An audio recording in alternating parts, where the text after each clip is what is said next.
Good evening and welcome to the City of Carpinteria City Council regular meeting for Monday, March 25th, 2024. May we have a roll call, please? Councilmember Nomura? Here. Councilmember Solorzano? Here. Vice Mayor Alarcon? Here. Councilmember Lee? Here. And Mayor Clark. Here. Thank you. Now, may you all join me in a pledge of allegiance, please?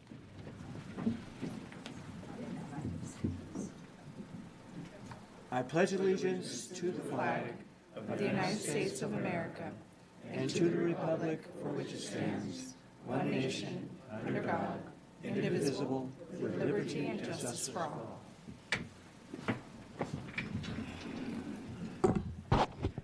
Thank you very much. To start off tonight, we have a number of introductions, proclamations, and presentations. And the first one... With that, Mayor, I'd like to make a motion, if that's okay with you. I move to approve 4 proclamations, starting with proclamation designated April 24th, 2024 as DMV Donate Month Life. Item 2, proclamation designating the week of April 2nd to the 8th, 2024 as International Dark Sky Week. And number 3, proclamation designated April 2024 as Carpinteria Business Month. And the last one, number 4, is proclamation celebrating 65th anniversary of Carpinteria Awards Banquet. I'll second. All right, we have a motion and a second. Any discussion? See none. All in favor say aye. Aye. Opposed? Motion passes 5-0. Now we'll get to number 1, which is the DMV Donate Life Month. And if Councilmember Lee can get us started. And Supervisor-elect. Thank you. We could actually have the people come up that represent this too.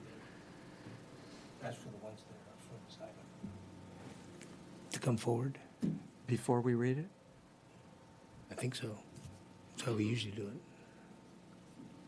Never in my... Okay. No, I don't know. Well, Just go ahead. I'll start, then we can do that. Whereas organ, eye, tissue, marrow, and bone donations are life-giving acts recognized worldwide as expressions of compassion to those in need. And whereas more than 110,000 individuals nationwide and more than 23,000 in California are currently on the National Organ Transplant waiting list, and on average 22 people die each day while waiting. And whereas the need for donated organs is especially urgent in Hispanic, Latino, and African American communities, and Whereas a single individual's donation of the heart, lungs, liver, kidneys, pancreas, and small intestine can save up to 8 lives, and Whereas donation of tissue can save and heal lives of more than 75 others, and whereas organ donors saved more than 46,000 lives last year, and the most ever. And whereas any person can register to be an organ, eye, and tissue donor regardless of age or medical conditions, and whereas organ donors saved more than 46,000 lives last year, the most ever, and whereas any person can register to be an organ, eye, and tissue donor regardless of age or medical condition, and that was repeated. whereas being a registered donor does not impact the quality of life-saving medical care a person receives in an emergency, and whereas California residents can sign up to be organ, eye, and tissue donor when applying for or renewing their driver license or ID cards at the California Department of Motor Vehicles. And whereas California residents can sign up with the Donate Life California Donor Registry online at any time by visiting www.donatelifecalifornia.org, or for Spanish speakers, www.donevida.california.org, and whereas California residents can sign up to be an organ, eye, and tissue donor when applying for or renewing their driver's license or ID cards at the California Department of Motor Vehicles, and Whereas California residents interested in saving a life through living kidney donation may visit www.livingdonationcalifornia.org. Now, therefore, be it resolved that in recognition of National Donate Life Month April 2024, is hereby designated as DMV/Donate Life Month in the city of Carpinteria. And doing so, we encourage all California to check yes online or when applying for or renewing their driver's license or ID card at DMV. And is there a representative here to receive this? Shall we go down and join them? And Wade, you too.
I assume everyone's here because we're giving a presentation. I'm just amazed. My name is Scott Burns. Thank you for the proclamation. Memorial Day weekend, 2015, I'm sitting on my friend's sailboat, Santa Cruz Island. Santa Barbara Harbor Patrol comes up behind me and says, "Mr. Burns, we have a kidney for you." I had kidney failure. In May 2012, I got on a waiting list, and 3 years later, I had a chance to get a kidney. I wasn't expecting it because normally it's 7 or 8 years in California before you get a kidney. Right now, as mentioned earlier, about 100,000 people are waiting for an organ donation in the United States, about 20,000 in California. So we're doing our very best to increase donation awareness. But enough numbers, the Harbor Patrol picked me up. I went back to Santa Barbara, took a nice long shower because I knew I was going to go into the hospital. We ended up the next day, that evening at Cedars-Sinai Transplant Center, ended up with a fully functioning kidney the following morning. That's part of the story. The other part was a nurse at Cottage Hospital, Vivian Boutel, had died, and her family was donating her organ. She collapsed in the gym. They thought it was a stroke. It turned out to be a brain aneurysm. I've gotten to know her family. I've gotten to do things with her family to help. I'm going to show you guys a nice picture of Vivian. This is on a Donate Life run walk. We were honoring her. She was about 40 years old when she passed away suddenly. Anyway, I received her kidney. Somebody else got another kidney. Somebody got her lungs, liver, and heart. Cottage Hospital ended up with a foundation and naming her, where there's people give money in her name to help the neonatal group that she was with. I give these presentations to honor Vivian. Donate Life honored Vivian last year with her picture on the Donate Life float in the Rose Bowl parade. And with that being said, I'm going to introduce Tom Moan, who's the president of One Legacy, also has lots of other titles in his name. Tom. Thank you, Scott. Thank you, members of the City Council, very much for having us here and this proclamation in honor of National Donate Life Month. I am Tom Moan. I am officially the president of the Donate Life California Donor Registry, so on behalf of the entire state of California, I thank you. My day job is running One Legacy, where I've been for 24 years. We are the federally designated organ procurement organization, technical name, for the Southern California region of 7 counties. I can say that on the very positive news, we have increased donation. We've tripled donation in the past 24 years that I've been there, and just another 13% in organ donation and lives saved just this last year alone. So a lot of tremendous growth. The growth has come through our investment in our communities, investment in working with our hospitals. Donation starts at hospitals, exactly as Scott points out. Cottage Hospital being one hospital is a very, very strong donor hospital in our area, works with us very closely. Ventura County Medical Center, another. And for years, I will say, servicing those facilities has been challenged because we are based in Azusa, and that's a long way. I drove from there today, I can tell you. But I am really, really pleased to say that we have just acquired a rental place in a building many of you know where the city council, when the city hall was based while you were under renovation here. In that building, we have leased out a space, and we will be opening an office there, likely in June. Right now, it's like carpeting and furniture orders and things like that. But it will be a base so that we can respond even more rapidly to the needs of families and the needs of our hospital colleagues who will do everything to save a life, but when it's not possible, know that they can save others. And that's our sole reason for existence, to help save those other lives and comfort those families. And being a part of the Carpinteria community makes that much easier. And I know Wade was a very good host to us. I've known Wade through the Tournament of Roses parade for a number of years, and very good host in introducing us to the community and to the city staff, and we very much appreciate that and very much appreciate being a part of Carpinteria. So thank you very much for this honor, and thank you for allowing us to make this our new home. Thank you. Thank you.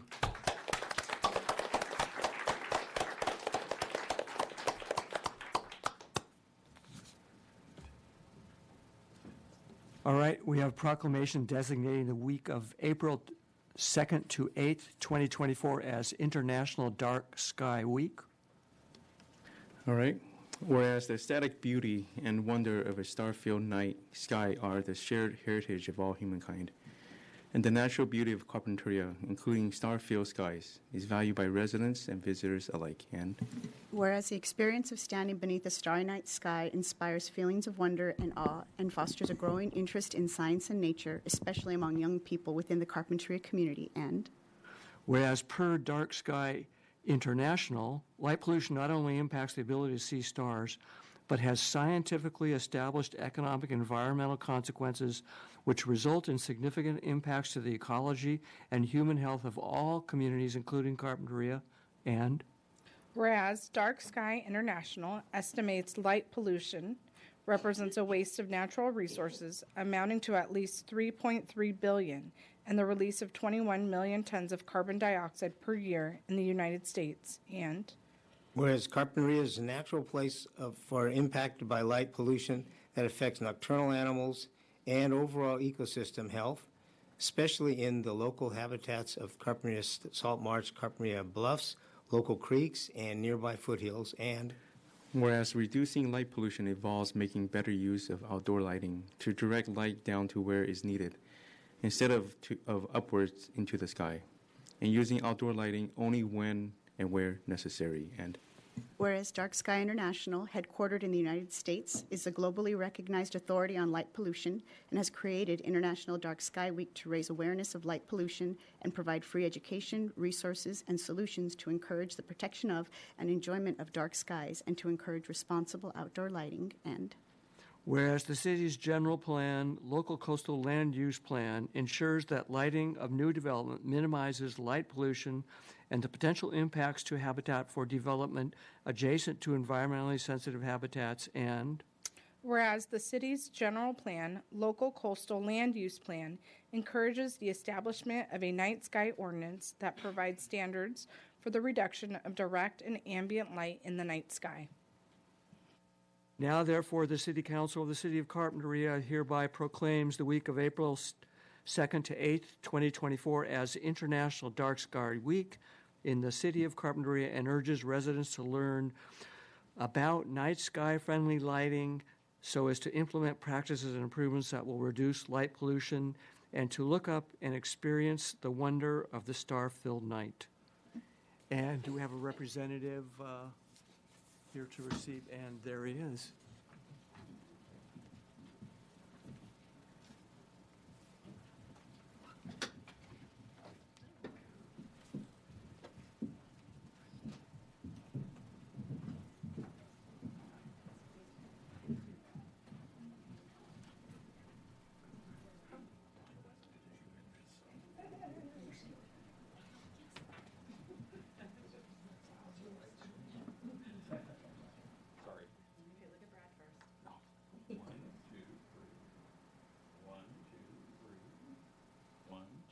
3. If you're my grandkids, they say, funny face. Okay.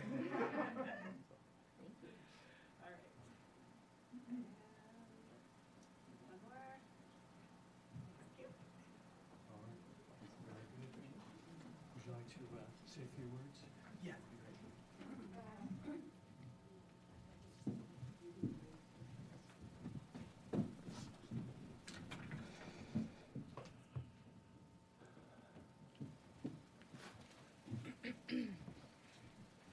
The Carpinteria Valley Association thanks the city for its ongoing recognition of the value of dark skies and dark sky protection, not just to allow us the experience of enjoying the constellations, but also for the health of ecosystems and people. We look forward to working with the city to establish the long-planned night sky ordinance to better protect our dark skies.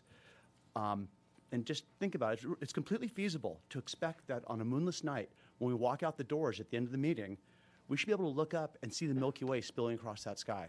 It's completely feasible within our power.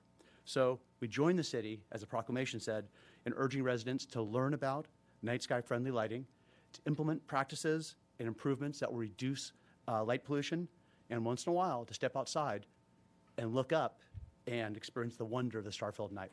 Thank you. Thank you.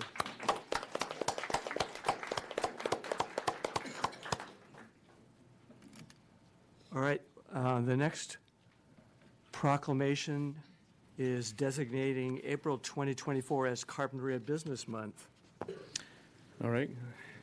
Whereas the city of Carpinteria supports the success of its local businesses, local business community, and acknowledges their role in generating local sales revenue to support municipal services that enhance the quality of life for Carpinteria residents. And Whereas local businesses are a vital pillar of the community, providing essential products and services and contributing to nonprofits and volunteer projects through the dedicated efforts of business leaders and employees. And whereas local businesses create significant private sector employment opportunities, ensuring the strength and competitiveness of the local workforce. And whereas the City of Carpinteria values business community feedback in developing ordinances and policies, ensures business inclusion in city outreach, and provides aid to local businesses as needed. And whereas since 1912, the Chamber of Commerce has represented local business interests, helping to build a strong local economy and a positive quality of life. And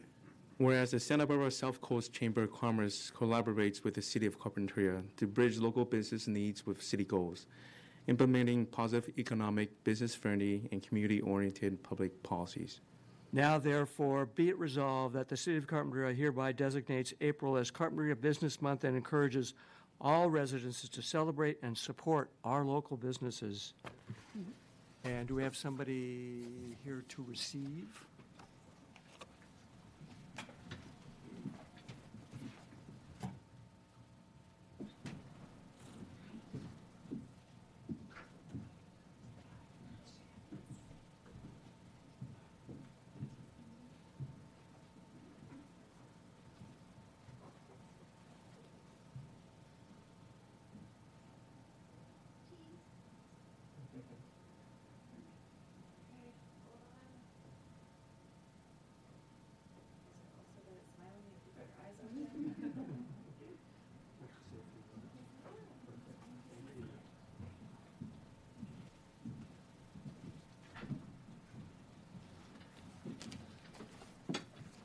Thank you, Mayor Clark and council members. I'm Kristen Miller, President and CEO of the Santa Barbara South Coast Chamber of Commerce, joined tonight by the Chamber's Public Policy Manager, Dustin Hoyseth.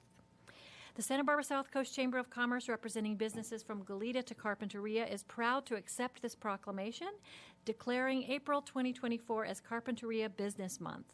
Businesses, both large and small, are at the heart of the Carpinteria community, as well as the South Coast economy, and we're glad to see this recognized in April. The Chamber continues to advocate for and support the business communities from Goleta, Santa Barbara, and Carpinteria, as well as the success of all three as part of the greater South Coast business community. We encourage everyone to show some extra love and support for the local businesses they frequent. visit a local business they haven't yet connected with, and even take some time to learn more about the amazing employers in our area who are working on technology that will change the world.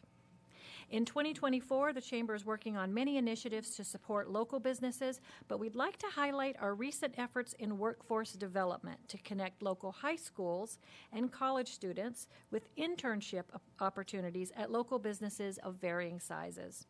This program is an attempt to tap into the amazing job opportunities offered by many of our local businesses to both provide jobs for residents and reduce the need for employers to recruit from outside the region. Already, we've created some meaningful connections, including with Carpinteria High School, that will lead to opportunities for employers and students alike. We look forward to continuing to connect with our education partners and businesses on this exciting opportunity to share programs and successes later this year. Thank you to all of our local businesses for all they do for the community, and thank you again, City, Mayor, and Council, for this proclamation. Thank you.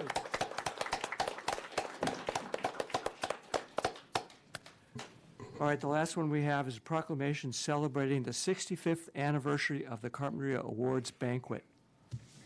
Whereas the first Carpinteria Community Awards Banquet was held in 1958 and was called the Man of the Year event.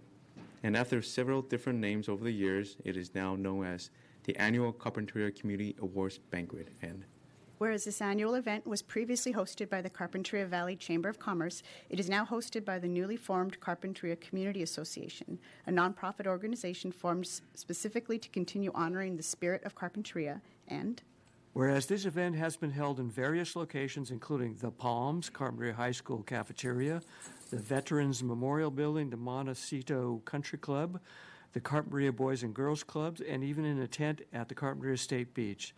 This year, it will be at the Girls Inc. of Carpinteria facility. And whereas this event provides an opportunity for our many local service organizations and others to publicly honor their valued volunteers with merit awards. And whereas a local business is selected to receive the Outstanding Community Business Award. And whereas 2 teachers from our local Carpinteria schools are chosen to receive an award as Educator of the Year, one from the elementary and secondary schools. And whereas following a rigorous selection process, 3 high school students are chosen as finalists for the Junior Carpinterian of the Year award, with one of them selected as the Junior Carpinterian of the Year, and with each of them receiving a generous college scholarship with funds donated by community members. And whereas the culmination of the evening is the announcement of the Carpinterian of the Year, a distinctive honor given to an individual or individuals for their outstanding accomplishments and contributions to the Carpinteria Valley community. And whereas the City Council of the City of Carpinteria congratulates the Community Awards Banquet on its 65th anniversary and commends the new Carpinteria Community Association for its commitment to honor the spirit of Carpinteria, we will give you this proclamation. Is anybody here to somebody here to receive? Yeah. Right.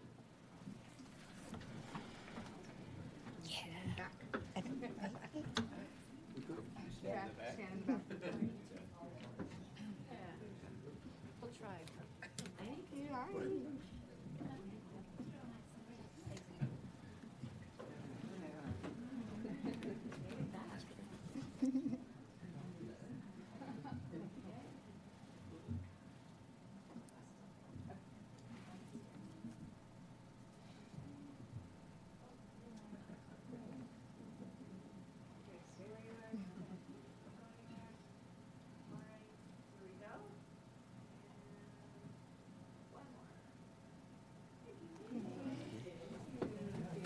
Guys, for all your work. Appreciate it.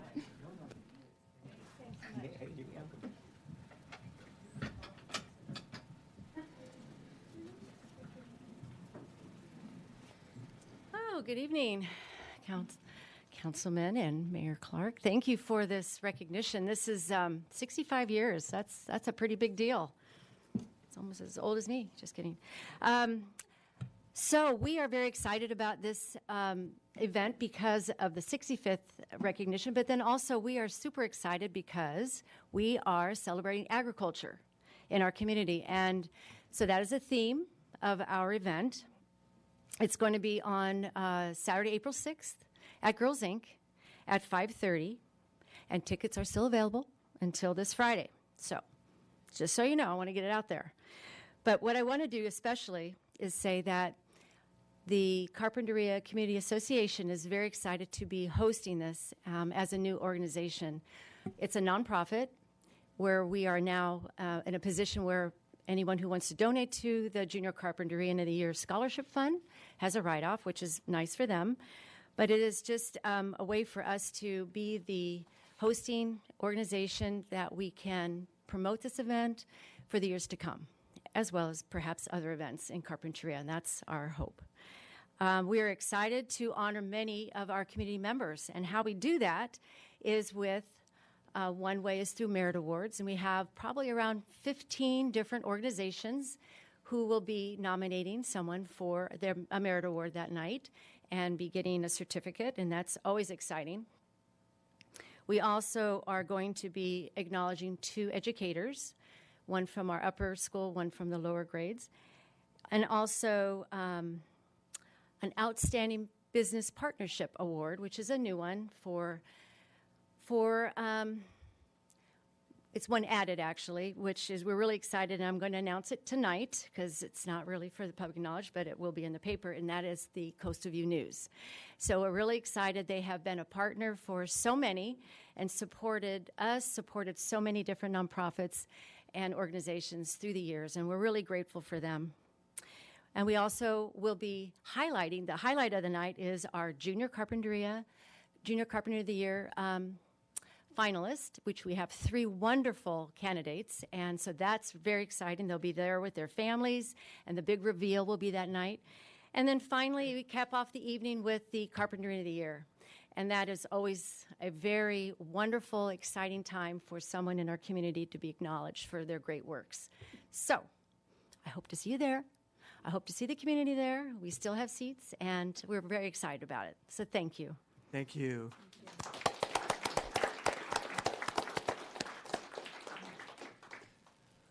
All right. Now it's time for public informations and reports, which will include an update on law enforcement activity within the city.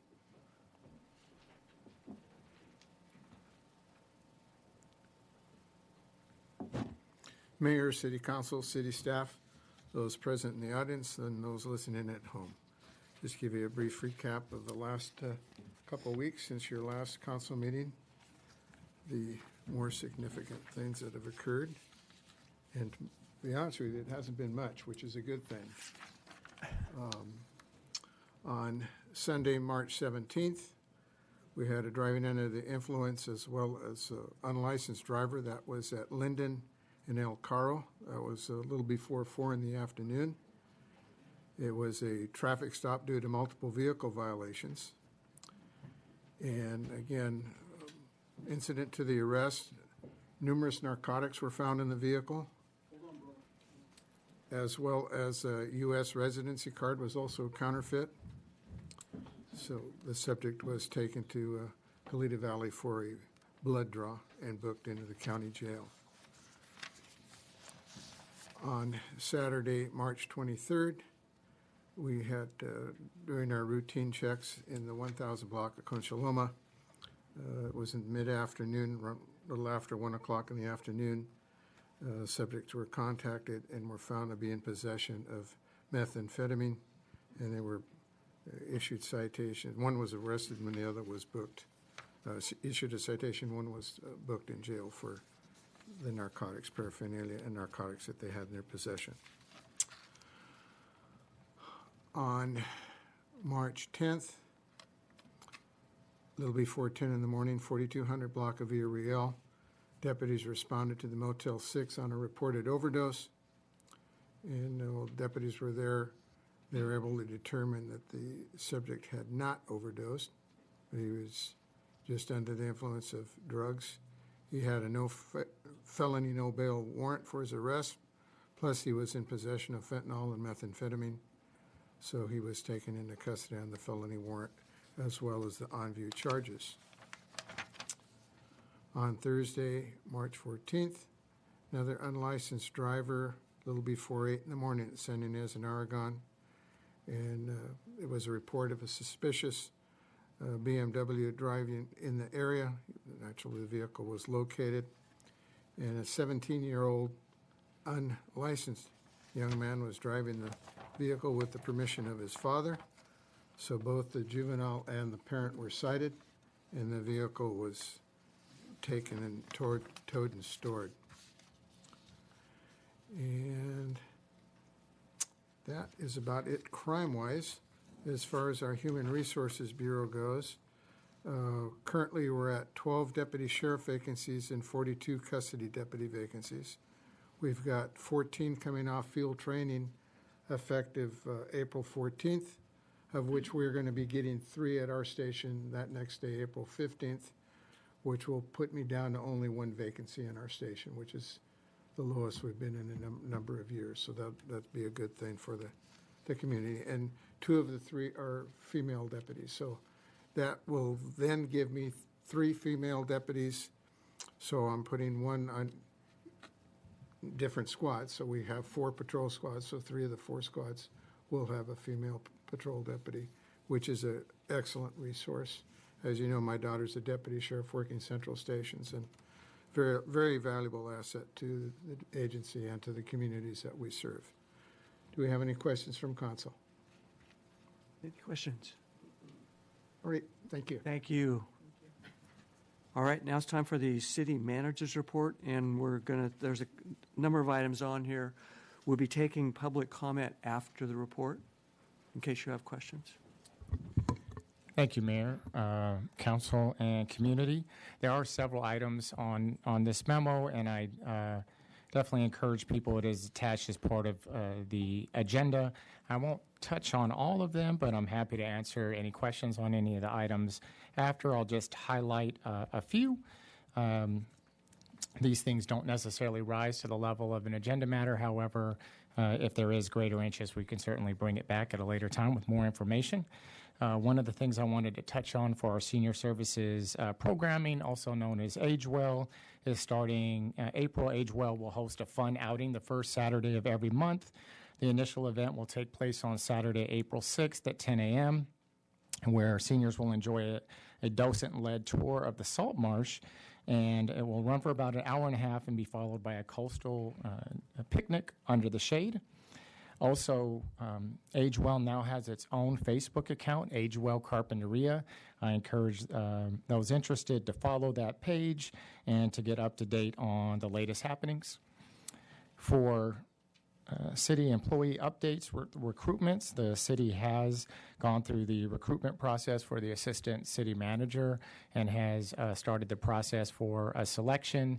That candidate is still going through some of the background processes, and as soon as I have a chance to announce that, I will, but we have a tentative start date of April 29th, so very excited about that.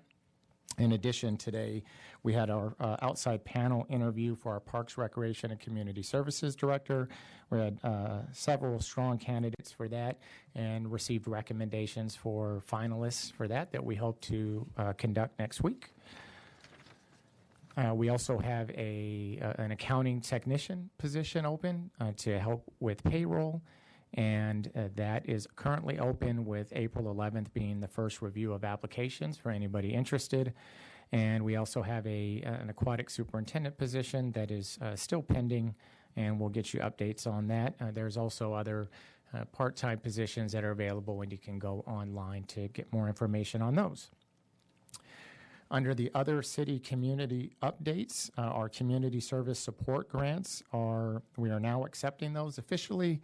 You can find out information on our socials. We got out emails and sent out a press release to the CVN, and so we're excited to be accepting those applications. The deadline is April 19th, and as you recall, that is for our nonprofit organizations. We discussed this at the last council meeting, and is available to I think existing nonprofits, if I remember correctly, and new categories or new nonprofits that hadn't received funding previously. So we look forward to reviewing those. The Clintner Mixed Use Project Appeal hearing is scheduled for tomorrow and will take place here in Council Chamber starting at 5:30 p.m.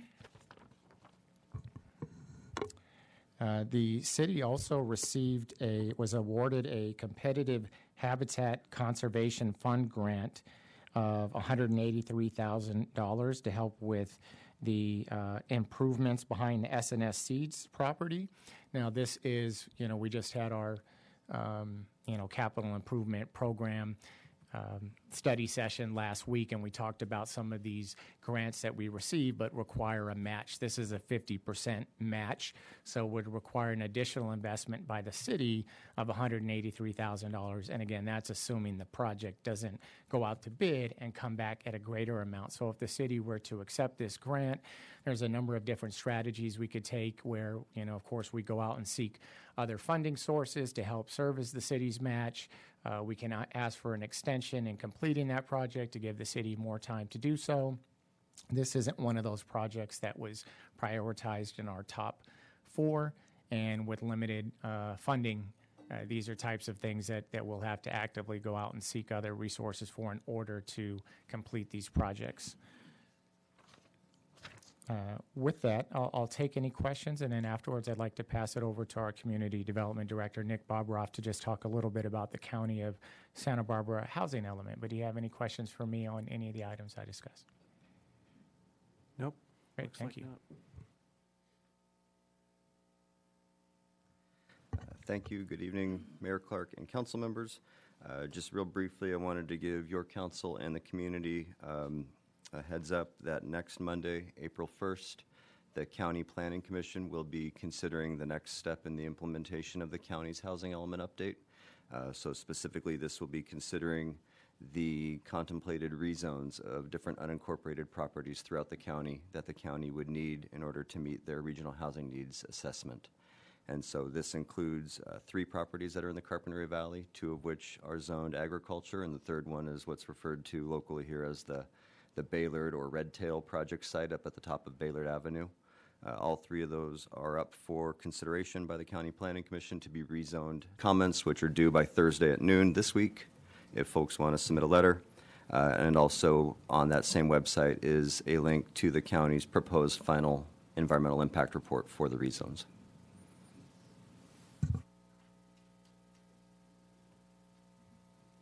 Is that it? Yes, thank you, Mayor. That concludes our report, unless there's any questions. All right. If I may, yeah. Yes, one question. In terms of the housing element, I really appreciate that update. But in terms of the city participating, there isn't anything formally that we will be doing. Now, what we have done was send formal letters. Is that correct?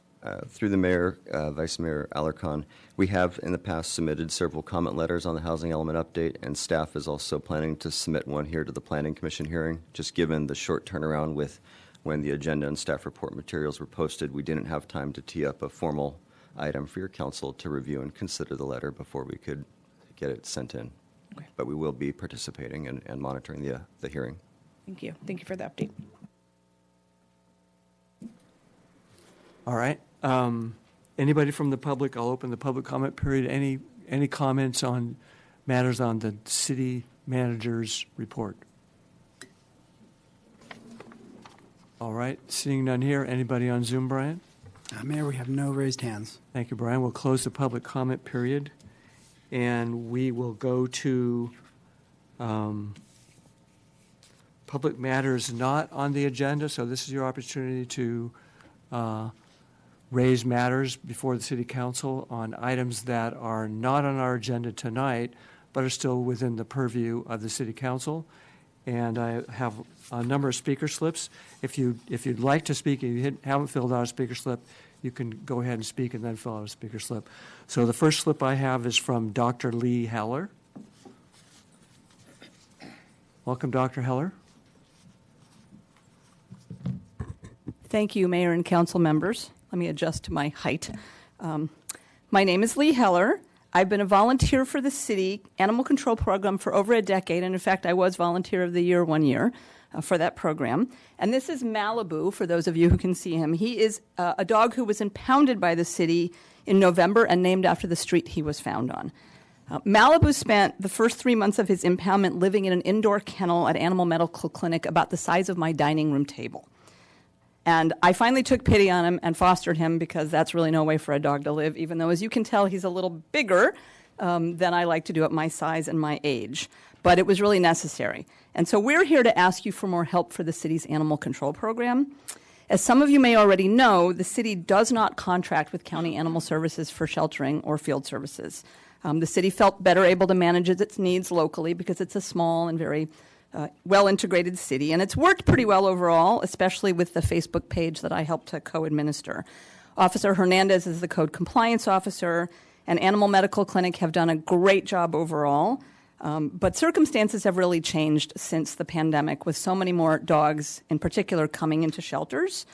So, as you might know, the city eliminated its 2 outdoor large public dog kennels because of noise complaints. So the only resource for housing larger dogs is Animal Medical Clinic's small kennels. And they're fully indoors and they are tiny. I mean, he takes up the whole space. So we need more foster homes. We need more adopters. And we really aren't getting the help we need in doing this. So code enforcement, that's not their job. Animal Medical Clinic is a full-service veterinary clinic, very well integrated into the community, providing affordable veterinary care. Their staff don't have time to be networking animals. And I'm doing my best, but I've got 9 other dogs at home. I don't live within the city, by the way, so you can't enforce on zoning with me. Nice try, though. So we could really use more resources with advertising dogs for foster homes and for adoption and finding foster homes. I'm glad to know that Malibu is apparently in your e-newsletter. He's very relaxed right now, by the way. But perhaps ads in the Coastal View News. I just sat with a community member who suggested that Sea Dog might help with advertising, so I reached out immediately to them during a lull in this meeting. So what we need is more community attention through city staff and perhaps volunteers to make this program work, and I see I'm about out of time. So perhaps your volunteer coordinator could also reach out and help us find more volunteers for fostering, for social media networking, even for just walking dogs at the clinic. And by the way, Malibu is himself available for adoption, and if anyone watching is interested, contact Animal Medical Clinic on Casitas Pass Road. Thank you. Thank you for bringing this to our attention. All right, the next speaker slip is from Mr. Brad Stein. Welcome, Brad. Welcome, Mayor, Council, staff. Thank you for listening to me tonight, vent a little bit. And I did bring a letter. Unfortunately, I cannot be at the meeting tomorrow night. I would have been, but we had previous plans for the last 2 or 3 months, so won't be there. The letter I'm going to temper a little bit. I wrote it stream of thought, and I appreciate Vice Mayor Alarcon speaking to the idea about the county with all the impacts that are going to go through the city. We're getting out of hand with development. You've heard this all. I'm glad that our supervisor lives here, our future supervisor-elect lives here, and I hope you take heart as to what I'm saying and writing in this. And when I say just the city council, it's not just the city council, it's our supervisorial group, it's our state assemblyman Greg Hart, it's our state senator Monique Moan. I include them in all of this because they're all part of the problem, and everyone is just pointing the finger. We can't do anything about it. Throw our hands up. The state is telling us what to do. The rubber's got to hit the road sooner or later, and our neighborhoods are getting overrun, and it's going to get worse and worse by projects that are going to be in the county. So part of this letter I wrote to you, I'm going to read it really quick. I was going to read tomorrow night. Don't take it all personally because I didn't include all the parties in this. So, Dear City Council, I write you not as the chair of the Architectural Review Board, but as a longtime resident of Carpinteria to express my concern that after years of thoughtful planning and community input, the city of Carpinteria is suddenly handing out blank checks to developers to build what they want, where they want, and blaming it on the state of California. And I'm going to drop it on the state. It's not just the city council. They're the ones giving the blank checks. Since when did our elected officials stop fighting and speaking out against projects that will forever change the character and small-town charm of our community? It takes courage to do the right thing, which in your case is preserving Carpinteria and protecting its residents from runaway development. And we're not alone, and you'll hear in just a second. You have taken the first step by appealing the Clintner project on Carpinteria Avenue because in its current configuration, it does not fit in with the surrounding neighborhood, creates a multitude of parking and traffic issues, and does little to provide affordable housing. In exceeding our maximum height limit by a lot, this project sets a dangerous precedent. Expanding and enlarging does not necessarily mean you are proving something. The Clintner project is, if the Clintner project is the vision you have for our downtown T, I hope not. Not only should the developer be sent back to the drawing board, I also urge you and every resident of Carpinteria to visit this website, ourneighborhoodvoices.com, and add your name and support to the initiative, specifically to land use and zoning issues that we bring back local control. Over 110 cities, mayors, council members, the Southern California Association of Governments, the California Contract Cities Association, and the South Bay Council of Governments are standing behind and supporting this initiative. I ask you 5 representatives, to do the same. I know if I were still on the city council, I would never think twice. Respectfully, Brad Stein. Thank you for your comments, Brad. Thank you.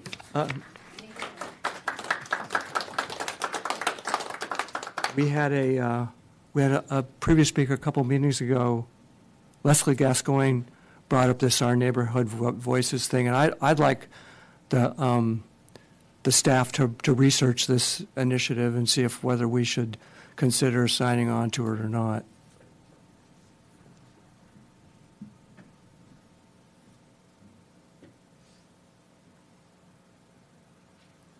All right, the next speaker is Fred Shaw.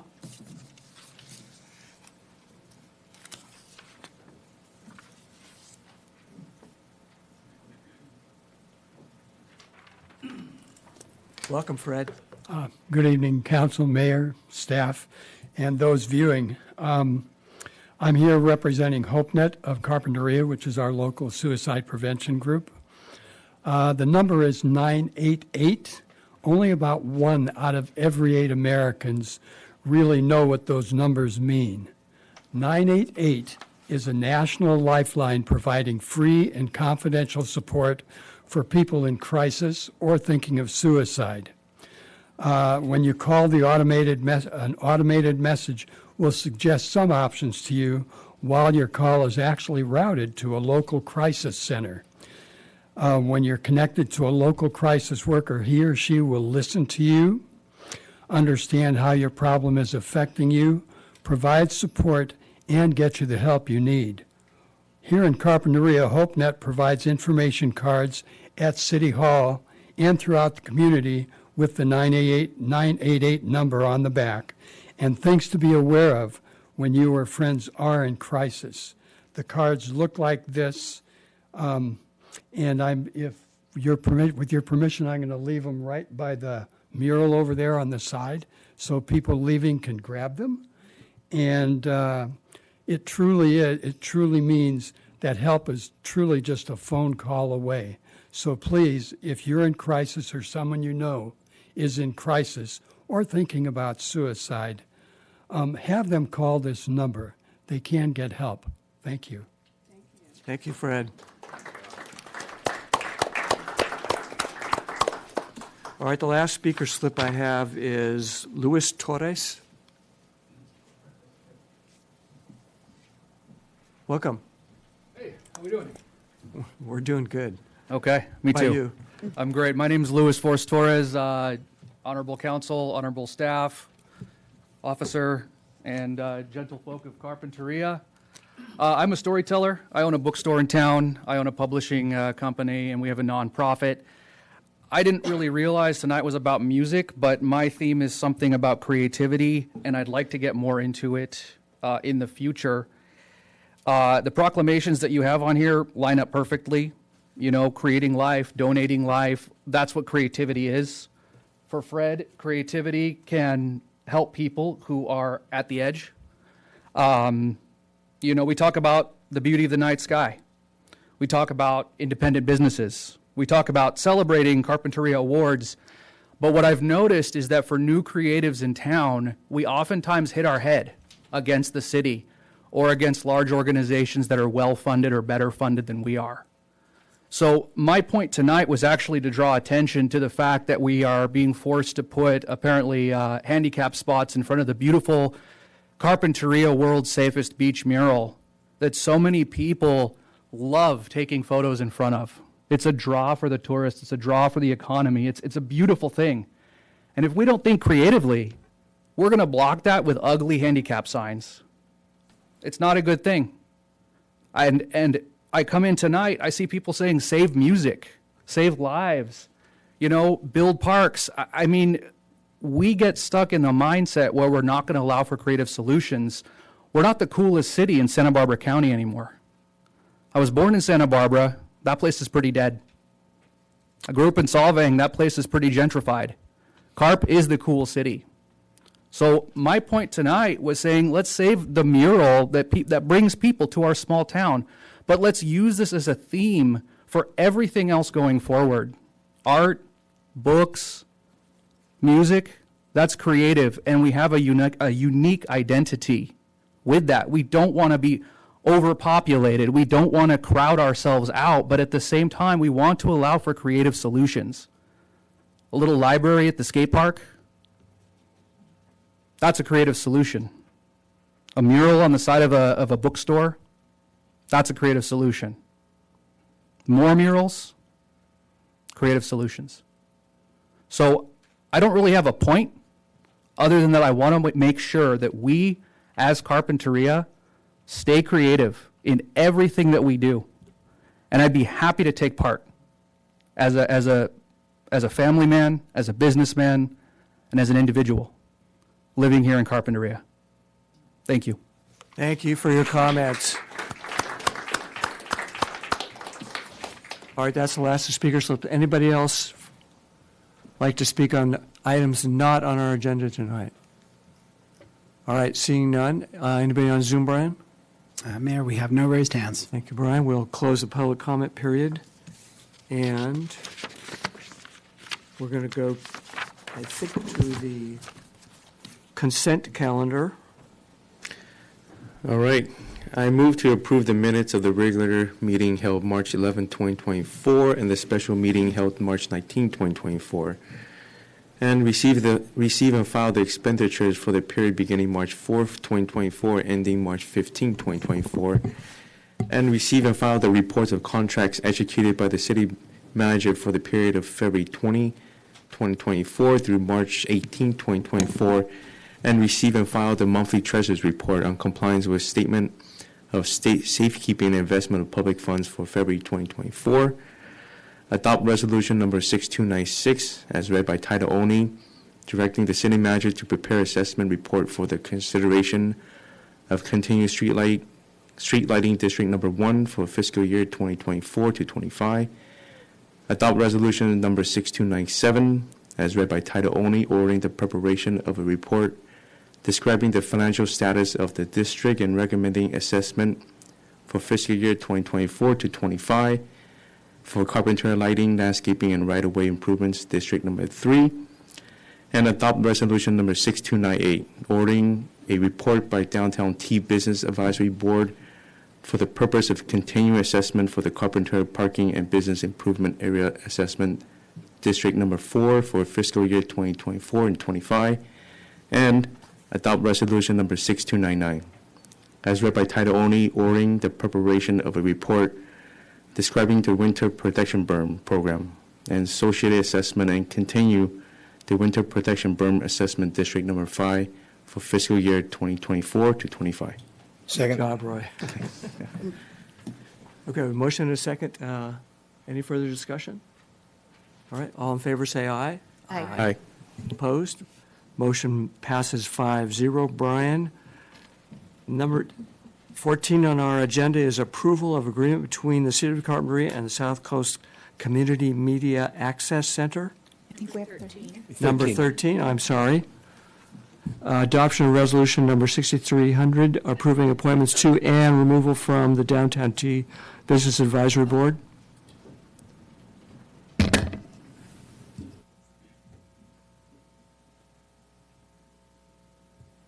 Good evening, Council. Sorry about that. This evening, I'm here to present the recommendation for adoption of Resolution Number 6300, approving appointments to and removal from the Downtown Business Advisory Board.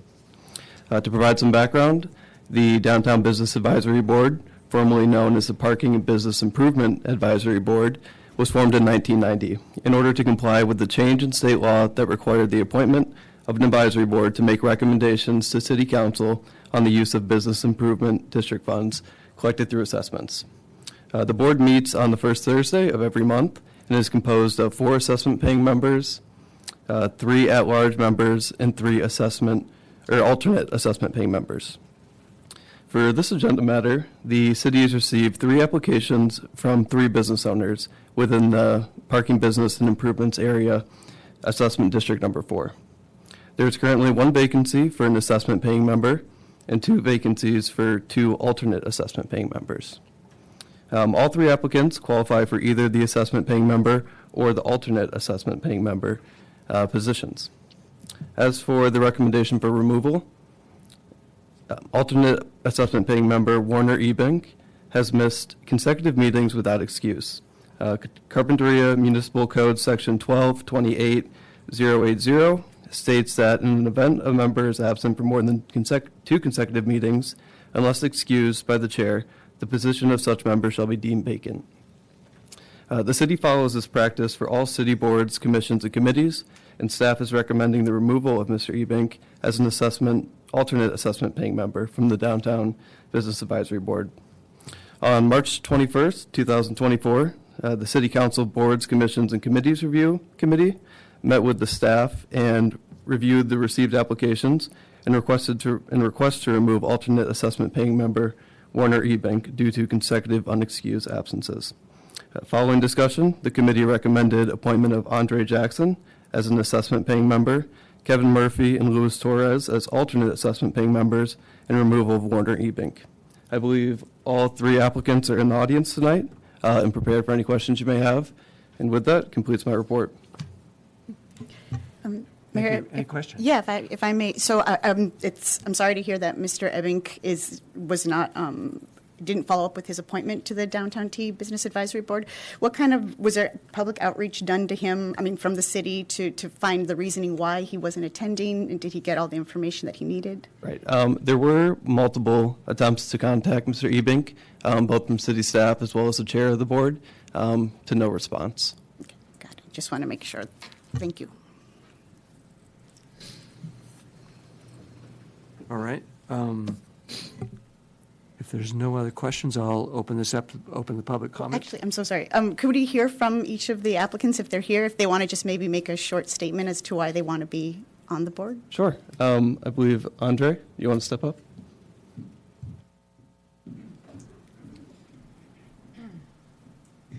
Hi, council, mayor, staff. I was invited to join as a new business owner.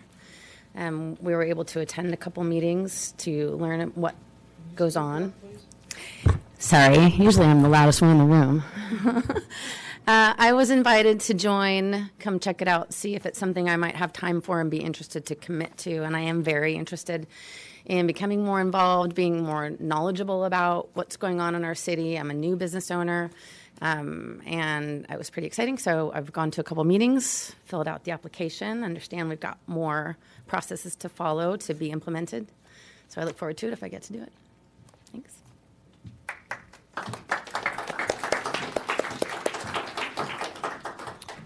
I believe Louis is here also. Yeah, I'm here. An encore, thank you. So I own Lantern Tree Books, currently at the corner of Linden and Wilbrant. We're also a publishing house, and I have a nonprofit, non-religious nonprofit called bookchurch.org. We do international publishing and outreach, books to kids, books to anybody who needs them, really, new and used. I want to take part with those three businesses. I want to encourage the community. I live here. I love it here. We've already worked with plenty of nonprofits, for-profits. We're working with the city. We're working with museums. We're working with, we had an amazing poetry workshop with Girls Inc. that seriously blew my mind.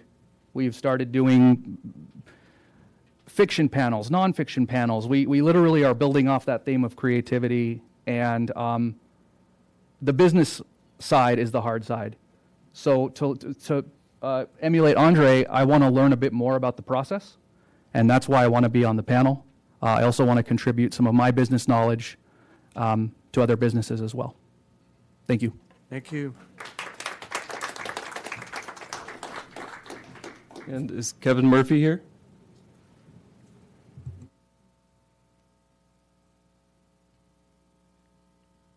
I think he's still closing up shop. Okay. Sorry. All right. So Kevin Murphy is not in attendance.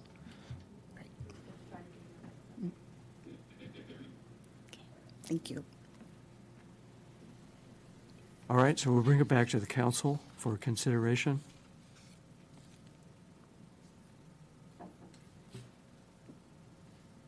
Want to do public comment first? We did that. Okay.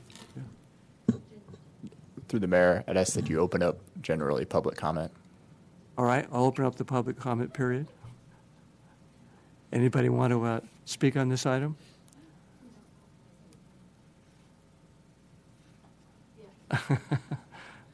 Welcome, Lorraine. Yeah, thank you. Can you fill out the slip when you're done? Yes, I will. Thank you so much. I wasn't planning to speak on this, but on behalf of Kevin, as you know, I'm the chair of the DTBAB, and we've been working with Kevin and Andre and Louis. They've been attending our meetings for the last several meetings as guests, and they've been contributing in a very positive way. So I hope that Kevin's absence here tonight doesn't sway you.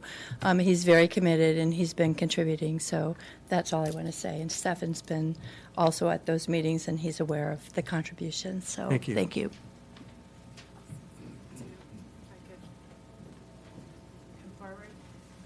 I will fill out a slip. Hi, everyone. I'm Michelle Carlin, and I am a board member at large on the Downtown T Business Advisory Board. And just as Lorraine has shared, I would share that each of these business owners that you've just heard from, with the exception of Kevin, who Lorraine has spoke on his behalf, are great additions to our board. And the reason for that is they bring diversity. And we're really looking for individuals within the community to help us support and make very strong decisions for this particular committee to all of you. So thank you for your consideration. Thank you for your comments. Anybody else? All right, anybody on Zoom, Brian? Mayor, we have no raised hands. All right, so we'll close the public comment period and bring it back to the council. If I may, I appreciate those possible members here or those who applied being here in person. I also appreciate the public comment from those existing members. Based on the staff report and based on the applications, I would recommend we move forward with the Downtown Business Advisory recommendations. And I would be happy to also share the motion unless there's any other discussion.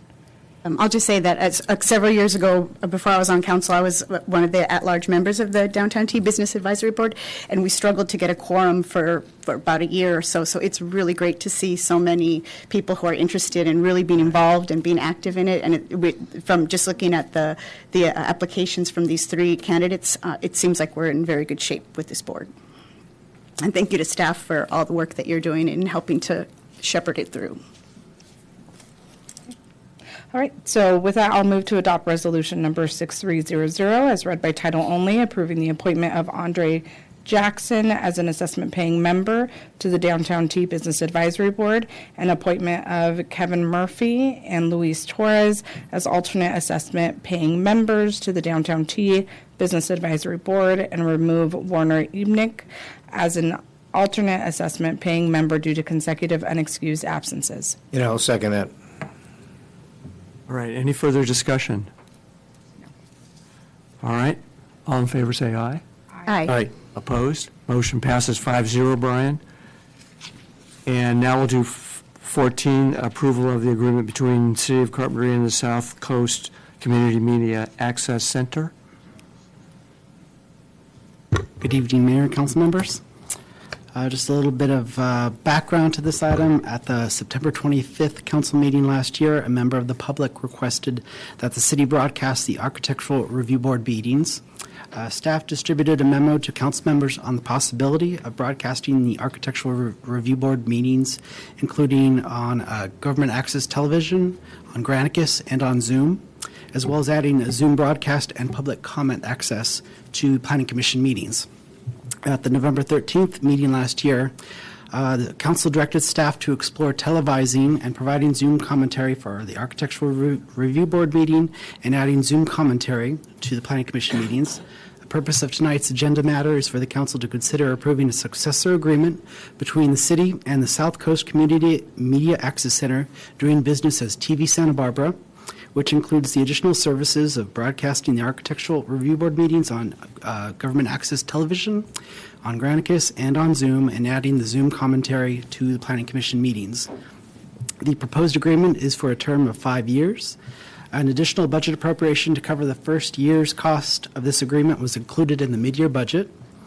The funding to TV Santa Barbara for the first year is $37,500. The next 2 years, it's $50,000 per year, and the last 2 years, it's $60,000 per year. And staff will include the proposed increases in the future fiscal year budgets. And we also, in the audience, have available Eric Davis, the Executive Director of TV Santa Barbara. And with that, I'll take any questions. All right, any questions? Yeah, 2 quick questions. Is the not to exceed $60,000 annually in the last 2 years of the contract, does that just represent a cost of living increase, or are there other considerations that are involved in the increase? It's basically inflation. Okay. Yeah.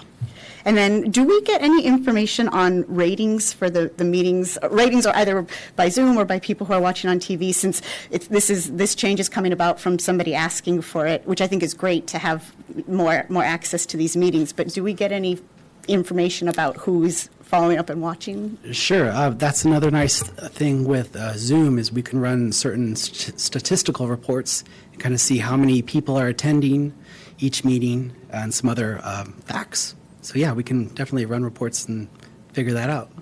That's great. Thank you.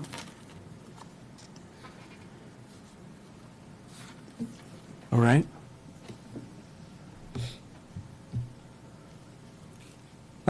We'll open the public comment period and see if anybody in the public wants to comment about the changing the contract to provide additional services. And seeing none, anybody on Zoom, Brian? We have no raised hands, Mayor. All right, thank you. And we'll bring it back to the council. I'll make the motion. I move to authorize the mayor to sign the agreement between the City of Carpinteria and the South Coast Community Media Access Center. And I'll second that. All right, we have a motion and a second. Any further discussion? All right, Brian, can we have a roll call vote, please? Councilmember Nomura? Aye. Councilmember Solorzano? Aye. Vice Mayor Alarcon? Aye. Councilmember Lee? Aye. And Mayor Clark? Aye. All right, thank you. The next item is an amendment to the city's CalPERS contract.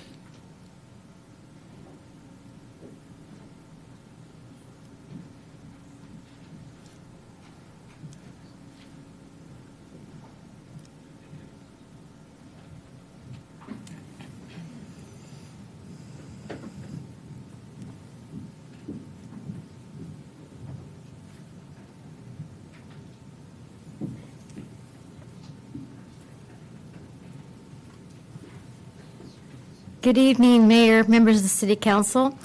Tonight before you is Resolution 6301, a resolution of intention giving notice of the city's intent to amend the contract between the Board of Administration, California Public Employee Retirement System, also referred to as CalPERS, and City Ordinance Number 779, authorizing the amendment to the CalPERS contract. To provide just a little background, CalPERS is the agency that manages a defined pension retirement plan for public employees. Those pensions are funded by employee contributions, employer contributions, and investment returns. CalPERS members are defined as either having a classic membership or a PEPRA membership. PEPRA stands for Public Employee Pension Reform Act. And in general, the classic employees are those employees who have been enrolled in CalPERS prior to January 1st, 2013. They're considered classic. And the PEPRA members are those who became members on or after January 1st of 2013. And the item before you pertains only to our classic employees. And all of our classic employees have been notified of this matter before you. On October 22nd, 2012, the City Council adopted Resolution number 5414, which amended the CalPERS contract and implemented a cost-sharing agreement between the city and the employees, with employees agreeing to pay 4.509% of the city's contribution. The cost-share agreement had a sunset date of September 16, 2020. However, the employee cost-share percent remained unchanged, and that was noted in the conditions of employment for our miscellaneous and our management personnel, as well as our bargaining unit employees who fall under a memorandum of understanding. Staff was first notified on October 24, 2023 by CalPERS of the city's process that was needed to continue that cost-sharing agreement. And so the cost-sharing agreement would include these steps. Adopt resolution number 6301, which is the resolution of intention. Approve ordinance number 779 with the first reading, and the final reading will take place at your meeting of April 22nd, 2024. And then within 20 days of the adoption of the said resolution, the city will conduct an employee election, and there needs to be a majority vote of the employees in order for this to be approved with CalPERS. And we anticipate having that election by April 17th, 2024. And then we will submit our documents to CalPERS. They will amend the contract and then send it back to us so that we can then implement the cost sharing at 4.509%, and that would begin the pay period beginning of May 25th, 2024. Staff recommends the adoption of Resolution 6301, the resolution of intention, and approve ordinance number 779 as read by title only. That concludes my presentation. I'm available to answer any questions. Lisette Maldonado, our Administrative Service Director, is also here to answer any questions related to payroll. Thank you. Thank you, Teresa. Any questions? Yeah, just a couple quick questions. So this change, it just impacts the classic CalPERS members, right? Correct. So then what is the breakdown in numbers between the classic CalPERS and then the PEPRA staff? Yeah, so we have 41 employees who are CalPERS members, and we do have a breakdown of those employees. So 15 of the 41 are classic. Great, thank you. I was just curious how the breakdown went. And then, was the city unique in this gap that took place that the amendment is trying to ameliorate, or was this something that was more affecting other agencies as well? Yeah, that was not specific just to us. There were, when CalPERS reached out to us, we were notified that there was 15 agencies that were having the same need to amend their contracts with CalPERS. Got it. Okay, thank you. Thank you for the context. All right. Anybody from the public like to comment on the amendment to the city's CalPERS contract? And anybody on Zoom, Brian? Mayor, we have no raised hands. Thank you, Brian. We'll bring it back to the City Council for a motion. I'll move to adopt resolution number 6301 and approve ordinance number 779 on the first reading as read by title only, and continue the second reading for adoption to the April 22nd, 2024 council meeting. Yeah, I'll second that. All right, we have a motion and a second. Any discussion? All right, Brian, may we have a roll call vote, please? Sure. Before I get to the roll call, let me read into the record the ordinance title. Ordinance number 779, an ordinance of the City Council of the City of Carpinteria, authorizing an amendment to the contract between the City Council of the City of Carpinteria and the Board of Administration of the California Public Employees Retirement System. And now for the roll call vote, Councilmember Demura. Aye. Councilmember Solorzano. Aye. Vice Mayor Alarcon. Aye. Councilmember Lee. Aye. And Mayor Clark. Aye. Thank you very much. Okay, now we're going to agenda item number 16, to receive an update on the city's live entertainment licensing program and provide direction to staff on revisions to the live entertainment licensing program.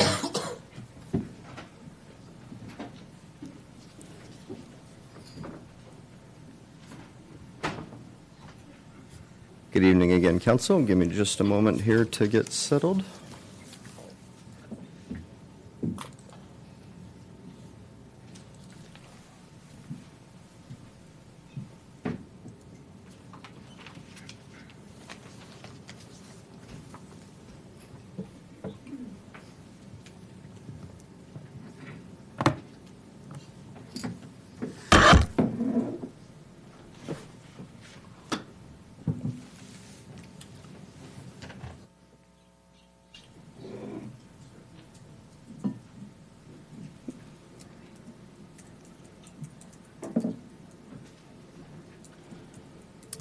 Mayor, would you like us to begin or hold on just a second?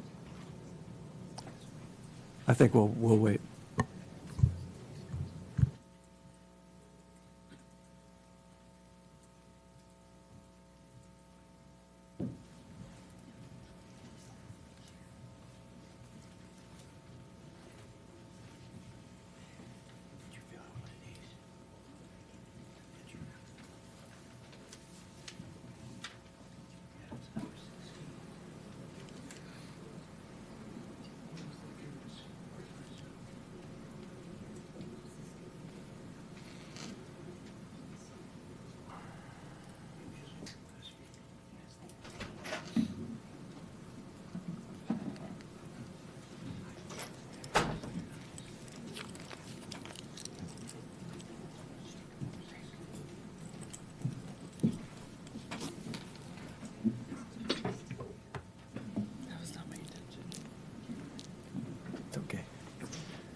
Okay, good evening, Council and members of the public. The purpose of tonight's item is to provide your council and the public with a general overview of how live entertainment is currently regulated within the city, as well as status of the currently licensed businesses here in the city. We're also seeking to solicit constructive feedback from the public on what they would like to see in terms of potential changes to how live entertainment is regulated, and then, of course, receive feedback from your council on the appropriate balance between permissiveness and restrictiveness when it comes to how live entertainment is regulated, both currently and looking ahead into the future. I've got a couple of background slides here just to kind of help set the stage, and then I'll go through kind of some of the details of how live entertainment is currently regulated here in Carpinteria. So going back to at least 2002, the city has regulated live entertainment and required businesses to obtain an entertainment license if they wish to host live entertainment. Historically, over most of that time, we've had very few complaints. It's been a relatively successful program. I'd say on average we're looking at maybe about 5 complaints per year citywide. There have been the occasional exceptions to that, but overall it's been a relatively successful program. And when we do get complaints, most of them have been resolved through simple efforts, such as our code compliance staff or law enforcement staff reaching out to a business, letting them know we've received a complaint, and asking for their cooperation in turning down the volume or shutting an open door, something like that. Maybe on an occasional basis needing to escalate the situation to issuing a verbal or written warning, and only in the rarest of circumstances needing to go a step beyond that and issuing a citation or some other kind of escalated response. Historically, live entertainment's only been allowed indoors. However, during the COVID-19 pandemic, your council made allowances for live entertainment to be temporarily moved outdoors. And in the post-COVID environment, or what I'm calling the kind of recovery phase here of COVID over the last couple of years, we've seen a gradual intensification in live entertainment throughout the city. And this seems to have reached sort of a peak level over last summer when we saw a sudden uptick in the number of noise complaints that we were receiving related to live entertainment. These complaints have been focused exclusively on Island Brewing Company, and it's gone from having about 4 or 5 complaints citywide to 20 or 21 complaints logged just last year, in the second half of last year, concerning Island Brewing Company. Most of those complaints did come from a single source. However, there were other complainants as well. Those 20 logged complaints are the ones that have been logged through the Sheriff's Department. Separate complaints or maybe duplicate complaints also came to the city, but we didn't have necessarily a good way to log them because they're coming in through multiple people and through multiple sources. Initially, efforts by law enforcement to respond to these complaints were hampered by uncertainty over who has a license, who doesn't, whether law enforcement has authority to enforce city entertainment license conditions, and then also some of the ambiguous language of our entertainment license conditions, which I'll get to here in just a moment. So over the back half of last year, following this uptick in complaints, city staff took a number of efforts to try to respond to these complaints and bring the entertainment licensing program back under the control of the city. Among the steps that we took was instituting better coordination between city and law enforcement staff to get everybody on the same page in terms of what the rules are, who has a license, who doesn't, what the authority is to enforce those regulations.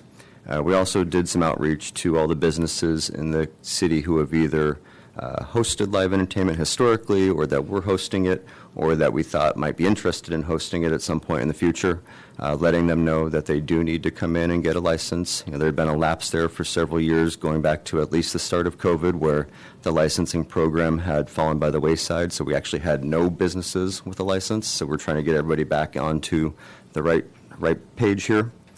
And then also working with law enforcement staff, our city attorney's office, the city manager's office, code compliance staff, we developed some additional administrative entertainment license conditions that were intended to address some of the problems that we were having, primarily with outdoor live entertainment, to provide some more objective, measurable standards to apply to those complaints and to help us resolve an alleged violation.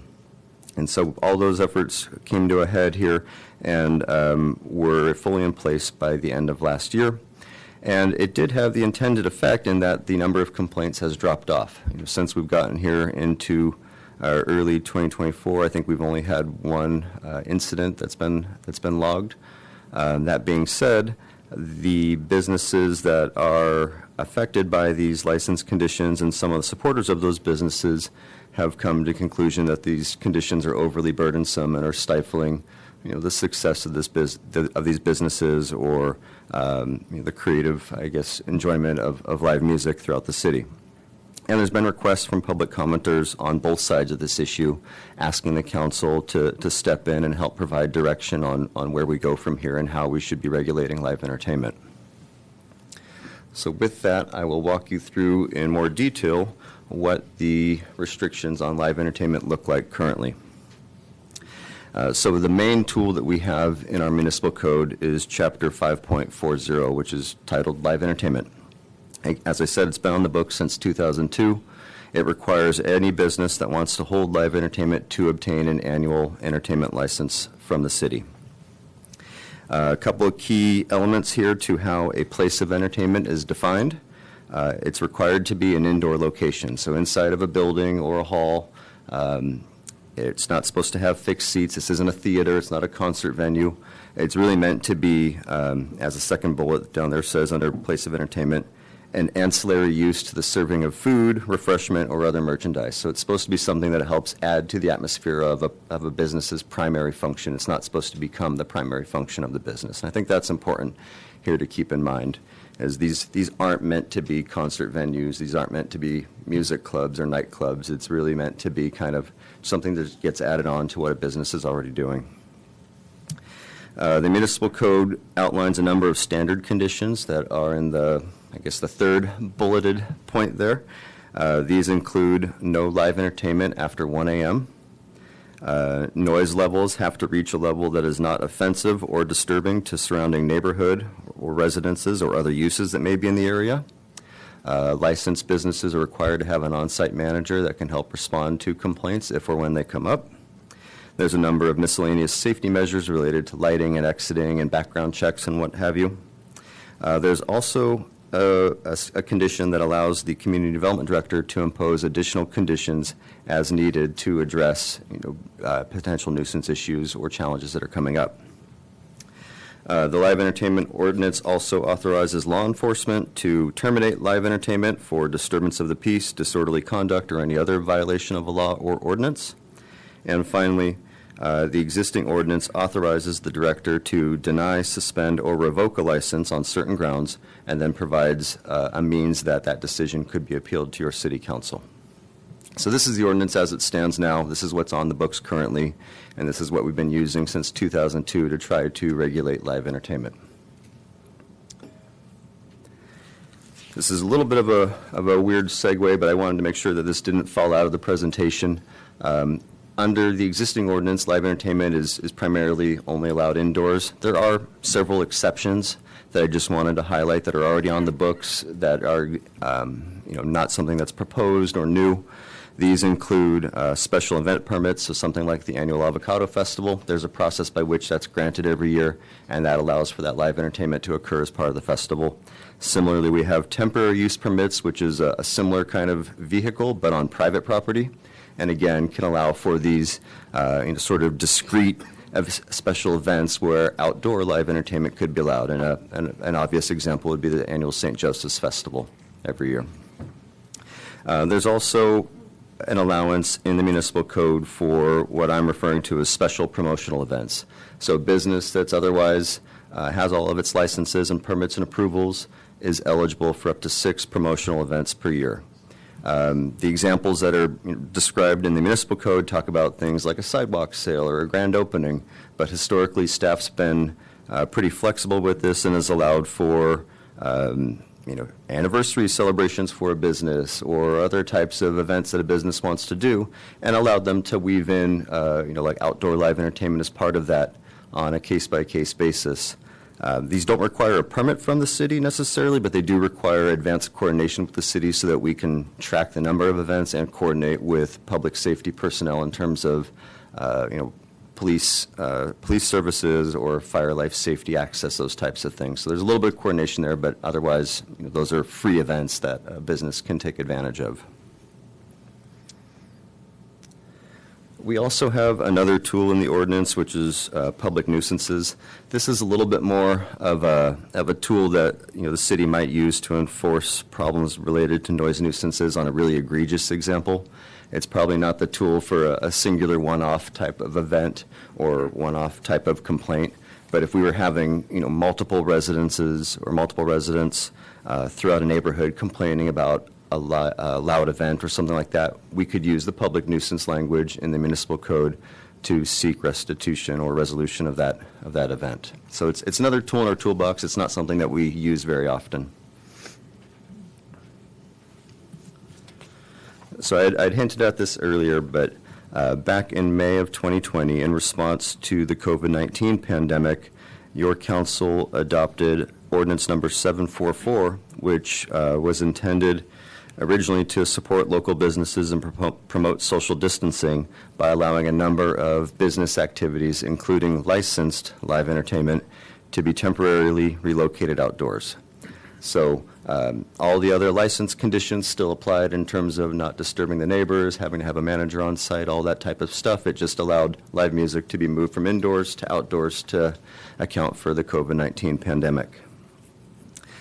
Currently, that allowance, it remains in effect until June 30th of this year, and it's set to expire after that, at which point, if it does, live entertainment would need to move back indoors with the exception of those special events that we were just talking about.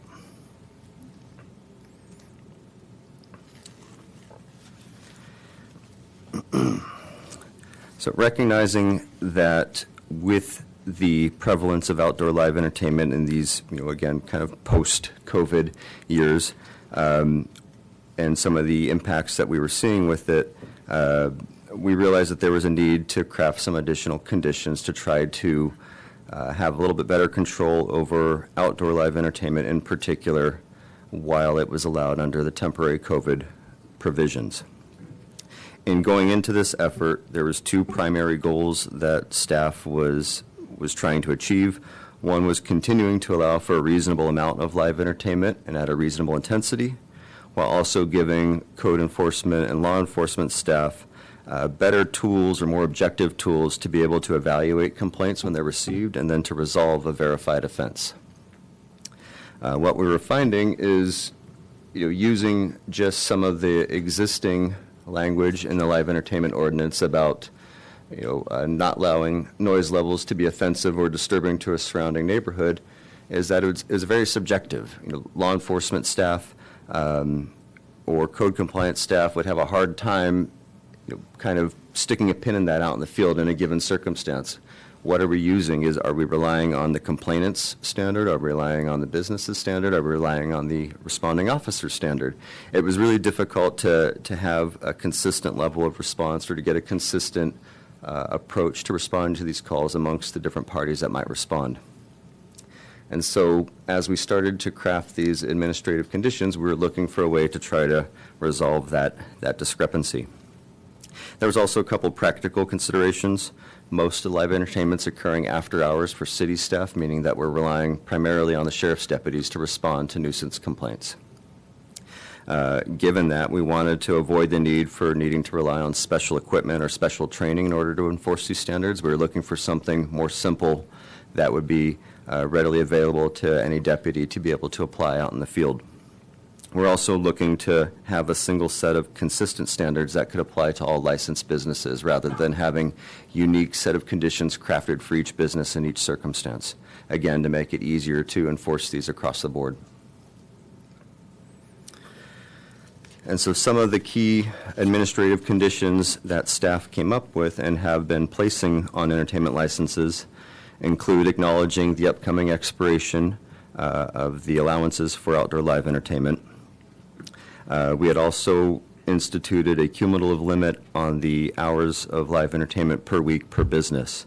And so I think the intention here was for outdoor live music, although it's not clearly specified in this condition, but we had identified it as a maximum of 2 hours total between Monday and Thursday and a total maximum of 6 hours over Friday and Sunday. We had also similarly imposed a curfew on amplified live music, 9 p.m. Monday through Thursday and Sunday, and 10 p.m. on Fridays and Saturday.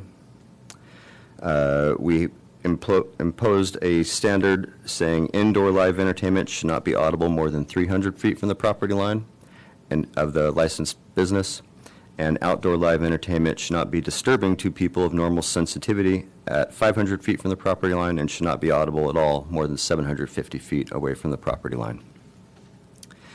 We also added language that live entertainment should face away from the nearest residences and avoid unreasonable noise impacts to residential locations. Reiterated that sound levels can be reduced or eliminated upon request by law enforcement or code compliance staff. And then finally, we tried to clarify or add some more objectiveness to the language that's already in the municipal code about the director's ability to revoke or suspend a license by saying that more than 3 warnings or citations issued in a license year by code compliance or law enforcement could be grounds for the suspension or revocation of a license. So with these conditions in place, as I said, we have seen a reduction in the number of complaints related to live music. However, we're also seeing pushback from some of the affected businesses and patrons that this has become overly burdensome.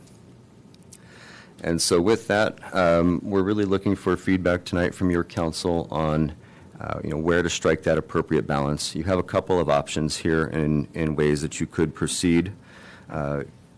You could provide direction to staff on suggested revisions that your council might like to see to these administrative conditions. So these are the director-imposed conditions. Examples could be changes to the cumulative number of hours per week, weekdays or weekends, changes to the curfews, how we regulate indoor versus outdoor music, what our enforcement approach ought to be, or our enforcement posture. You could also, in addition or in place of that effort, direct staff to initiate amendments to the actual ordinance itself, to Chapter 5.40. And that could include, again, just as an example, creating a permanent allowance for outdoor entertainment if that's in the interest of the council, or refining operating standards, just as, again, as another example there of types of feedback that we're seeking from your council. With that, I'll go ahead and wrap it up unless you have any questions for me. Any questions? Yeah, actually, Please go ahead. Thank you. My first question is about the temporary COVID-19 outdoor business permit program.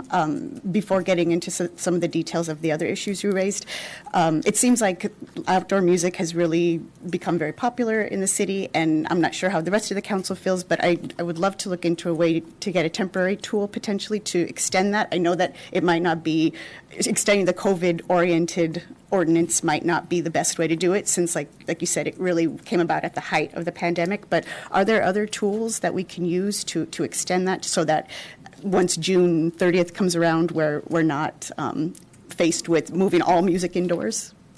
Through the mayor, council member Solarsano, it wouldn't necessarily be a temporary fix, but there is a way that we could potentially do sort of a narrowly focused surgical amendment, if you will, to the live entertainment ordinance to just change the definition of place of entertainment, right? So as an example, right now it says something like in a building, hall, yada, yada, yada. We could change it to say, or on the outdoor, premises associated with a licensed business. So we'd have to do some wordsmithing, but that would be one way that you could do kind of a very narrowly focused carve-out relatively quickly to create an allowance for outdoor live entertainment going forward. And then in that meantime, we'd probably still rely on the administrative conditions to address, kind of the operating standard piece of it until we can come back with a more comprehensive ordinance amendment. That's one way that could work out. That's kind of probably the most obvious way that staff could come up with here ahead of the meeting. Okay, that would be something I would be interested in following up on in terms of that part of it. But I know that you had a question too. This is for Butch. How does a deputy determine a violation?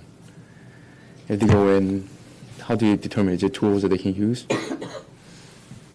Again, it is based on the complaining party, because again, our peace cannot be disturbed as law enforcement officers, so we have to have an independent party phone in the complaint. And again, we try to get compliance before enforcement action is taken. That's been the rule of thumb here.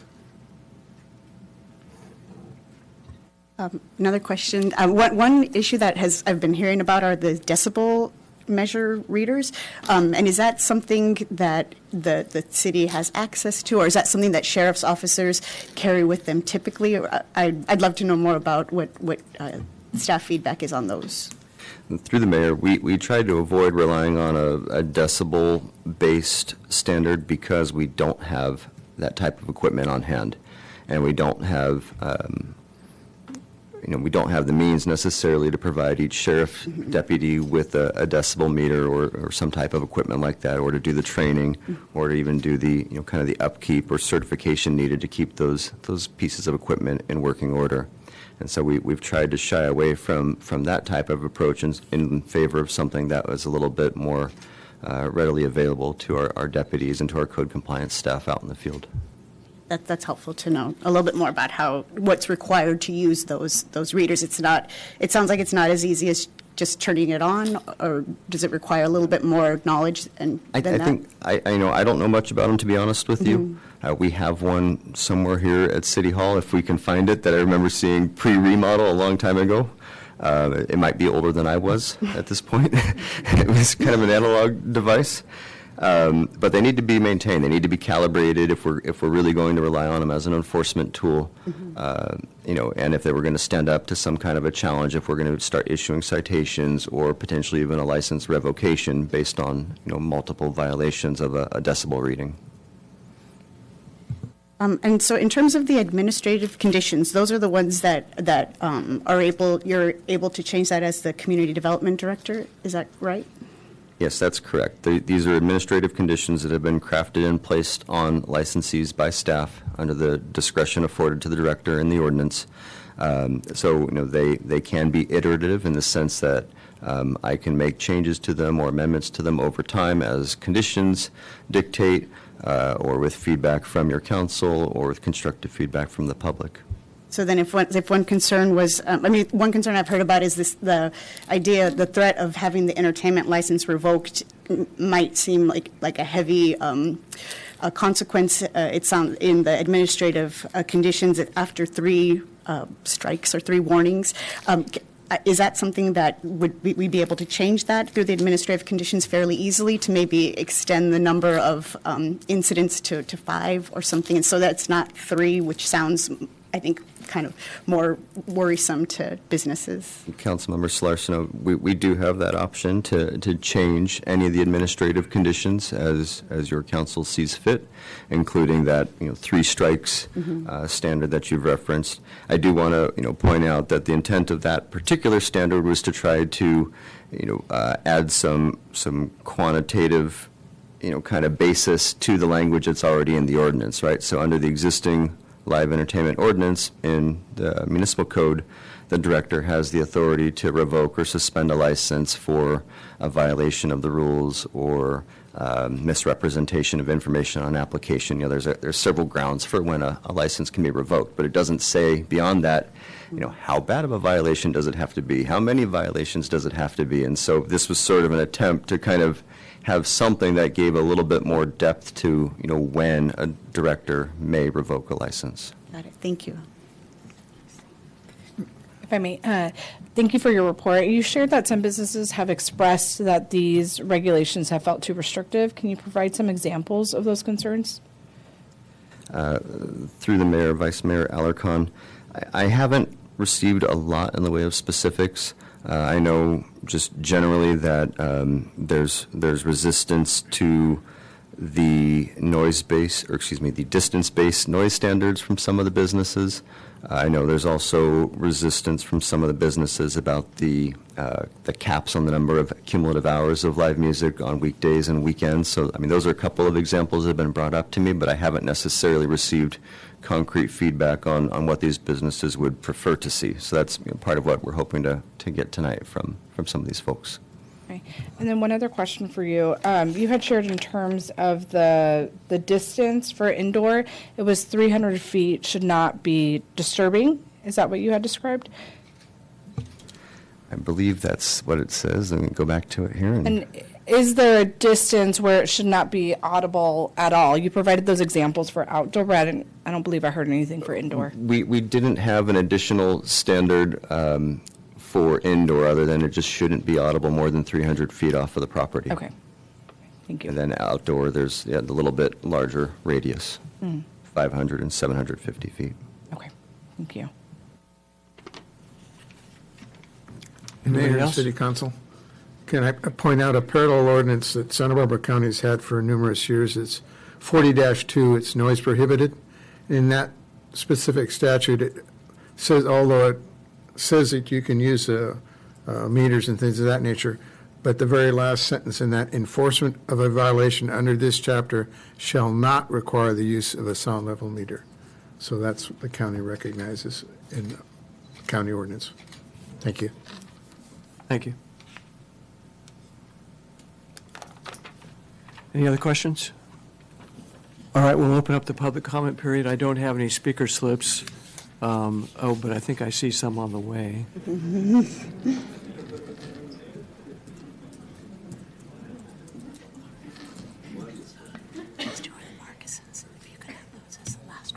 Okay.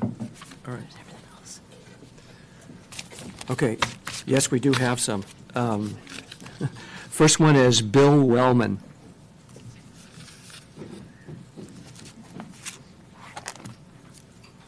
Thank you, Mr. Mayor. I prepared copies of my comments if you Can would like you to. use the microphone? Sure. Thanks. Would you like copies of my comments? I have them for each of you. If you have them, sure. Okay.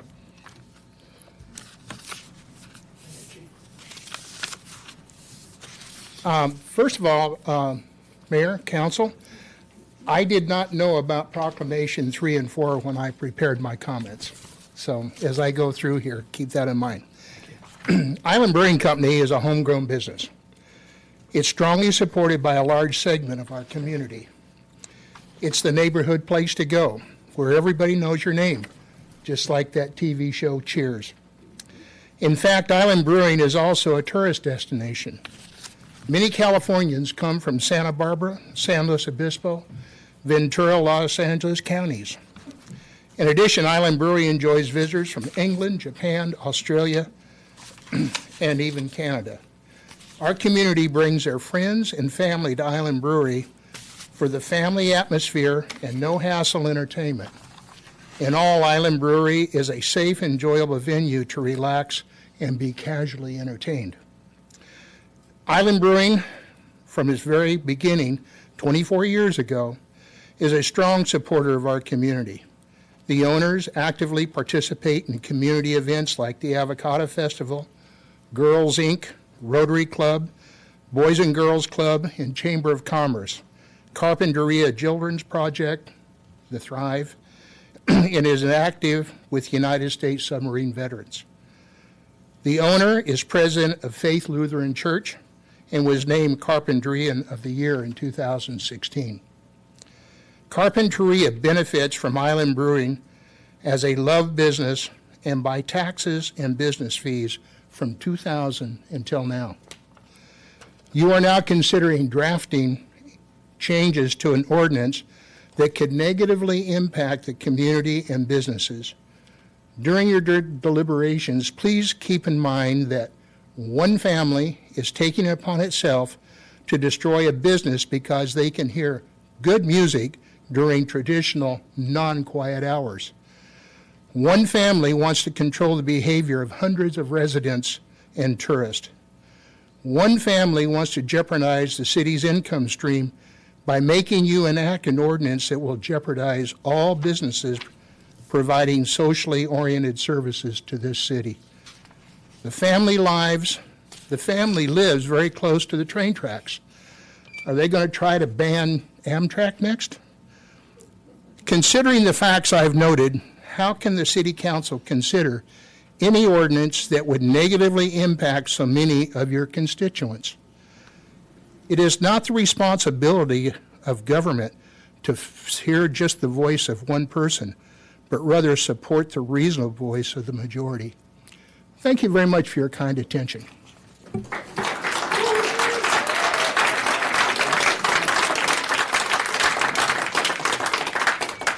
Can you please not applaud after each comment? I appreciate it. You can applaud at the end.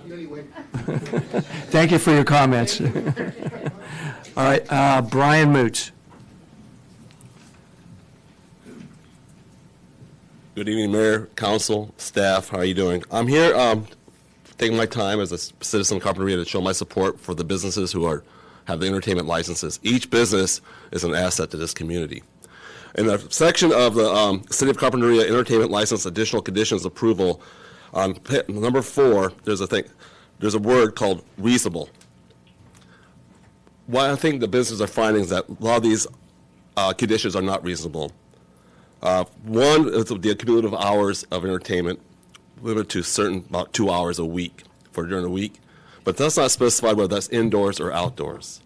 So I'm not sure if one band or one entertainer or anybody would come into a town for a half-hour show or a 15-minute show.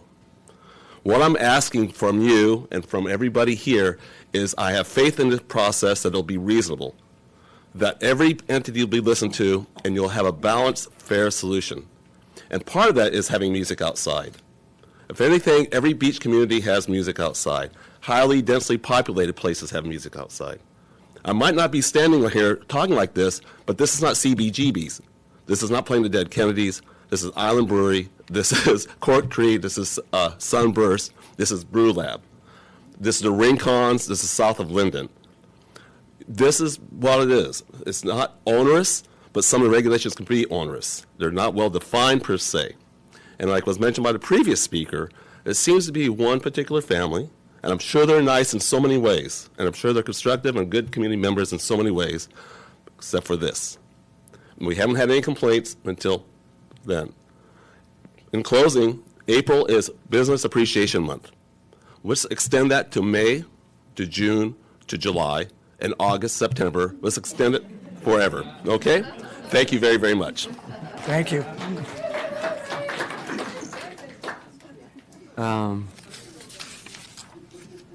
Paul Wright.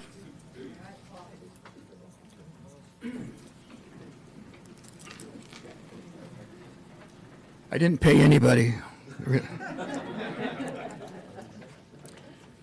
Mayor Al and councilmen, tonight we're reviewing the city's regulations for live music. It seems that there are a number, well, one other thing. I represent, of course, Island Brewing Company, but I also represent the Carpinteria Entertainment Coalition. We just made that word up this last week.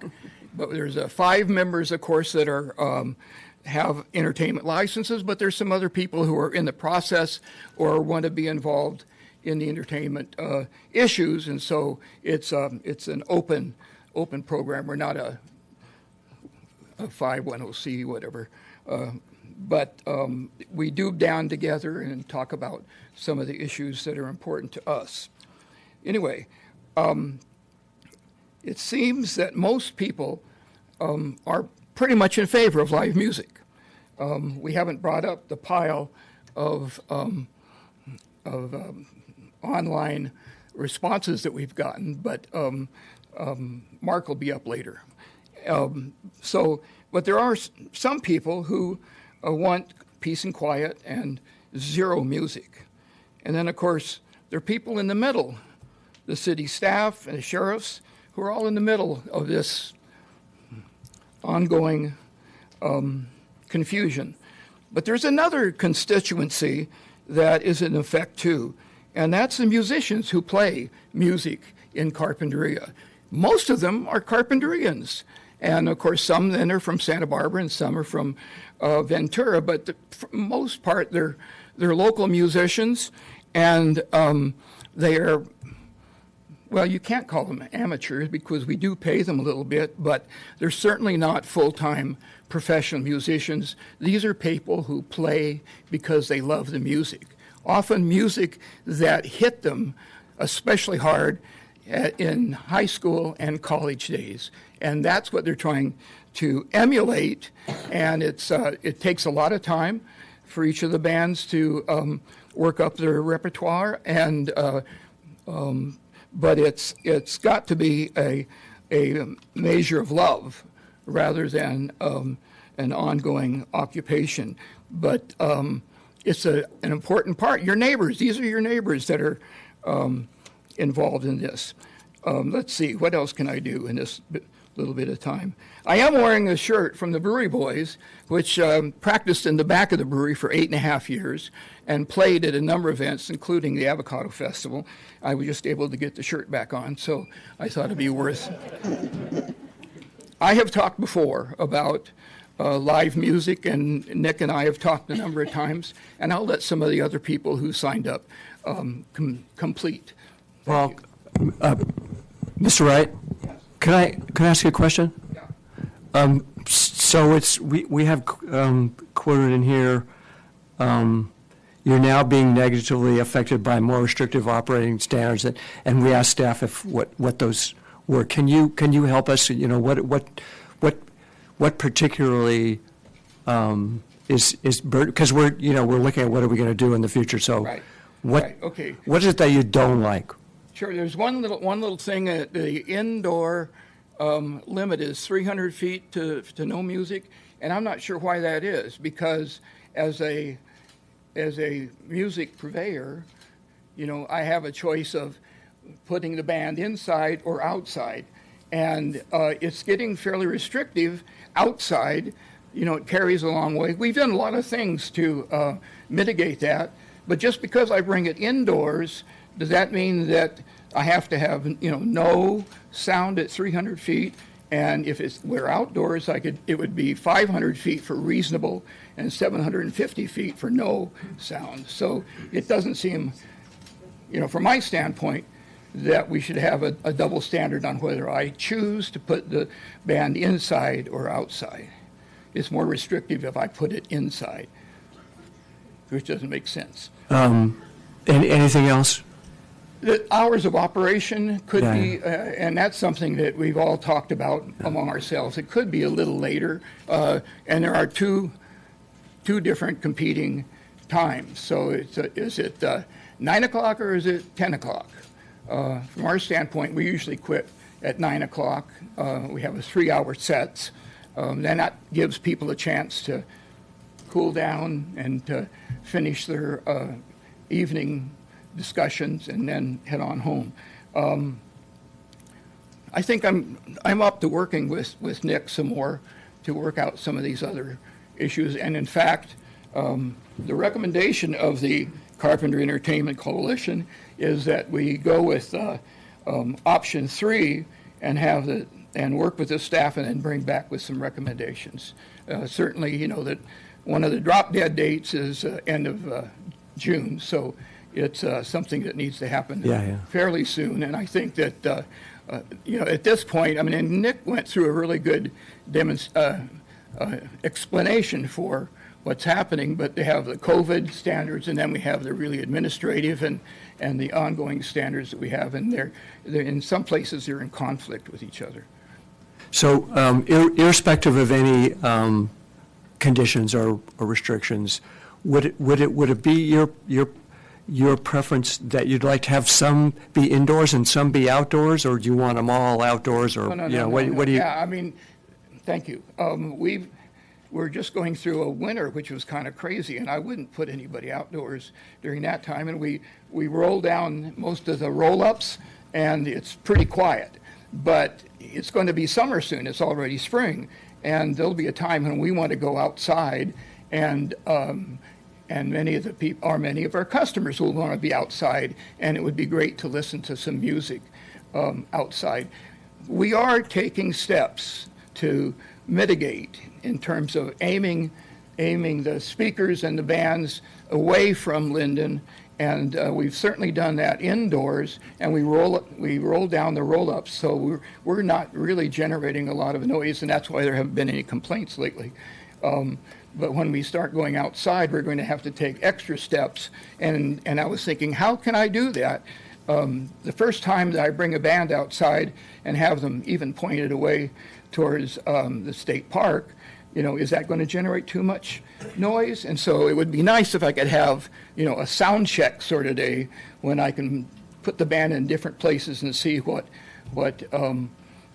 area is controls the noise the best. And of course, I have some concerns, and just because of where I am and the state park and the beach community, some of our compatriots are having other concerns just about having a little band outside in the patio area. And so that would be outside as well, but certainly wouldn't have the impact that something that I might have. Thank you for your help. You bet. All right, next one we have is Andre Jackson. Welcome again. Thank you so much. Again, my name is Andre Jackson. I am the new owner of Cork Tree Cellars. I'm also a local and a lifelong musician. Cork Tree hasn't had any complaints or citations, but we are all being included on these new restrictions, so I'm here to ask for a revision to the interim entertainment regulations. I hope that's what they're called. So why are we here? We're here to support live music. We realize that technically it's not being taken away, but if the new rules stand, it will severely impact live music in our town. And since this is a forum for public opinion, I wanted to touch a little bit on how we got here. The move to these new, much more restrictive guidelines was prompted by a small number of people being pretty aggressive, in my opinion, in their agenda towards our live music, primarily one household targeting one family-owned local business. The number of times that this couple has called our understaffed sheriff's department, written items in our local paper, and attended these council meetings to vent exceeds any local resident I know. I was copied on the email that they sent out last year to recruit people, where they misused the phrases, keep carp, and make good trouble, while also changing their voter registration from LA to Carpinteria so that they could address our live music allowances here, and claiming that we're trying to make this, and I quote, Bourbon Street West. So it feels like this aggressive behavior is getting rewarded, and it's impacting us as business owners. We love our town. The inclusion of music, being able to go out to local establishments and events. Normally, we've all played nice together. I interact with hundreds of people each week. Not one has asked me to turn it down or asked when I don't have music. We field calls daily asking if we do, and I've had people walk in and ask if we do and walk out if we don't. So it is a big piece of being able to drive revenue. It's not every day, but it's a part of our weekly schedule. Sadly, a lot of these people didn't know that this was going on and asked me why, how did this come about? So, even the staff report does mention that we've had historically a few complaints regularly. We might moving forward, but I haven't really seen this kind of drama before on this topic. So moving forward, we're asking for a suspension or revision to the new restrictions. We'd like to have a constructive consideration of what's fair to all of us and better represent the majority. Our town is growing, and in order to succeed with our existing businesses, we need to drive revenue rather than invite it to go elsewhere. We're here to ask that you truly keep carp and allow our community to thrive with more reasonable musical guidelines. We'd like to take away the cumulative hourly restrictions, loosen the time restrictions, and give us a chance to enjoy outdoor music as an option because we're a beach community. When the weather's nice, as Paul mentioned, it's nice to have friends around and enjoy some good music reasonably. So we want to truly appreciate and support live music, please. Thank you. Thank you for your comments. Please choose option 3. Okay. Thank you. Will Bremen.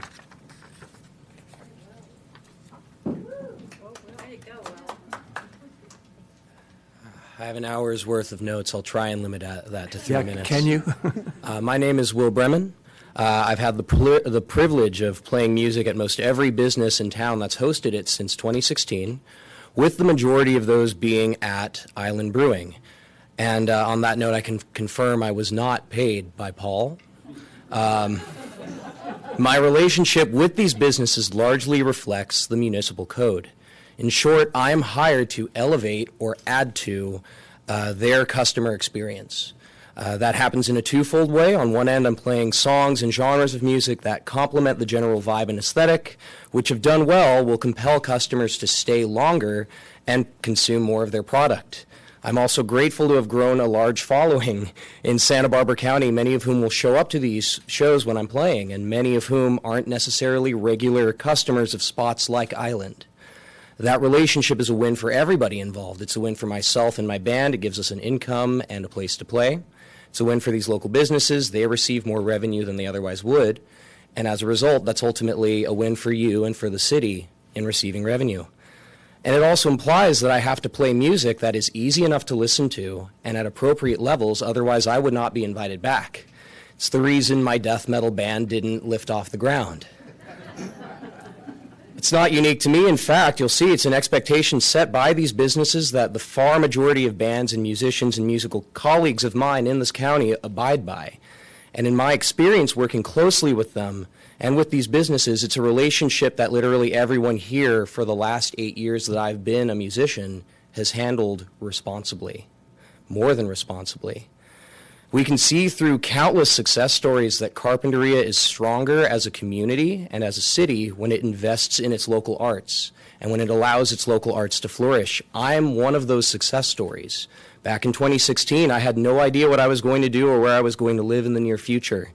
That in part I ended up backing a friend on guitar at the local Rotary show, and that led to meeting Paul from Island, who gave me my first solo gigs, who helped pave the way for me to establish my presence in Carpinteria.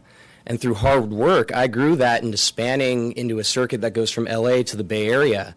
I've appeared on national television. I've worked with the likes of Willie Nelson, Neil Young, Joe Walsh, John Legend, what have you. I was able to create a thriving business where I can live sustainably out here as a musician during a time when, in general, a lot of people aren't as lucky. And I can't say this enough, none of that would have been possible without the live music scene here in Carpinteria as it stands. And as it stands, June 30th would be the day that dies. I highly implore you, please do not let that happen. Thank you. Thank you for your comments.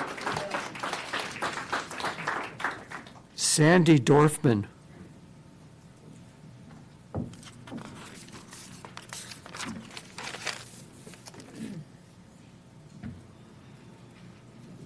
Welcome, Sandy.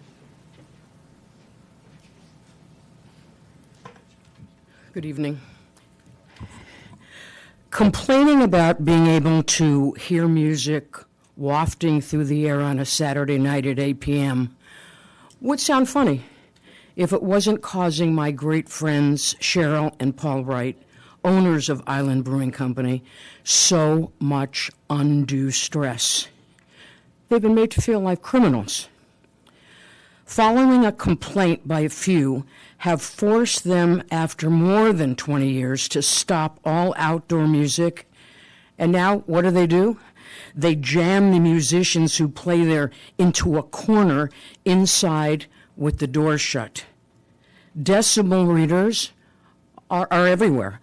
Paul hardly takes his eyes off his personal meter. It's so sad to see a fine gentleman who represents Carpinteria so well, so stressed, staring at this decibel reader, praying that it doesn't go up a point.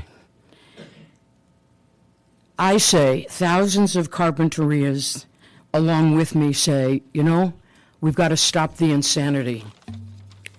Please, carp lawmakers, sit down with our business owners, many who have spoken tonight, who want to play music, and come up with a fair and equitable list of music rules that we could all live with. We, the people, the thousands who have signed the petitions, have spoken. And, you know, if I sound a little tired, it's because I can hear those darn ocean waves crashing in the night and the trains. Who do I speak and complain about that? Okay, thank you. Thank you. Carrie Smith. Carrie Smith. Welcome. Mayor, council members, thank you for taking the time to hear from the people. I'm here to ask for a revision for the current regulations. Live music is an important part of many of our lives. We, the citizens and regular full-time residents, have spoken. We've signed petitions, we've voiced our opinions, and we want to hear live music. We want the board to change the ruling to be more fair and reasonable. We want these rules changed, and we want to be able to enjoy live music outside in the fresh air and to be able to listen to quality music while enjoying the scenery of an outside venue. The owners of these venues have been major supporters of many nonprofit organizations in town. As a resident, I'm speaking out for Island Brewing, Cork Tree Cellars, the Arts Center, Giovanni's Pizza, and Sunburst Wines. These businesses have been nothing but generous and courteous and respectful to try to appease the very few out of thousands who have complained and contested this regulation. We're a small, close-knit community who are willing to abide by the regulations, but feel the regulations are too stringent and for these bands and businesses alike. We, the public, want to be able to enjoy the freedom of live music once again outside. Thank you. Thank you. Mark Matthews.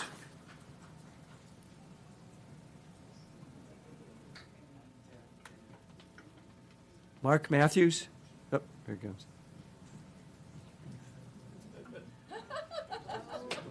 Way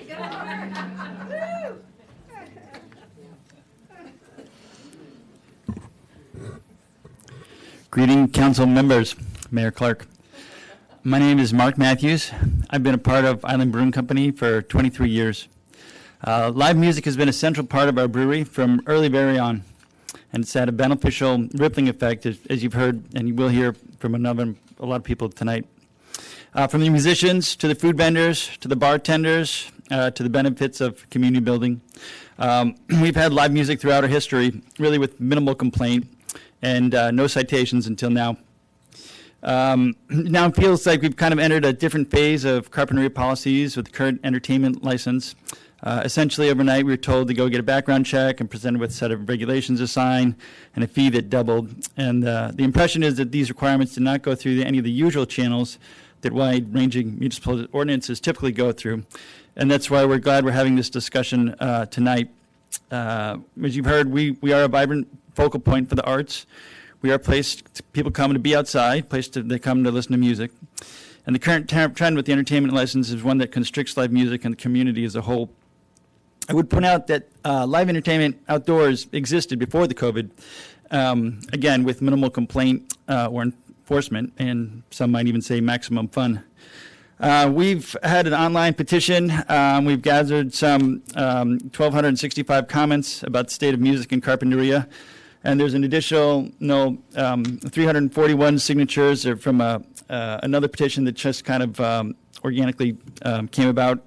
That we will present to the City of Carpinteria in the decision-making process.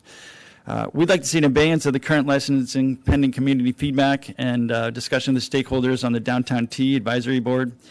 We'd recommend the city follow the City of Santa Barbara County ordinance pertaining to live music, and furthermore recommend a full examination of the social and economic implication of live music as it pertains to Carpinteria, commerce, and tourism. Live music supports local businesses, engenders a community, and it really makes this town unique. Thank you very much. Thank you for your comments. Cheryl Wright. Welcome, Cheryl.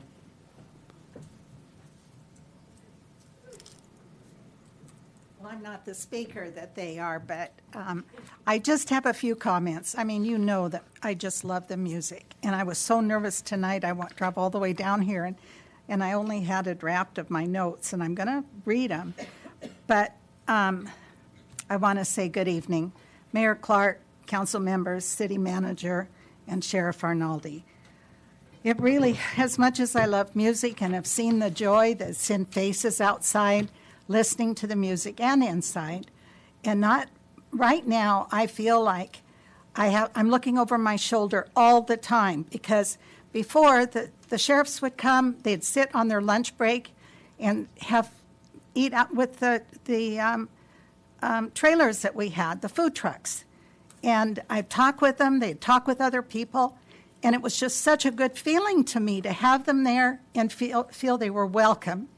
And then all of a sudden, there was one couple on 3rd Street, as you know, that have called incessantly about the noise. They don't want any noise. And they called, and it wasn't that loud, but I drove over and sat in front of their house. They had two of their windows open in the front, vents up on the top of their ceiling open, and their door open. And they were complaining that the music they couldn't hear television. Music was too loud. Well, it just keeps going on, and I just have a heavy heart to come before you to plead that I really want to have a say in the new ordinance and the other people in town that really enjoy it. I want to go back real quick in time to January 27th, because this weighs really heavy on me, as Nick knows. Paul's talked to him several times about it. I want to give you an example of the type of harassment that I've had, and it's inflicted to me on Island Brewing Company and the entire city. But Paul was home. He's had surgery.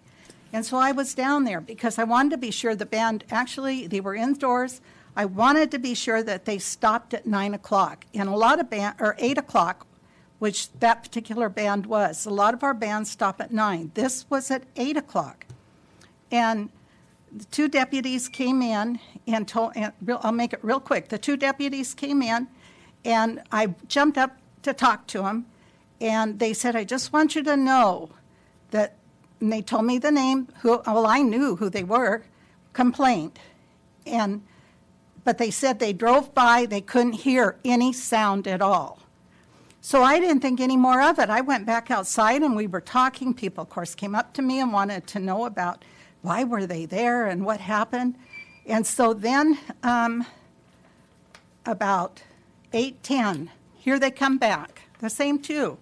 They were, I felt they were apologetic, but they said the people called again and told them come over in front of their driveway and to listen to the music. They could hear it. It was their last song, actually. It had to be for the time. And then they said, but you know, they called, we're going to have to give a citation, not a citation, but write it up. And I didn't think any more about it. So then 2 weeks later, I get an administrative citation from the city. And here it was for public nuisance, $100, and they were threatening to do a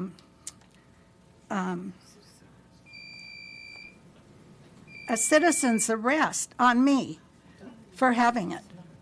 And it was like a citizen's arrest. It was just incredible. We stopped at 8 o'clock. So we have music on and off for over 24 years, and I never thought it was a problem because we have the big green space in front of us of Linden Field. The state park people, the camp hosts come over and enjoy the music. We've never, ever had a complaint from them until maybe 15 times in 2 hours the Marcusans call and complain, and they're the only ones. And I'm just so upset about it that it's just not right. And then to get a citation, and they've caused the first one at Christmas time that Paul apologized for, and then this one that just happened when when the sheriff said they didn't hear anything, but they didn't go to out in front of their house, and then they heard it, not much, it was the very last song. So anyway, I know I'm taking over my time, but I want to thank you because it really is important. So thank you. Thank you for your comments.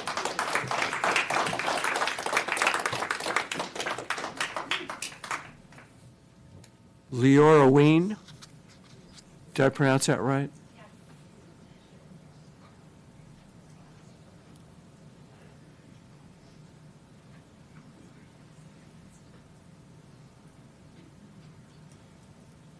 Welcome. Hi. Hi. My name is Leora Ween. Thank you for inviting me up. I am 3 years new to this enchanted city. Oh, sure, absolutely. Is this better? Yes. Excellent. My name is Leora. I'm an educator. I'm an educational therapist and artist. I was lucky enough to come to CARP when I was teaching online during COVID. And as an educator, that was a very difficult time. And one day I heard music in the air. And I just walked over to Island Brewing. And there were people dancing. I didn't know anybody. People smiled at me. People invited me to dance. And it was like back to humanity. And there was another presenter this evening talking about mental health. And I got my master's in social and emotional learning 2 years ago now. I serve kids from second grade through high school. And one of our biggest challenges these days is loneliness and lack of connectivity. And there is nothing like an outdoor space in beautiful nature where you can walk in and be welcomed by people that you don't know. I'm on the shyer side, so this is a lot for me to do, but when I heard this was happening, I wanted to speak out. I'm lucky enough to be by the Salt Marsh.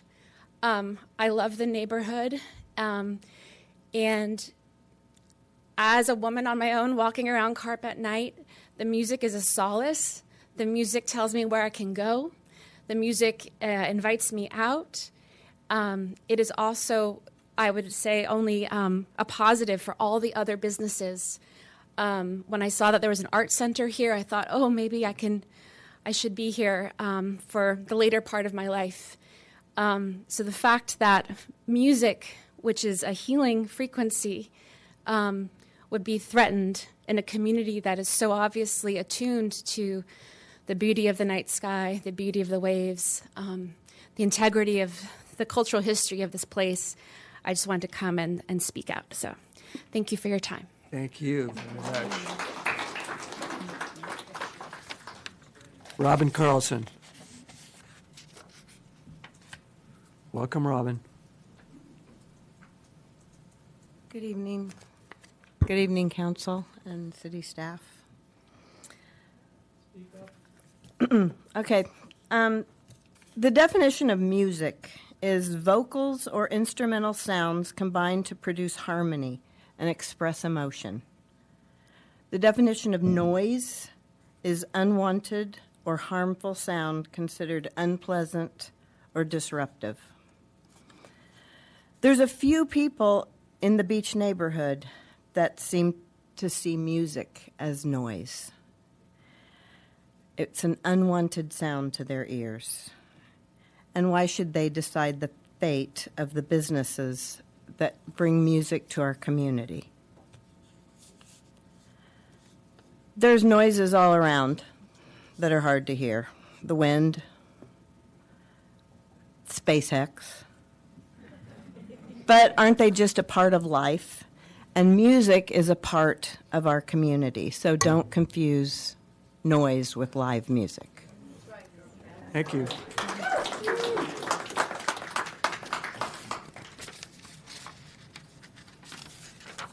Lorraine McIntyre.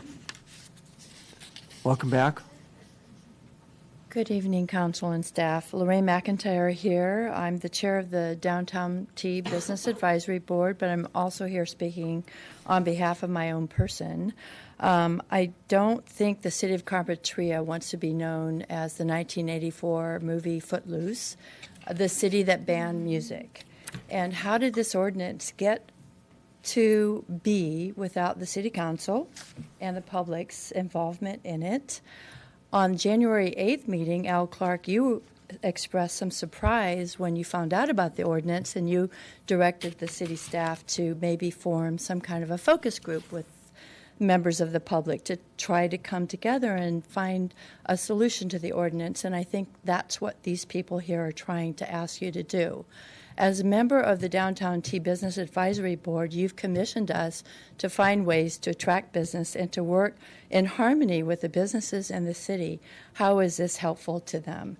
To lose revenues, to not attract business? Just think of the revenues you could attract. Will Bremen brought up a good point in that he brings his fan base here. They spend money, the money and tax revenues will fund the sheriff department. It will fund the junior lifeguards. It may even be able to buy open space. Maybe the tea time, you could buy that with the money that you get in additional revenues that you get from attracting businesses. So why do you want restrictive ordinances in a commercial area? Yes, it's a bedroom community too, but are we a bedroom community?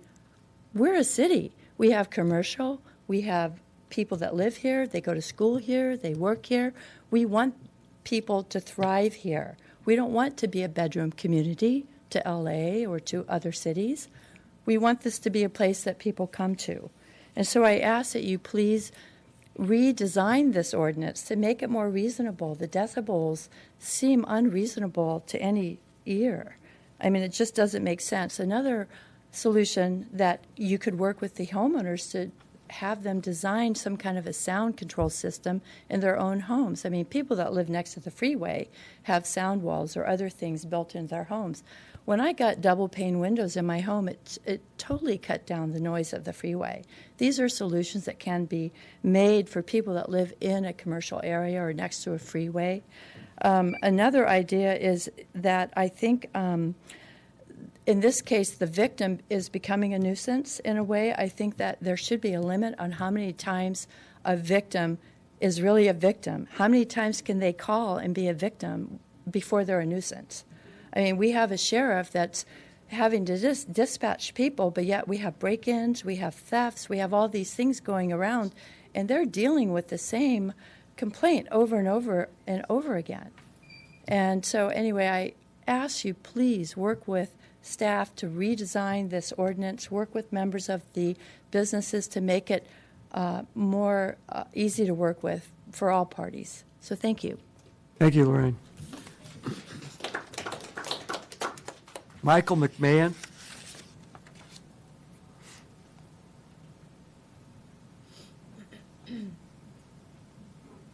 Welcome. Distinguished council and staff.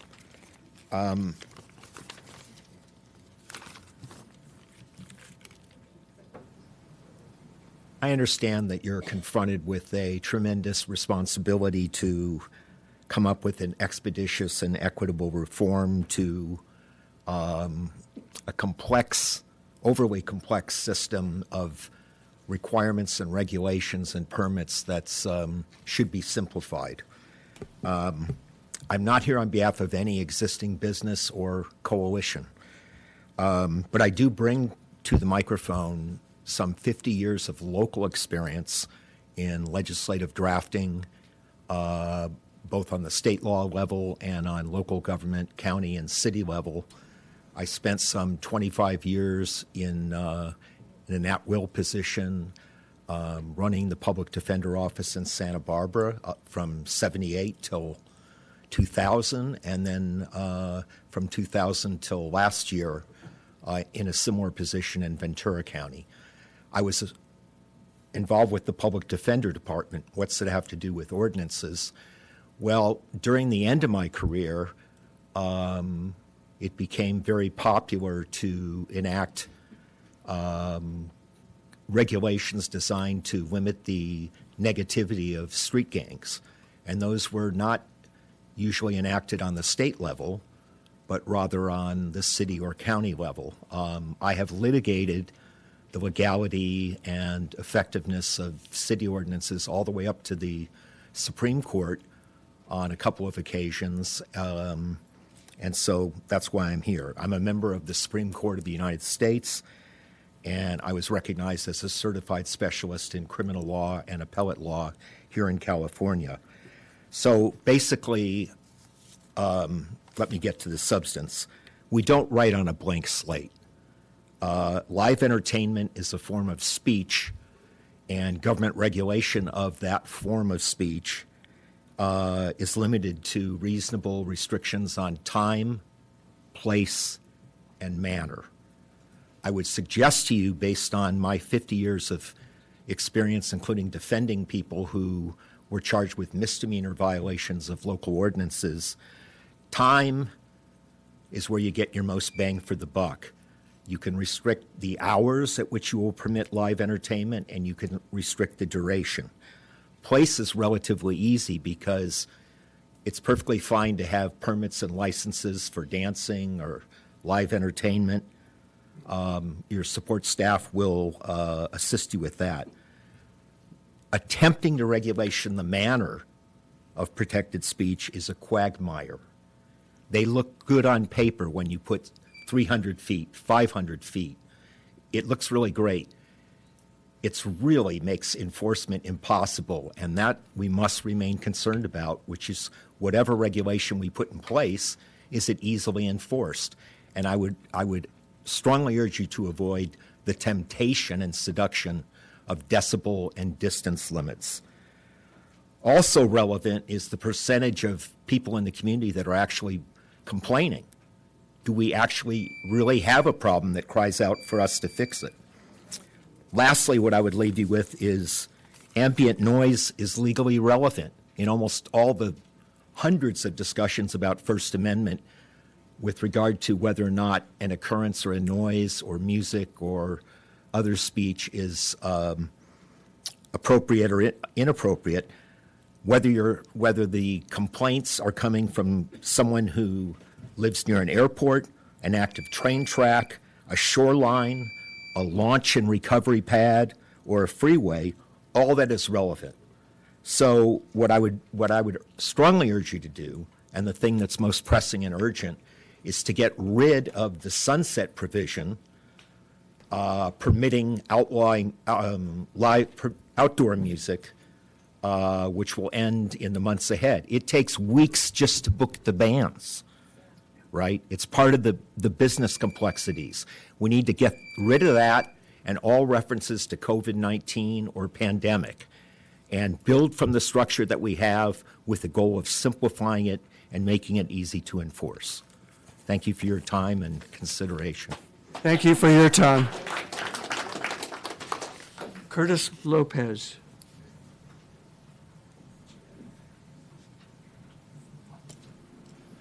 Welcome. Mayor, Council. My name is Curtis Lopez, and my family settled in Carpinteria Valley in 1860. I've been hooked on music ever since 4th grade when they stuck a trumpet in my hand at Catalino School. This week in the the Coastal View News, the letter section, the author stated, "I am committed to preserving Carpinteria's small beach town lifestyle. I've lived here for 73 years. And live music, both indoors and out, have been a consistent and ongoing art form in this community. It's been enjoyed and celebrated as far back as I can remember, and I participated. So I'm one of the guilty ones. Along with the Palms, we had the Melody Club, Tugboat Annie's, the Grapevine, the Hitching Post, and others. We also had summer outdoor concerts that were sponsored by the city. We had them down at 4th Beach by the boat launch. We had them in the parking lot next to the Spot. And we used to have live music at Noah's Ark, which is right next to what's now Cork Tree. So live music has been a huge part of Carpinteria since I've been here 73 years. And so I just think we need to preserve the small town. When the gentleman that wrote this said he wanted to preserve the small town, he has no idea what our history is. And our history was art and music. Along with Woolbrandt's paintings, we had music. He had a little booth down there at Noah's Ark way back when. He was probably 16 at the time. Anyway, so I implore you to don't pass on music and stuff. It's been in our livelihood, for as long as I can remember. Thank you. Thank you.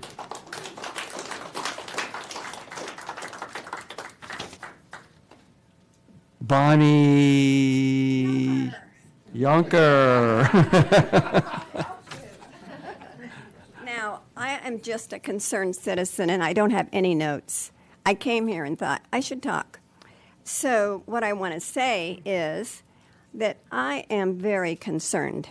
The more I hear it, the more I am concerned. I'm concerned about the 3 strikes and you're out ordinance. That should be changed. I'm concerned that someone can come into our community and turn it upside down. I'm concerned that they can really make life almost impossible for many, many people in Carpinteria. And we love music. We all love music. And I'm getting over a cold, so excuse me. But the family in question, their life has been music as well. Did you know that? They had a recording mastering company where they had to listen to music and make sure it was just perfect to go on a record. And if it wasn't, he wouldn't be paid. But that was how he earned his living for over 20 years. 45. So now he comes to Carpinteria and wants to have no music.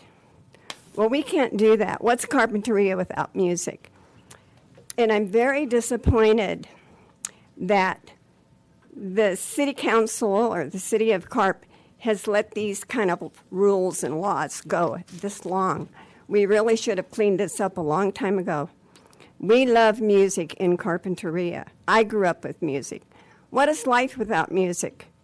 So let's put our heads together and figure out what we can do to fix this problem and have music. That's it. Thank you. Suzanne Cosman.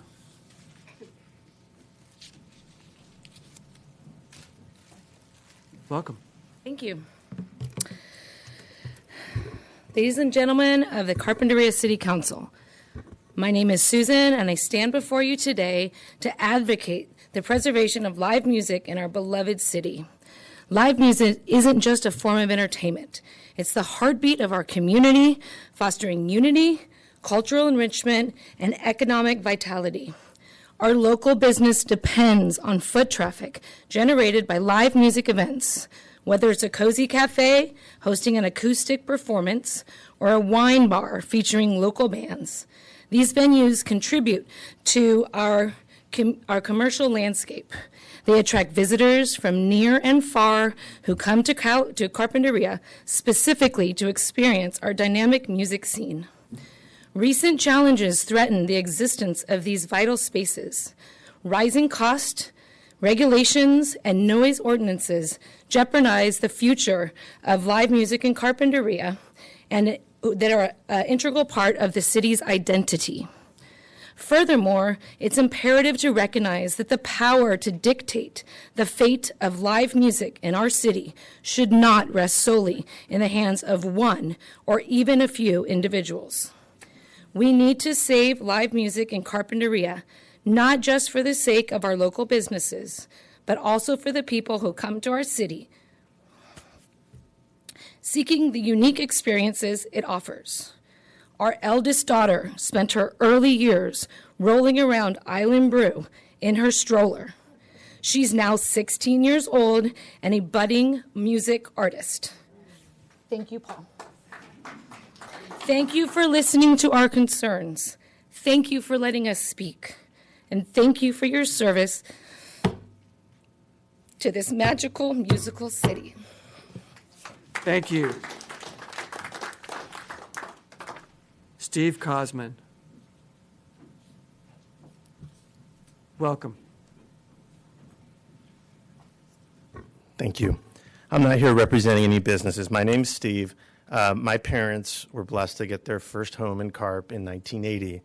And at that time, I was 5 years old. And since I can remember, live music was always an integral part of the culture here. With me at my age, it was starting with the Palms. My wife, Susan, and I are privileged to be homeowners here in Carp, and that tradition has carried on with many of the businesses that are represented here today. Santa Barbara County has no shortage of restaurants, businesses, and live music is a key differentiator that separates Carpinteria from the rest of the pack. Not only does live music help support our businesses and provides entertainment, it brings people together.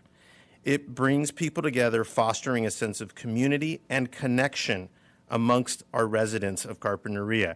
We have made countless numbers of friends and solved many, many differences listening to live music, both indoors and outdoors.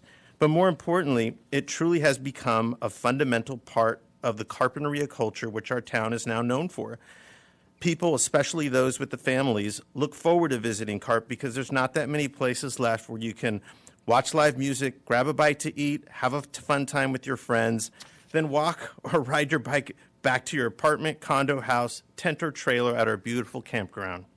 It's also one of the many reasons why people look forward to visiting Carp for our annual Avocado Festival, St. Joseph's Carnival, high school reunions at the Arts Center, which all have been a huge success. Much of that is also done outdoors. As mentioned in the report that was given, live music was never much of a problem in Carp until last July when a small handful of individuals began expressing concerns. Some have expressed concerns with children being disturbed by the noise. I'd like to offer a different perspective. My wife Susan and I have 3 children, ages 10, 13, and 16.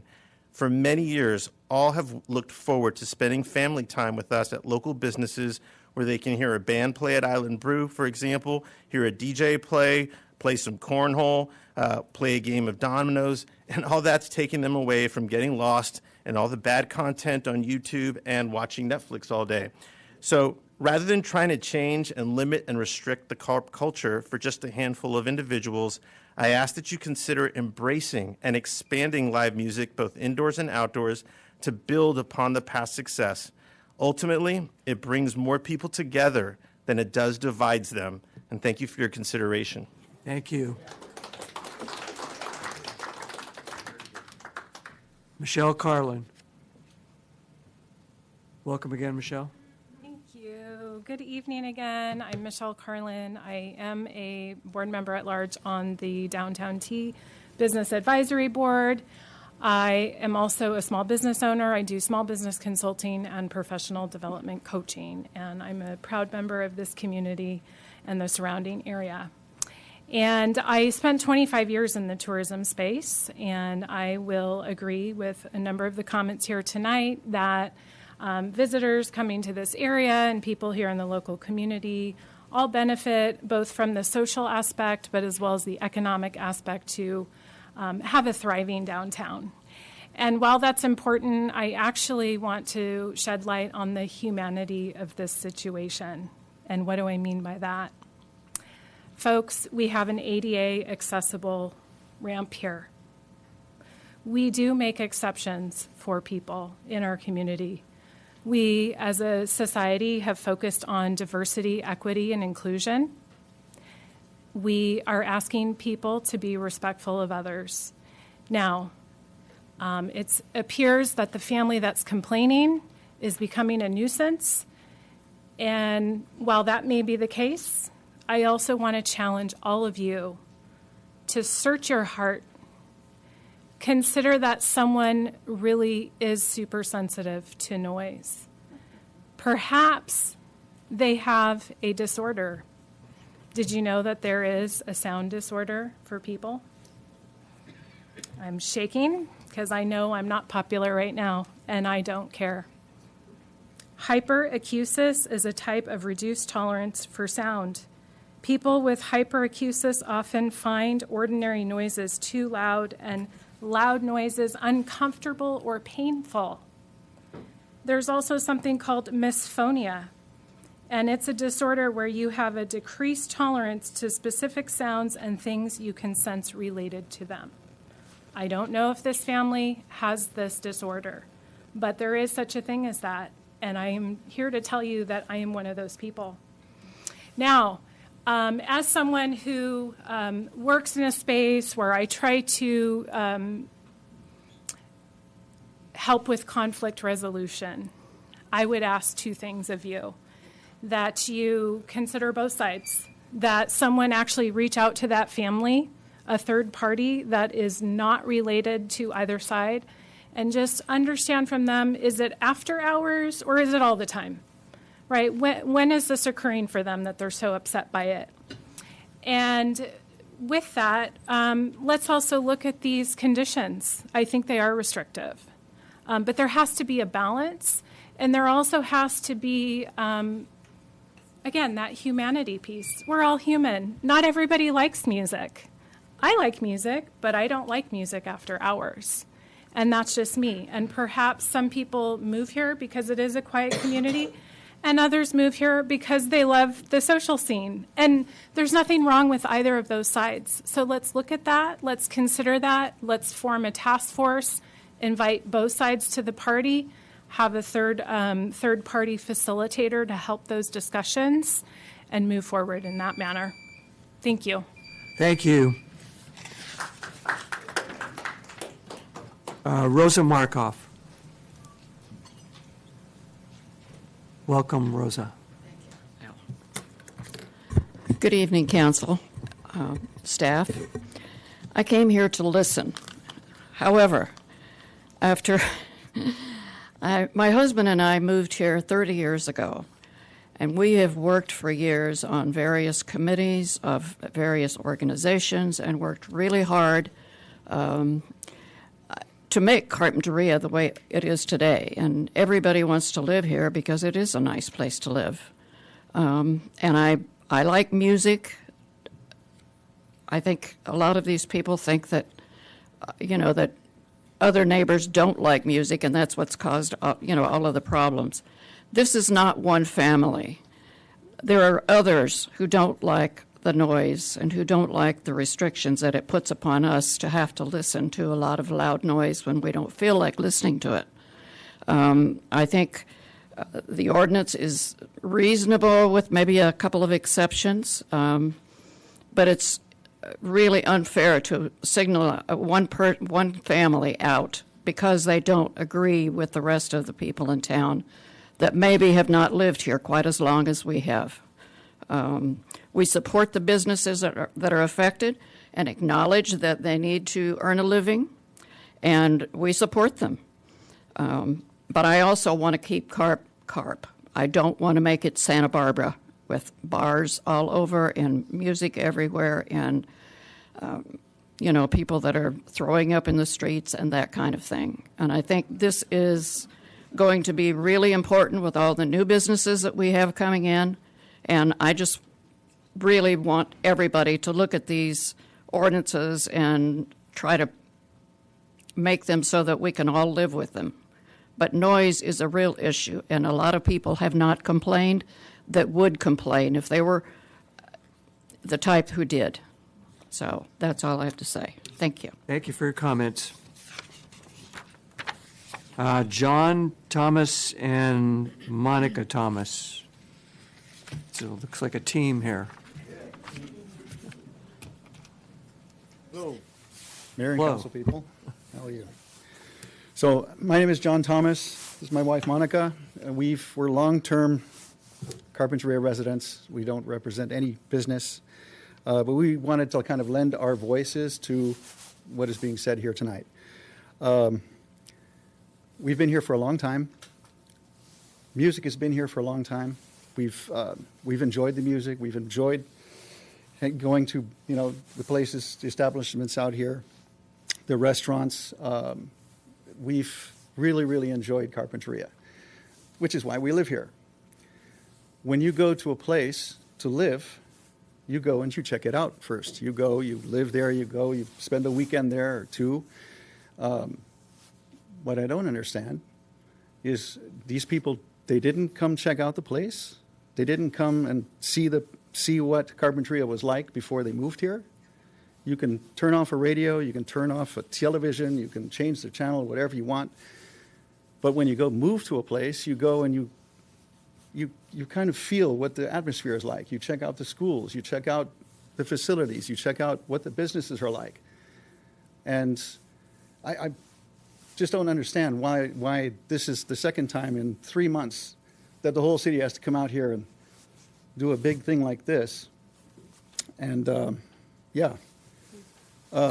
I've had the pleasure of sitting on the board with Paul, and I know the good that he's done for the community. I know that you all know the good that he's done for the community, and I'm just kind of appalled listening to all of this.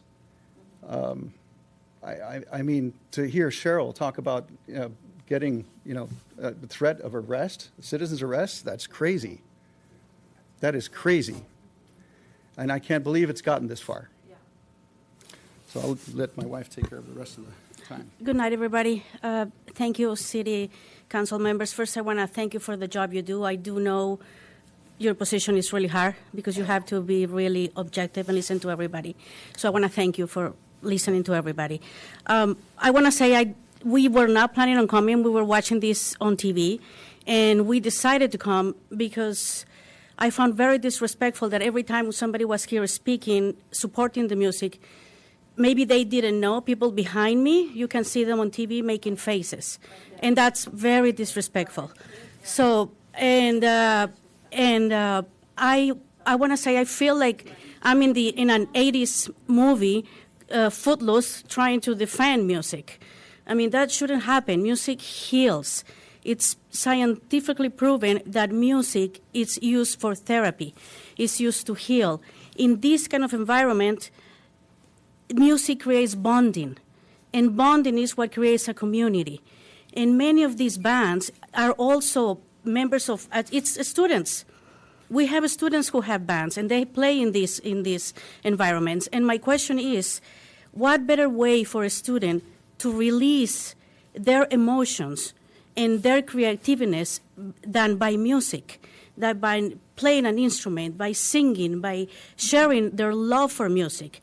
And that creates all the other young students to go and see, and everybody. So this music is, I'm sorry, I know it's two people, so. It's okay. Finish your thoughts. Finish your thoughts, please. And I just want you to please consider helping the businesses in Carpinteria, which is the ones that help the community grow. And I just thank you for your time. Thank you. Thank you. Thank you.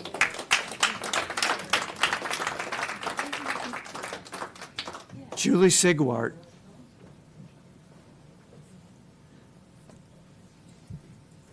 Welcome, Julie. Thank you. I just wanted to, I have a few questions about, this that's going on here. It seems to be really restrictive, like cumulative limits of hours of live entertainment per week. What I'm getting at is that, clearly we have to find ways to work, with all the citizens, make everybody feel welcome and, all that good stuff. But, I have lived in Carpinteria since mid-90s. I've left, once, come back. But we've participated in live music. They used to have some wonderful open mic nights at Buster's when that was around.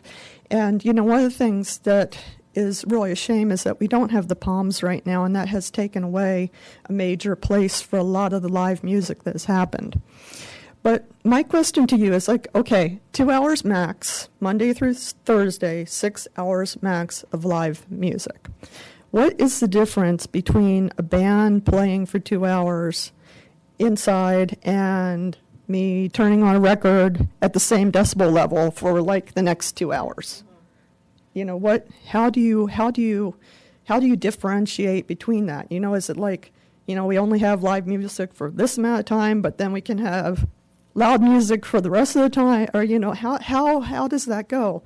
I believe that we have the noise ordinances. What's the difference between live music and any other type of noise? I'm not up on the regulations and the laws that we have, but it seems like some of these things should overlap, and that the curfew, amplified live music curfew, 9 p.m., that's great.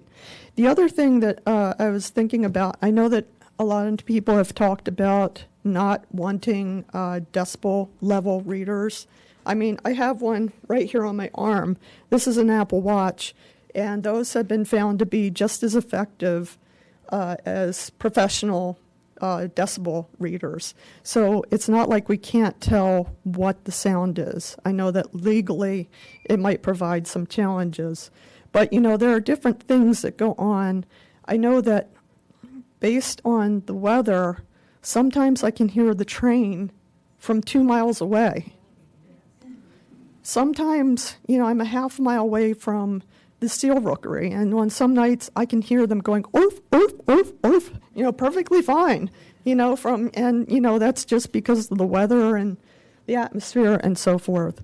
So, it's not really that fair to say that, if we hear it to this amount of space, that would necessarily reflect how loud the music is.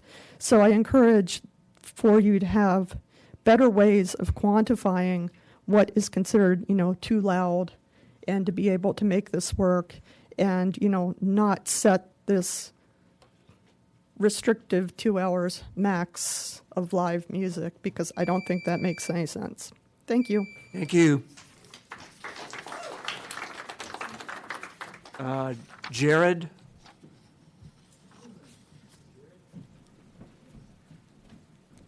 Welcome, Jared. Hi, my name is Jared Nelsletto. First off, I want to say thank you for letting me come and speak in front of you. It's a pleasure. I didn't actually plan on coming up here to speak. I heard all these wonderful testimonies, and I felt compelled to kind of voice my own opinion. So a little bit about myself. I am now a professional musician. I live in Santa Barbara. I didn't start doing music full-time until earlier this year, later last year, so it's really important in my life. I love the people of Carpinteria. I mean, honestly, since I've, lived in California for the last 6 years, this is one of my favorite towns. And it's solely because of the people. I've fallen in love with it.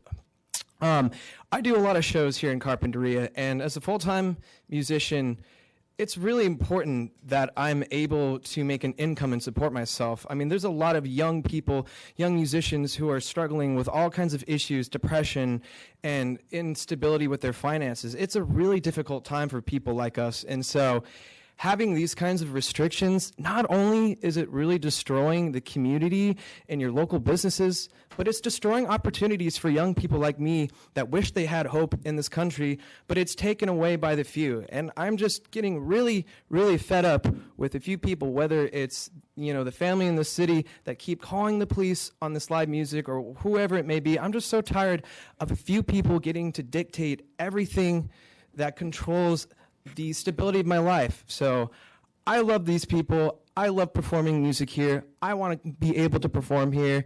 And just to give you a story, sometime in the last year, it was at Island Brewing. I was outside, not inside. I was outside, which is it's so much better in so many ways. I won't go into all the details. But I was playing music, and there was some visitors that were at the beach. I don't think they were the locals. They were just visiting here. They heard me playing music, and they came over to the business. They spent their money at the business, and they stayed the whole time for my whole show and came up and talked to me and said, wow, like, your music really touched me. That was incredible. And I've just found so much passion and so much purpose in what I do. And these restrictions, they're going to take that purpose away. So if you want to support young people that are excited to work hard and actually find purpose in this society, you gotta keep people like me in mind when you make these restrictions. That's all I have to say. Thank you. All right, Stephen Markison. Eileen's going to go first. Okay. Welcome, Eileen. Thank you. I'd like to correct the record first. We've been part-time residents, for 19 years, since 2005. The same year that Paul and Cheryl Wright moved into that warehouse on 6th Street. So we've been there for 19 years. They've been in their space for 19 years. No incident for 17 years. COVID happens. So that created this vacuum. A lot of outdoor entertainment is happening. We don't have a problem with live entertainment. We've never had a problem with live music. We have a problem with the volume. We've called in noise complaints because it's the music, their business has come in loud and clear into our property. And now I'm going to read from my statement. Compliance is necessary for compatibility to exist. All conditions of the Carpinteria entertainment license and application should be enforced. Please do not permit any of the entertainment license conditions to be erased or amended. We find any claim that the current conditions listed in the entertainment license are difficult to comply with unbelievable and shocking. We believe that any amendment to the license conditions would amount to an ethical collapse that would essentially approve and allow businesses to deprive residents of their fundamental right, the right to quiet enjoyment in their private homes. In the last 5 weeks, my husband and I have been able to experience quiet enjoyment inside our home once again. Our evenings, that part of the day that we should be able to program as we see fit, has been restored. We enjoyed that fundamental right, our right to quiet enjoyment, for about 17 years. We coexisted with the Island Brewing Company without incident for that stretch of time. And it wasn't that hard to do. Our home is over 2 football fields away from IBC. How hard could it be for IBC to contain its sound so that it couldn't interfere or interrupt any activity at any property in the beach neighborhood? It should have been real easy, and it would have been neighborly, too. But IBC wasn't interested in being good neighbors. They needed to be competitive at any cost. Cork Tree Cellars' Andre Jackson described the restaurant business in Carpinteria as competitive in her March 11th appearance before City Council. So competitive that live entertainment is now a critical component to making a restaurant viable in Carpinteria. 5 businesses in Carpinteria have their entertainment licenses, and we can anticipate more issued licenses to come. So to be clear, IBC is not performing any type of community service when it books bands. IBC is a commercial operation interested in supplementing its customer base with the assistance of their booked music talent's built-in audience. IBC's primary business as a microbrewery and has its ancillary uses as a tasting room that can host live entertainment. All of these uses require the business to comply with health and safety regulations, including live entertainment. Noise and sound issues are covered under health and safety. There are reasons that communities have noise standards. That one of the 7 elements of a California general plan is dedicated to noise. It's to protect citizens from the hazards that exposure to certain levels of noise can, to quote from the California Noise Act, result in physiological, psychological, and economic damage. The volume of IBC's live entertainment disrupted important activities inside our home that required focus and had hard deadlines, frustrated our ability to communicate and connect, was detrimental to our work, play, and rest. It was bad for our mental health. While my household has been written off by IBC as outliers, I can assure you we're not. Cheryl Wright described our complaints as unfounded and frivolous. They're not. Inside City Hall, there was an anecdotal awareness of the noise from the staff report, quote, as the frequency of outdoor live music events increased over the past several years, anecdotal observations by the city staff suggest that the intensity of the musical acts also incrementally increased as larger and in some cases louder musical acts were hosted. Trying to find a remedy, some relief, has not been a happy undertaking for us at all. There's been incredible hate and threats of harassment to our household on social media. We want our right to quiet enjoyment to be fully restored as it was experienced before the city's temporary COVID-19 outdoor business permit program created a vacuum that allowed noise abuses to take place. And we want IBC to comply to the letter with its 2014 conditional use permit. And they were aware of noise parameters there and then. 2014, 10 years ago. We need the city to continue to enforce the additional conditions, all the conditions of the entertainment application and license. Compliance is necessary for compatibility to exist. Thank you for your comments.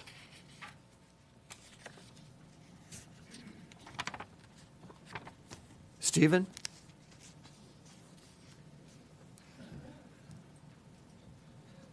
Good evening, Council. Welcome. Mayor, staff. I'd like the same extension, the rights we're able to perform in front of this podium. I'm going to read from my prepared statement. The current live entertainment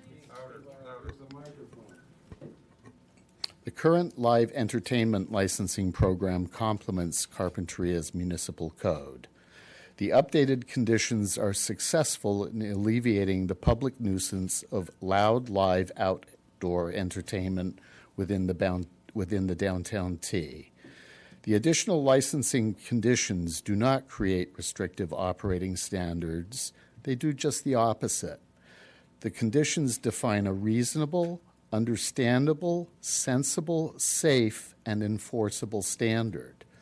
Ordinance 744 adopted in 2020 was easy to understand and support. It's been extended 6 times, now 775. 775 is expiring June 30 and must not be continued. Outdoor live entertainment is difficult, if not impossible, to contain and disruptive within the downtown T.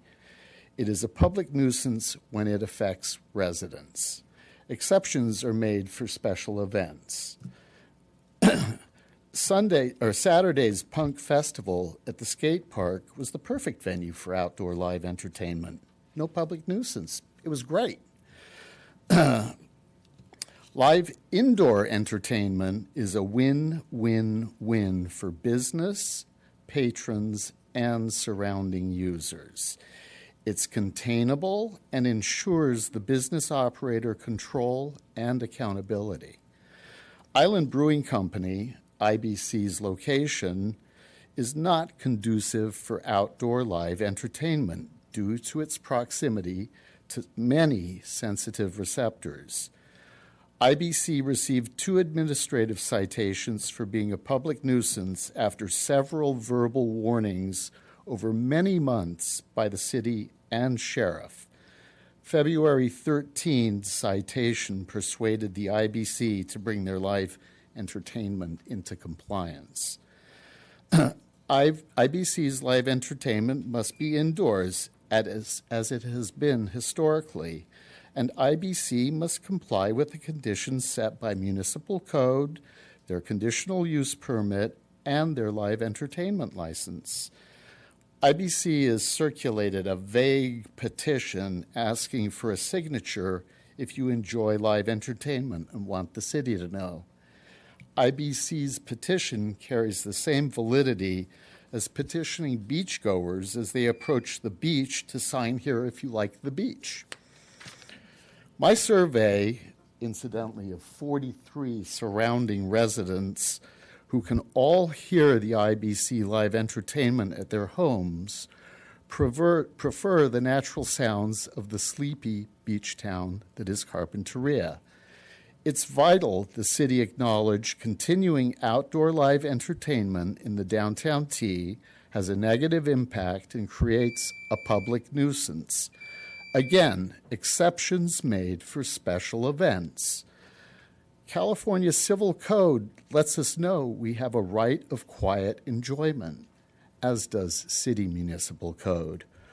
Ordinance 775 must end June 30th. Its well-intentioned job was beneficial during COVID.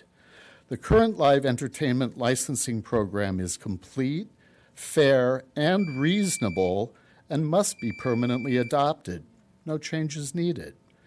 The staff report noted in the event that the council directs staff to research and develop amended regulations, these added expenditures would likely be included as part of the proposed next fiscal budget for council's consideration.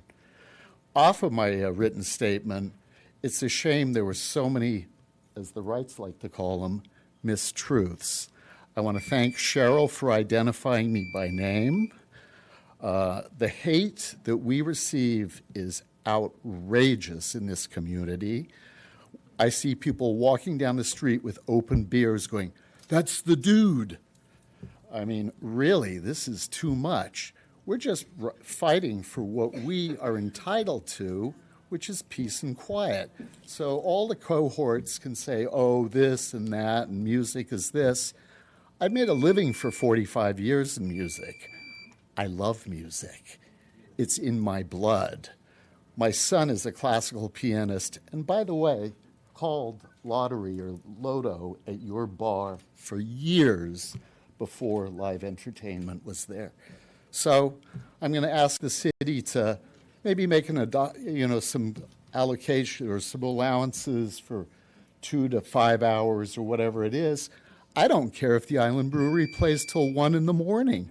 I just don't want to hear it. I think that's a fair and reasonable request. Thank you. Thank you. That is the last of our speaker slips, and I'll ask if anybody else would like to comment at this time. I see a hand, and I see another hand. Wait a minute. I think you've already spoken. Let's hear for the person who hasn't spoken. And can you, if you come up and speak, can you fill out a speaker slip when you're finished, Debbie? Yes. Thank you. Yep, that's it. It's green. Welcome, Debbie. Thank you very much. Thank you, Mayor. Thank you, Council. Thank you, staff. Thank you, Sheriff. One of the strange things for me, I go around town and I see people sitting outside with their hoodies and their little warm jackets on at restaurants. Now, before COVID happened, not one of us would have thought to go to a restaurant and sit outside in Carpinteria. Can you remember that time when none of us would have ever been outside in the cold because we thought it was too cold and we'd have to go inside? But nowadays, we go to restaurants, we sit outside, we have fresh air, it's lovely. We go to Island Brew, we sit outside, we have fresh air, we get to hear some music. Music brings joy, that's all it is. It brings joy to every one of us every time we hear it. If you turn on the radio when you get back in your car, it's going to be joy, and it's going to kind of erase all the bad stuff that's happened at this meeting.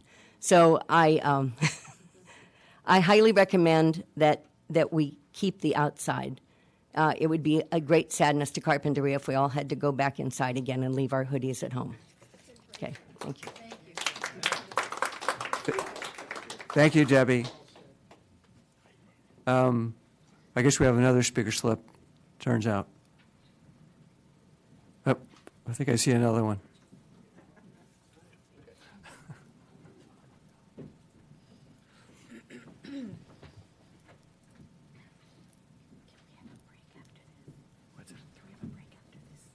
Yeah, hopefully.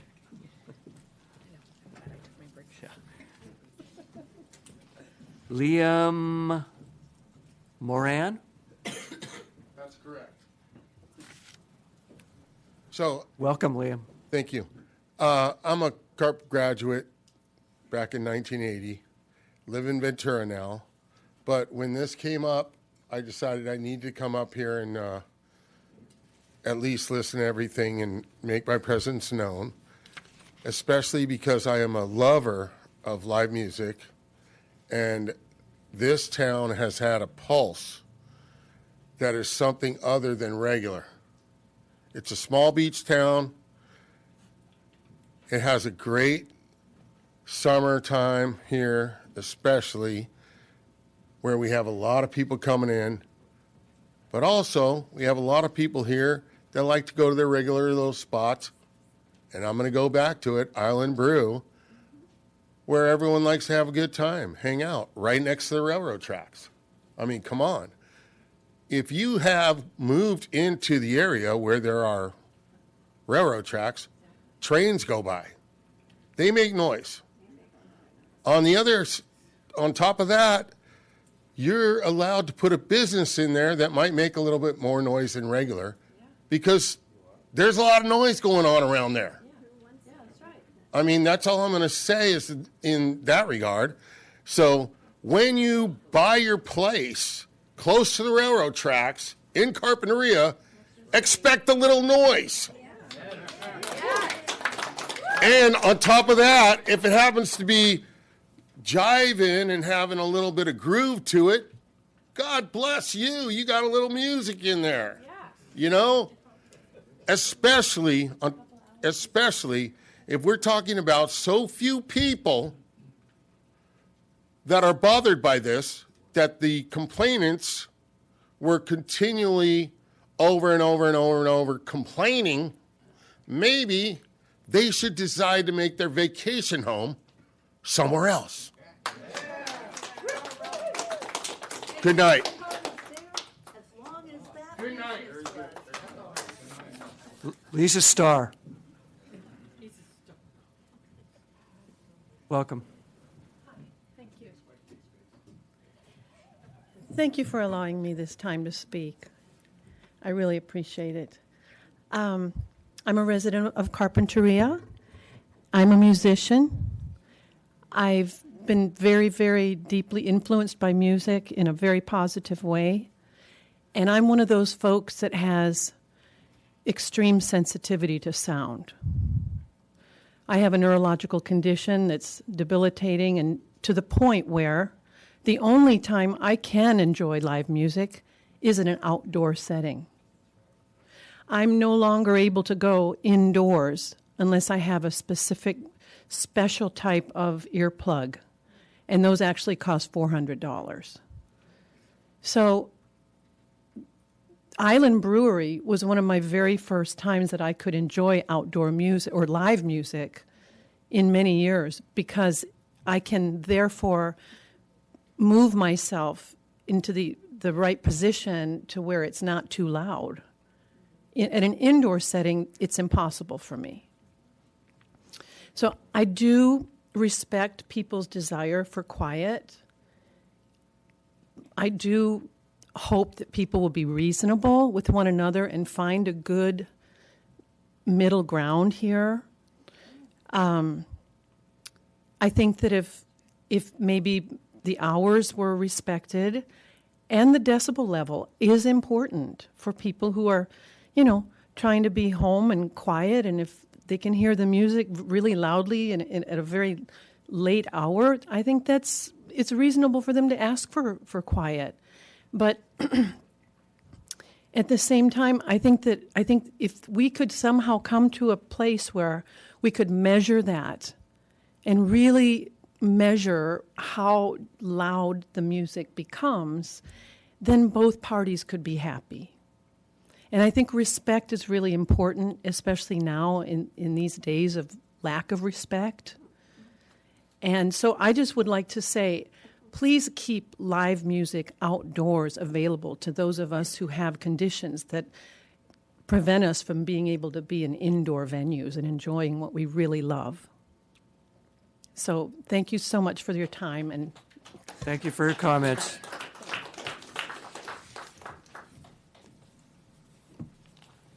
All right. Oh, one more. Oh, my goodness.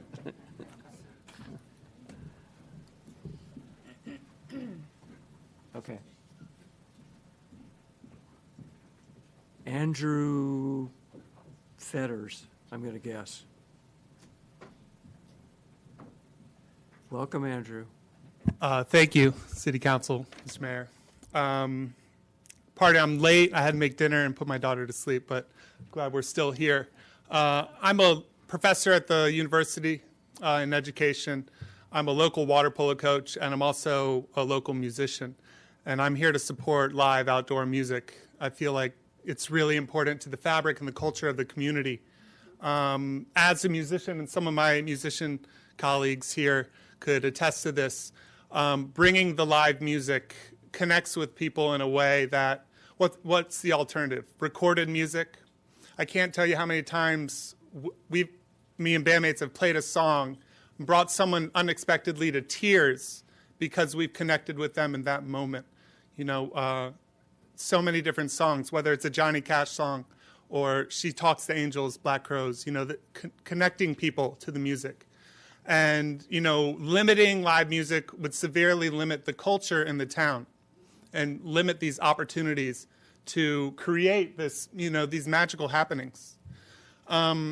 Recently on Netflix, I watched this movie called The Monuments Men, and it's about a special unit in World War II that had to save all the masterpieces of art in Europe before the fascists took them away for themselves or destroyed them, because they found that risking people's lives for art, for culture, was important enough, and it was something worth doing.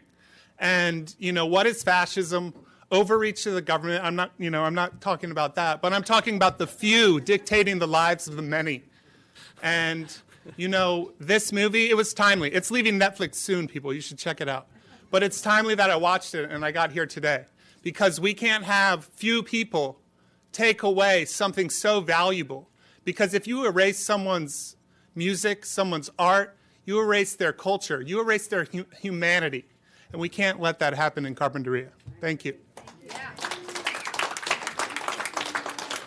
Thank you for your comments. All right, Brian, is there anybody on Zoom? Mayor, we have 3 raised hands. Okay. Sorry, make that 5 now. Okie dokie. All right. We'll start off with Asia Forner. Asia, go ahead.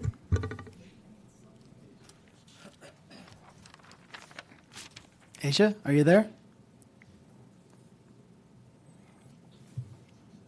Can you hear me now? Yes. Yes. Fantastic. Hello, Council and Mayor.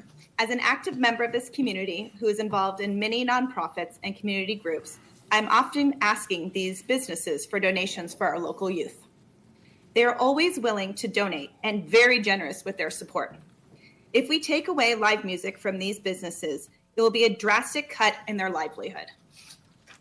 This will limit their ability to donate to local nonprofits and groups, thus hurting our community from being this amazing place we all love. Please work with our local businesses to support them as they are always supporting us. Thank you. Thank you. All right, the next one is Andy Patrick. Andy, go ahead.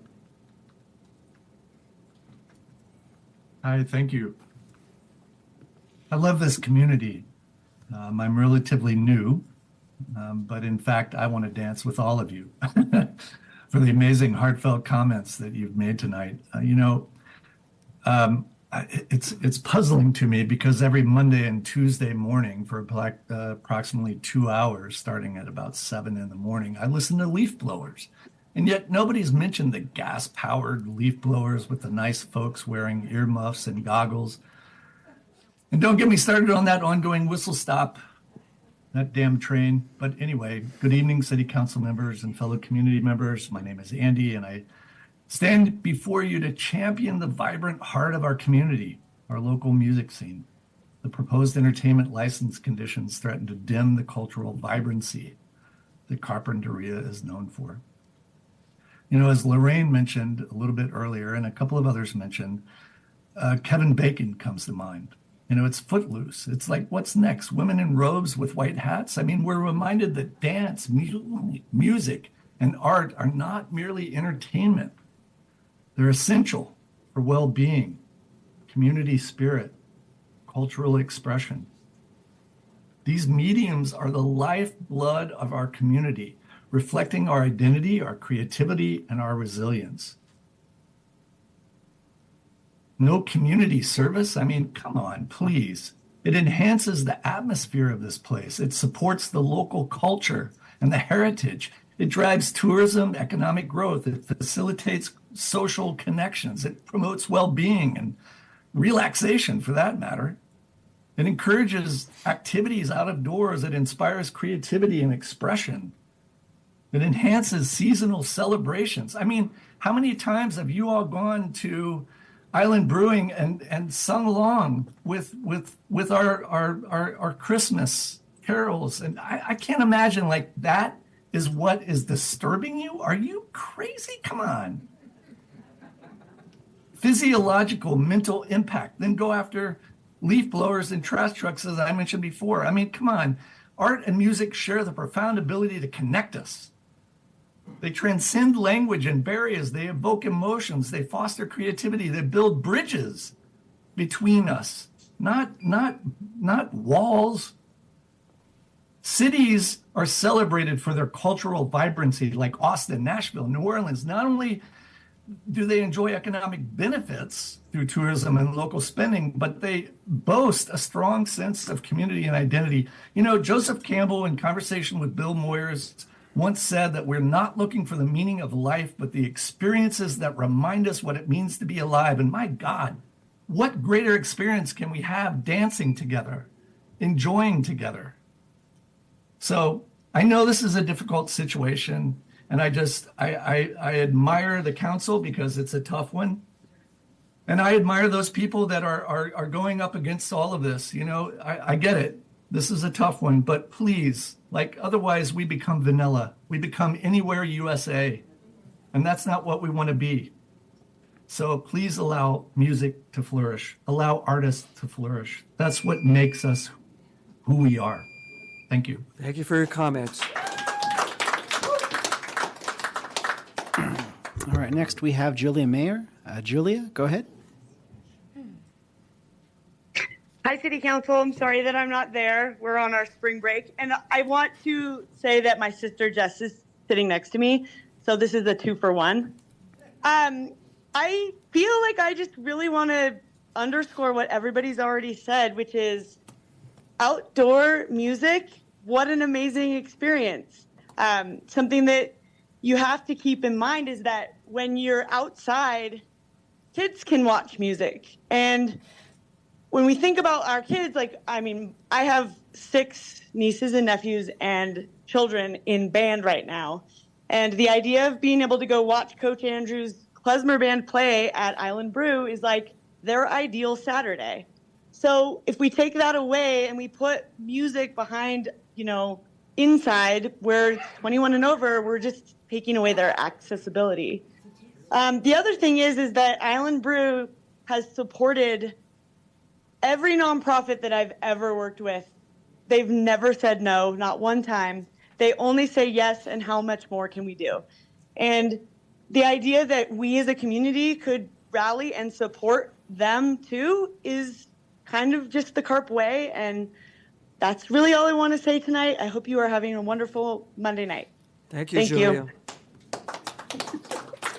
All right, then we have Steve Jarmy. Steve, go ahead. Good evening, Mayor, councilmen, and women. My name is Steve Jarmy. I run and operate a business brew lab that currently holds a valid live entertainment license with the city of Carpinteria. I'm bummed I'm not there in person tonight as I'm out of town visiting some family. I've reviewed the staff report released for tonight's council meeting and would like to show my support for option number 3, direct staff to return to a future council meeting with proposed amendments to the city's live entertainment ordinance. It's clear that one council meeting is not enough to discuss and come up with a list of amendments to the current ordinances, and this is the option the city should take. After this meeting, the city should work with businesses to amend the additional conditions that the city approved without any of our insight. It seems clear to me that the city's goal for requiring businesses to acquire live entertainment licenses is twofold. It gives the city a track record of which businesses will be hosting live entertainment, and also allows sheriff's deputies and government authority to enforce the noise standards laid out in the guidelines of the permit or municipal code. The city knowingly or unknowingly just went through an almost decade-long trial of no businesses in town holding permits for live entertainment. It's clear from both the decade-long period and the staff report that complaints for noise nuisance are very rare, and this really is not a problem in Carpinteria that deserves this kind of attention. This is the result of a knee-jerk reaction from the city, supporting/making changes based on just the few that have spoken up against live music. My advice to the city is that if you are going to listen to the few that oppose live entertainment and make changes without consulting local businesses, then you must also listen to the thousands of people who support it. With one social media post, which does not reach a large portion of the community, local businesses gathered roughly 1,500 signatures from community members that are in support of live entertainment. With no updates to the municipal code since at least 2002, the city should look at potentially working with businesses to amend this section of the code to be more up to date with current times, as well as amend both the original and additional conditions of the live entertainment license.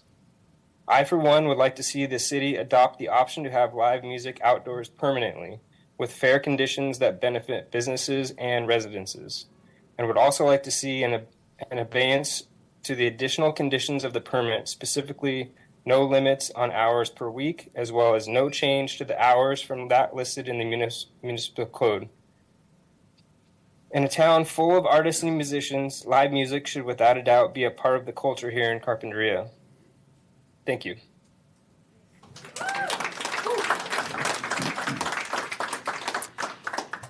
And Mayor, that concludes all the raised hands on Zoom. All right, so we're going to close the public comment period and bring it back to the city council after we take a 10-minute break.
Welcome back. We're reconvening the City Council meeting, and we're still in a live entertainment licensing program update, and we're going to bring it back up to the City Council for discussion.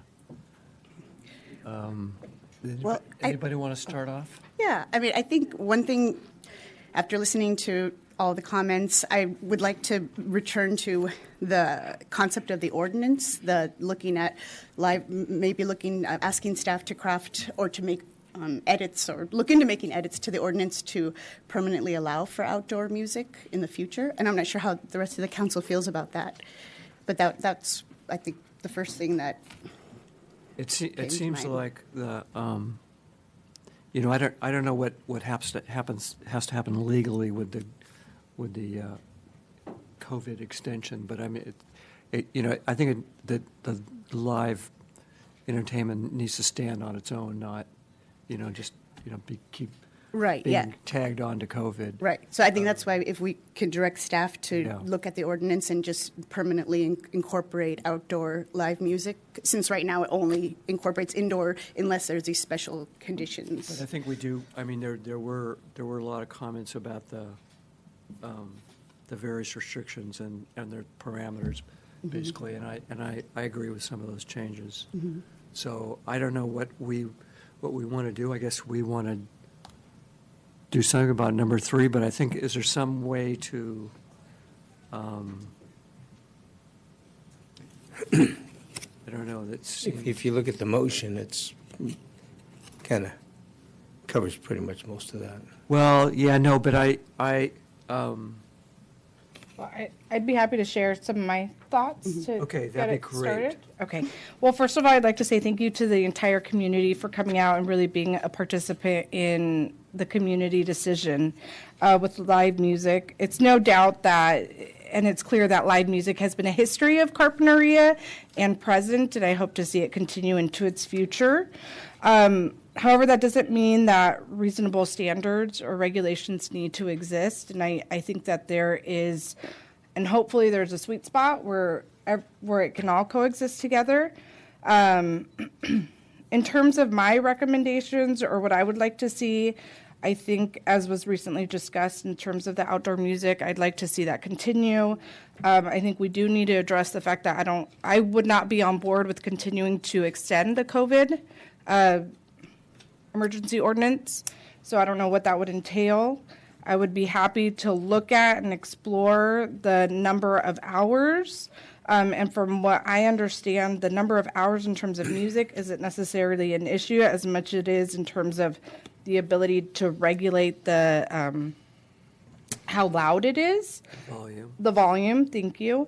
However, I have also heard from staff is that the decimal readers are challenging. They're not always accurate. And so I would consider, and maybe this is more of a point of discussion for the council in terms of the distance regulation.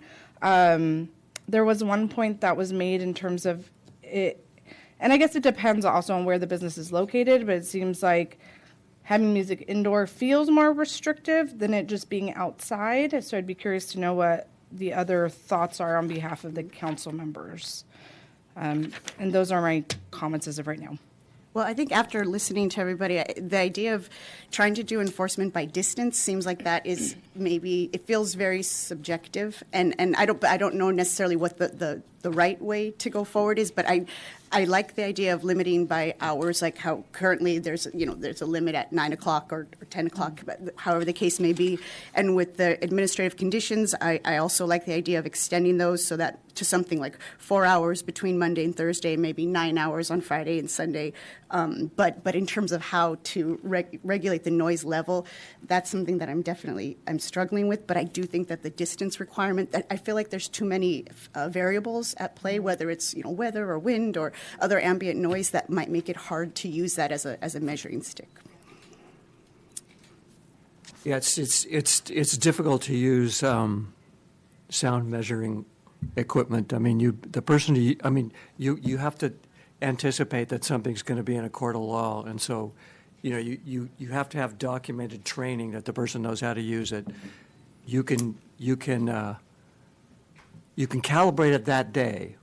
That's no problem. It's easy to calibrate, just buy another piece of equipment. But you do have to have it calibrated by a lab once a year, so it has to, that has to be followed up on. I mean, the piece of equipment can be used, but there's so many factors at play, like the wind direction and things. I kind of hesitate to want to do the decibel thing. I'll make a comment. Okay. So I have to disclose something. I love live entertainment music. I'm a big fan of the Rincons, the Dusty Jugs, South Al Linden. I love seeing Frank and Curtis and Roger playing up there. It's amazing for our community. It's a benefit. We have to think ahead. We have multiple businesses coming in down the future, and we want to plan for that. We want to make sure that if any proposed hotels, that we do address such conflicts in the future. So I think Island Brewery is being very targeted. It's hard to see Paul and Cheryl with a frown. They have the best smiles in the world, and I'm just seeing that. So let's fix that. Let's bring everybody together, all parties, and compromise and really talk about it. And I think the fair thing is the hours, right? Focus on the hours, not necessarily the noise decibels. There's a way, and let's find it. So. No, but I think that the Markisons are brave people. I mean, they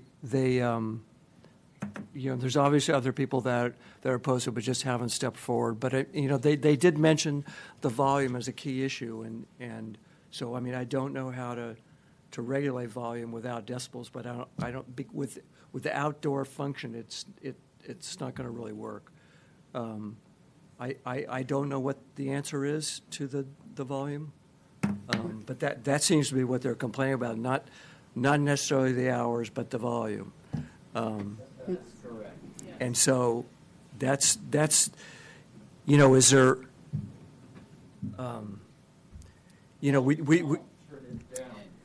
we read in our staff report that the Island Brewery Company was working on trying different configurations and trying to work with that. So maybe we can come up with something that way. But I think we would have to still address outdoor live music going forward, because right Yeah, now, no, of course we've got to do because that. indoors, Yeah, it does sound like the changes that they've made have made a big difference in terms of noise level. Obviously, Yeah, obviously but just looking that's not forward. an issue. But I think that we've heard that people want to have outdoor music. Yeah. I think that's a valuable thing, and so how to make that work. I have a question for Butch, Lieutenant Arnaldi. So are there any best practices that the sheriff use in other parts of the county when it comes to noise complaints or regulations? Yes. Again, the county ordinance that I've mentioned is 40-2, and that one is uniform throughout all the unincorporated areas of the county. And that one, there is a time. Again, on this, it's Sunday, Monday, Tuesday, Wednesday, or Thursday, no later than 10 p.m. On Friday and Saturday night, no later than midnight, but it's also no sooner than 7 in the morning. And there's no cumulative hours in that ordinance. So that's been on the books for. Just hours. But how about in terms of volume? Is there, if people complain to sheriff's deputies about volume, what do they usually do? But on this one, again, contrary to what the city's proposing, the distance 100 feet away from the property. So if it's 100 feet from the property and it can be heard or there's an issue, then that gives us enforcement action, or at least the reason to go make the contact. And that's been on the books for over 50 years. And Councilmember Slarson, just to be clear, that 100-foot limitation is if noise is occurring after the curfew. Oh, great. Thank you for the clarification. That makes a big difference. Okay.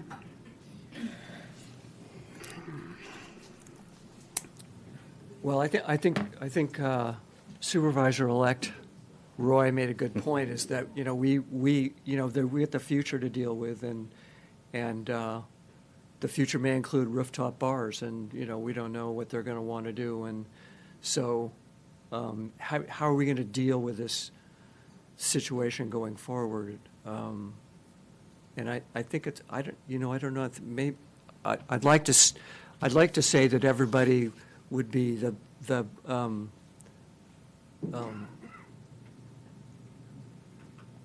restaurants and bars would be sensitive to that and work with their entertainment to try to not disturb people. But I mean, it has happened, and so I just don't know what to do. And I do personally, I feel like the limitations we currently have in place in terms of the hours of sound of live music, I think to me that's the most important part. I understand that volume is also a big concern. I appreciate that, and I'd be interested in hearing about different ways to measure or address that. But to me, I think the fact that there's a stop time for music at it's either at 9 or 10, That's pretty important. Is a really important point for me, because before those hours, it would be, I can understand wanting quiet, but I think living in a city, in a community, I don't know that there necessarily is an expectation for quiet. Right. No, and we're a small town, and there's just going to be noise, and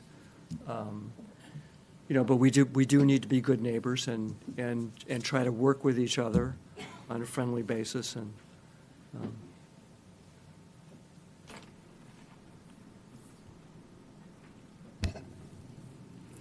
Comments for me? Yes. I would agree. I think the COVID-19 6:30 time should be taken away. The hours should, and just continue having outdoor music. I like the hours that we currently have. I think to extend those would be a mistake. The one is, for example, the county one, I think that would be pretty outrageous if we had that in a town. That just wouldn't work. The other thing that I'm looking at has to do with the potential, as Councilmember Lee says, as we grow. What we are going to be taking a look at, as an example, potentially having businesses side by side competing with outdoor music. So what's that going to do to the volume? It's going to crank it up. How do we control that? How do we regulate who has priority of which time, which date? And if it becomes an actual duel of the band. So I think that's going to be a problem that we would probably want to take a look at.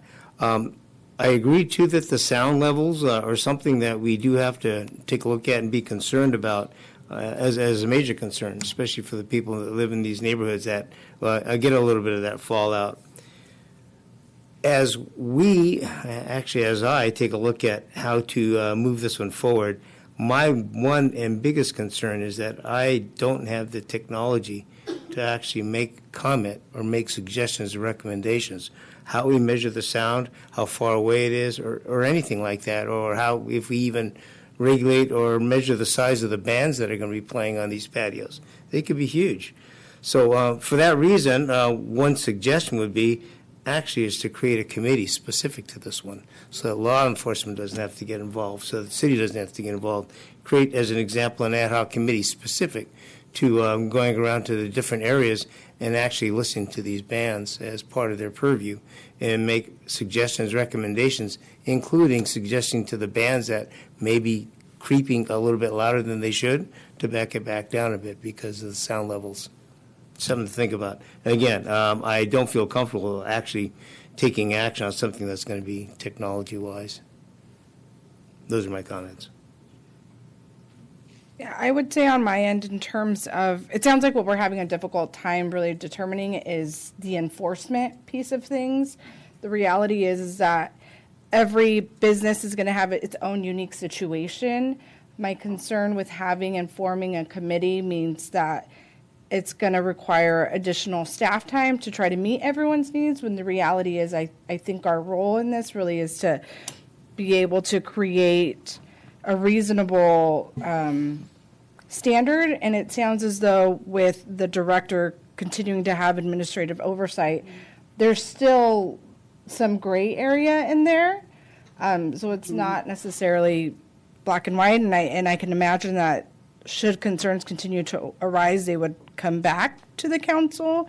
My other concern in terms of forming a committee really has to do with the amount of concern there has been.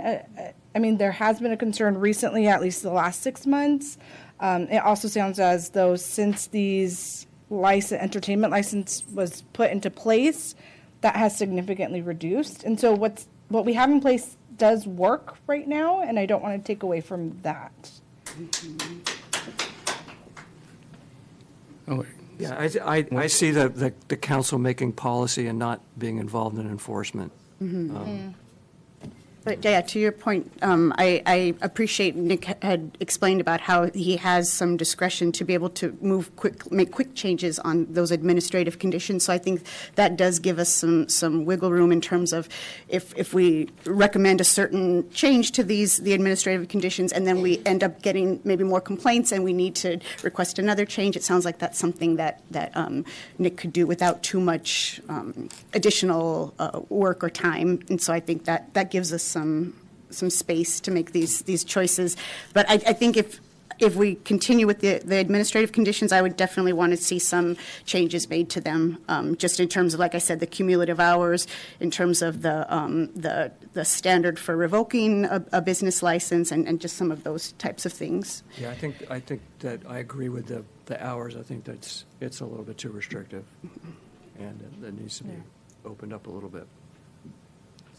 So let's make this simple. So you want to keep the outdoor live entertainment intact, correct? Yeah. And you want to extend the hours that's allowed on the weekdays and weekends? About holidays, what if the holidays falls on a weekday? Is that something that's part? That's a good question. Is that something that's? It's up to your council, but we could certainly treat those like weekends if that's the council's preference. So I would like to extend like weekdays to 6 hours and weekends 8 hours, holidays 8 hours. It should be a simple, for a business owner, it should be easy to understand, right? It should not be complicated. I don't like the 3 strikes law. It brings burden and stress on business owners. If someone was revoked, it should come before city council. Just people want to have fun. People want to enjoy music. Music is not noise. Music is something that we all appreciate, we all love.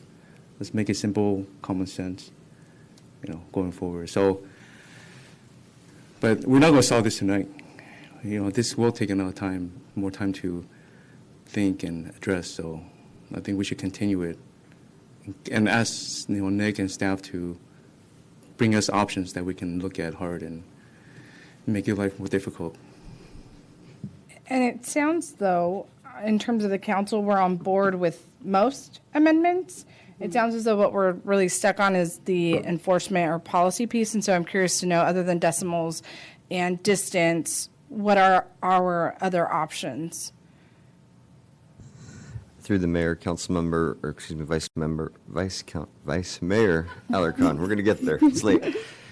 In terms of trying to enforce, kind of noise limits, if we're trying to stay away from decibel reading, if we're trying to stay away from distance reading, I think your only other ways are to, either enforce by, location, right, indoor versus outdoor, or some kind of a time limit to just say, a curfew, right, essentially. Otherwise, you're left with these, kind of subjective standards like we have about, not being disturbing to the neighborhood or not being disturbing to surrounding uses, which, that's hard for enforcement staff to hang a hat on in the event of a complaint. So, if you want to kind of get away from that subjectivity, then you need to go towards a more objective standard that maybe, gets away from a noise limitation in favor of just a hard curfew or some kind of locational, criteria. Okay. I mean, it sounds. I don't know of any other option. Go ahead. I mean, it sounds to me that we have enough information to be able to make a decision. I'm not sure what other information council members would want or desire. Well, I might want to just know more about what other options there are for measuring the volume in some way, because that's one thing that I feel like we haven't moved forward on at all. Like the other stuff, like you're right, like we're in agreement for there should be, the cumulative hours should be more. We like the fact that there's already a curfew at 9 or 10, whatever the case may be. But it's just the measuring of the volume, unless we want to not have that be part of the concern. But it sounds like that is something we think is a legitimate concern, that we don't want volume to be completely unregulated. But so I think maybe I would want to know more about just what some possible other options could be, if staff could come back with recommendations for that, or because beyond that, I think we're in agreement for all the other elements, it sounds like, or we're in general agreement for the other elements. But I think Wade brought up a good point too. It's looking at the future. What if we've got the surf liner right next to IBC? Is this going to be the battle of the bands, or let's. So I think hard curfew, just 9 o'clock, boom, and then what Butch has said, right? This enforcement after that. Keep it simple, keep it clear. Is it objective and not subjective? And later on, if we want to change it, we could. But I would agree with that. I think a hard curfew is good. That was one of the points that I did try to make, was that specific. As far as the time frame of it, that time envelope could be, as long as you have a curfew front and back. Yeah.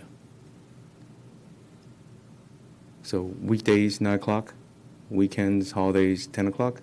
Does that work, or you want to change those numbers? No, that works for me. And that's what we have pretty much already, right? So I think that part of what's already I think in you got a start time too on that, Yeah. 7 o'clock or 8 o'clock. And no business want to go out and just make loud music. It's not good for the customers too, so they recognize that. You don't want bands blaring away. There's kids around. There's, they're respectful. So with your suggestion in terms of a hard curfew, because that's an option of just having a hard curfew and not needing to address the volume. Right. So are you suggesting we get rid of needing to address the volume and just focus on the curfew, and that being the objective standard? I think we have the sound place already in place, the 300, 500, and 750. We got to throw that away? Well, I think I think the distance is a little bit harder. I think to use as a measuring device, just the distance, just because of all the other potential factors in it, right? But I mean, I'm open to other thoughts about that too. If the council feels like just some distance requirements are necessary. Yeah, the only thing I would say to that, though, is that it seems as though distance has been working, though.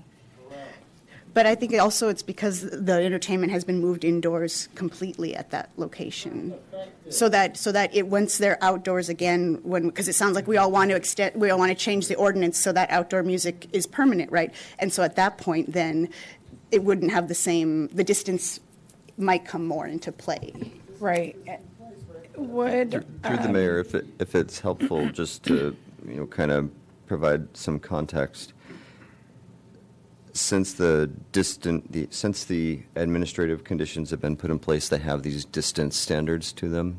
The music at Island Brewing has been, I think, moved indoors that entire time, so we haven't really had a chance to test in practice how these distance-based standards would apply to outdoor music.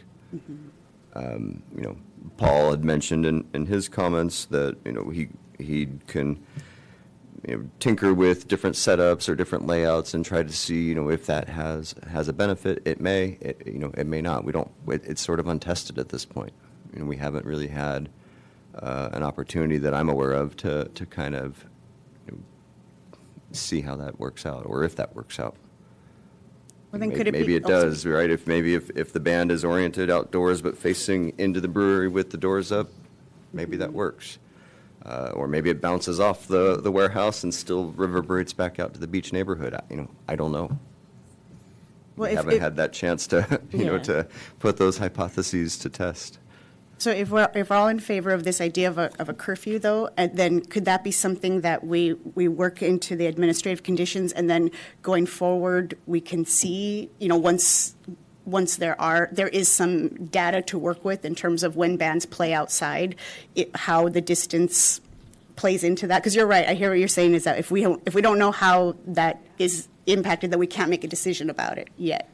So some of this is already in the admin conditions right now, right? The third bullet down is, has that 9 p.m. curfew for Monday through Thursday, 10 p.m. Friday and Saturday. We could clarify, that to also include holidays if that's something the council wants. Farther down, we have language in here already now encouraging live entertainment to be oriented away from the nearest residences.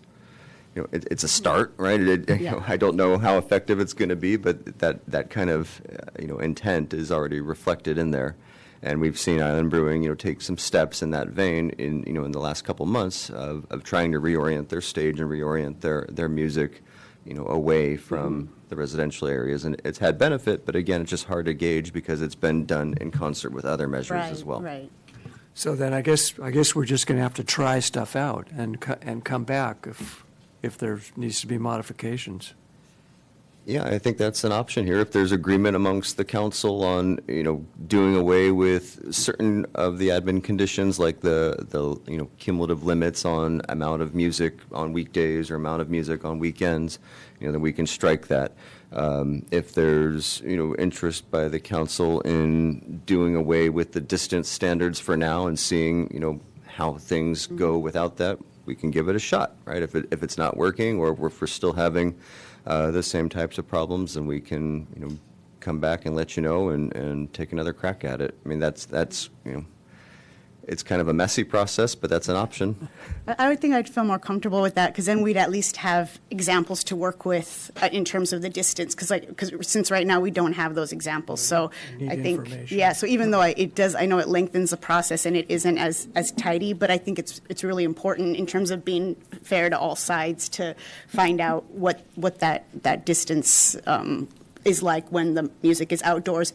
And some of these other administrative conditions are being followed, like the orientation of the band and those types of things. So we're focused on curfew right now, right? And no decibel. Right. And Outdoor. Distance? And outdoor. And outdoor? Yes. And decibel and distance, do you want it no right now and just study it? Yeah, I think maybe no right now, just until we know what it's like to have an outdoor band that's following the administrative conditions, and that is then also we can measure the sound, how the sound travels by distance at that time, because right now we don't know how that will be. Got it.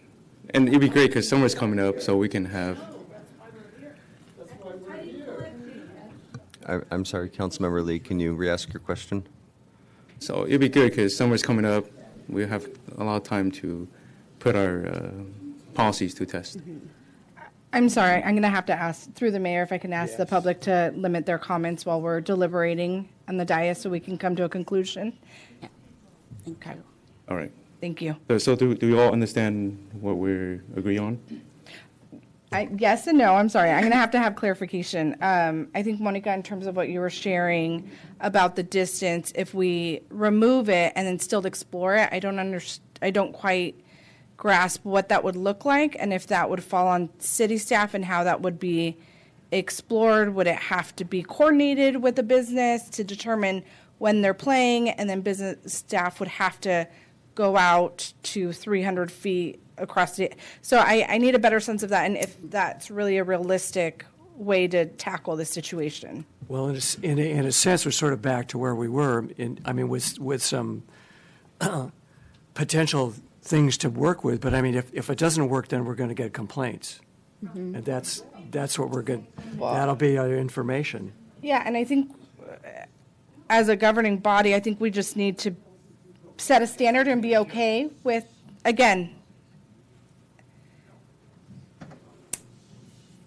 I think as a governing body, I think in order to help the community, we need to set a standard, and I think it would have to be at the discretion of the director should there be additional complaints or whatnot to bring it back to the council. But yes. I do think in this situation, we need to set some sort of a standard to move forward. No, I agree, and I think that the difference to me that I see where I don't think that we'd be back to where we started, because these other administrative conditions do exist now in terms of, like Nick was saying, in terms of just like the orientation of the bands, of facing away from residential areas, and just some of the. So I don't think we're back at square one necessarily. We're not back at square one, but we're moving forward with this promise that maybe we can make some tweaks and it'll work. Yeah. And that's what we're going to Yes. try out. We have to try things out. Exactly, I agree. You know. Yeah. But it sounds like people are willing to agree to try things out, so, we'll just see what happens. So the distance to me is like this decibel, same thing. It's subjective and kind of unenforceable. So it's focused on outdoor, the curfew, and what else? Allowing And then outdoor curfew. Yeah, and then not having the three strikes. No strikes. Yeah. I just don't really like that. And Three, yeah, I think. give the power to Nick for enforcement, I think. Well, so just to be clear, right, the power to revoke or suspend a license already lies with the director per the municipal code. Yeah, we keep And so, if you want to change that, that's a permanent ordinance amendment that would have to come back to you at some point in the future. If you have input on, how the director arrives at that decision of whether to suspend or revoke a license, that's the type of thing that I can fold into the admin conditions. Right now, it has the quote-unquote 3 strikes rule.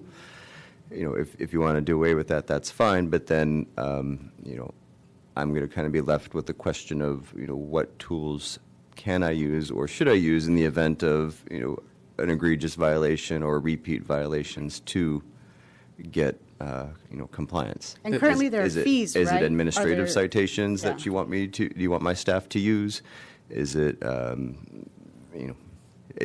there no penalties? What is, so that, that we have the administrative citation process. It's a $100 citation on the first offense. Second offense is $200. Every offense thereafter is $500. So that that's an option, but that's going to get expensive for businesses too if they're continuing to have violations. If they violate the curfew, I think first warning, second 100. I think business will really understand that we're serious, and they will comply. I think that's fair. So you're saying keep the 3 in? Not 3 strikes law, Just but the fees, right? just The fee structure. a curfew violation. You have to be specific because they're taking notes on those things. So what Nick just said, right? Yeah. What he said about the first offense being $100, the second being 200, and the third being 500. But after the 3 strikes, you don't get your license revoked. It's kind of like, hey. Well, I think that's still within the director's purview to Yeah. revoke or suspend any license, and Yeah. we're just providing him with tools of the fees. Yeah. Yeah. So I think it's okay. So you'd prefer that, if there are repeat violations, that we just use our administrative citation process. Yes. At your discretion. Yeah. And so just to confirm, I think going back to the one thing that I'm Yes. stuck on here, we're going to get rid of distance completely. Yep. We're not going to explore that. We're not going to explore volume. Yep. And it sounds like we've given city staff enough direction with wanting outdoor music. Yes. Establishing a curfew. Extending the hours of operation. Weekdays will be 6 hours. Weekends and holidays will be 8 hours. Through the mayor, I do want to clarify a question about holidays. Often holidays will fall in the middle of the week, and so if we're extending hours on those days to later, is it the day before the holiday, or is it the day of the holiday, or both? Both. Okay.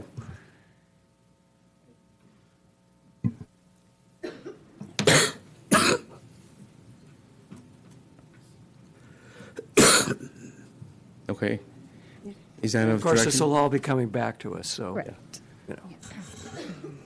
we can Does anyone make a motion? think about it again. Does staff have enough direction? I just want to make sure we're all on the same I'm page. attempting to scribble down what I heard to make sure I've kept.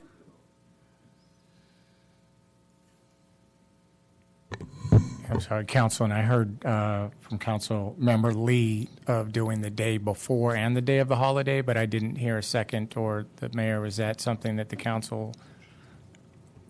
Well, yeah, I don't know. What does everybody think? I mean, What's the other points? We just, basically, if you're in favor of it, we haven't taken a vote or seconded anything yet. We just affirmed.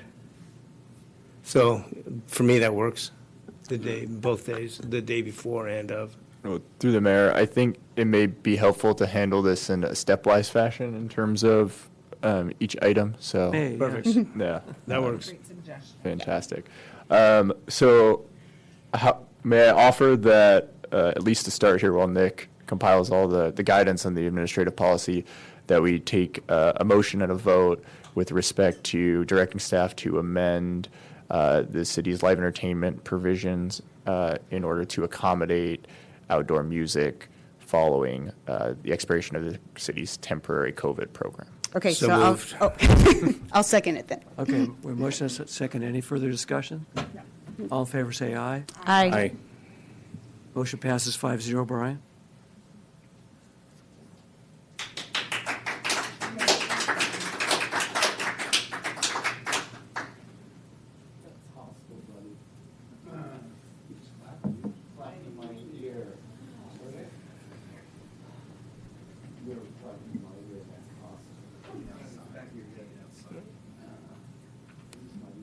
Okay, we have anything else we have to, are you going to come up with those points there, Nick, or? Mac? Yes, sorry, I was trying to keep everything straight. So the other kind of feedback that we heard related to the admin conditions was a 9 p.m. curfew on weekdays. Is this for outdoor music, indoor music, or both? Both. Both. Okay. And a 10 p.m. curfew on weekends and holidays, with some uncertainty still on whether holidays is the day before, the day of, or both. Yeah. And then we're not going to rely for right now on any decibel or distance type standards. And then we heard from Councilmember Lee, still a suggestion to have a cap of no more than 6 hours cumulatively of live music on weekdays, and no more than 8 hours on weekends.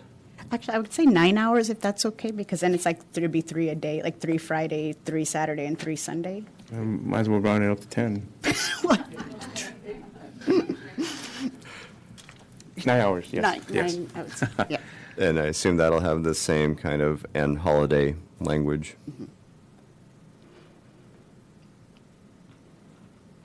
And then doing away with the 3-strike rule for revocation of a license, and instead just relying on the city's administrative citation Yes.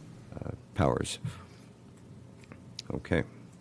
So that's what I have for now for admin conditions. We still have kind of the ability, right, in the event of a really an egregious, kind of nuisance, to enforce a noise standard if we can, figure out a way to define it. That's still in the existing ordinance. That's still there in a, really bad circumstance. But this would be kind of the day-to-day how it would be managed. And you did include that doing away with the 6:30 COVID-19 one. So That was a separate motion that your council already thank took. you. Yes. Okay. So that would be included in this one then? Okay.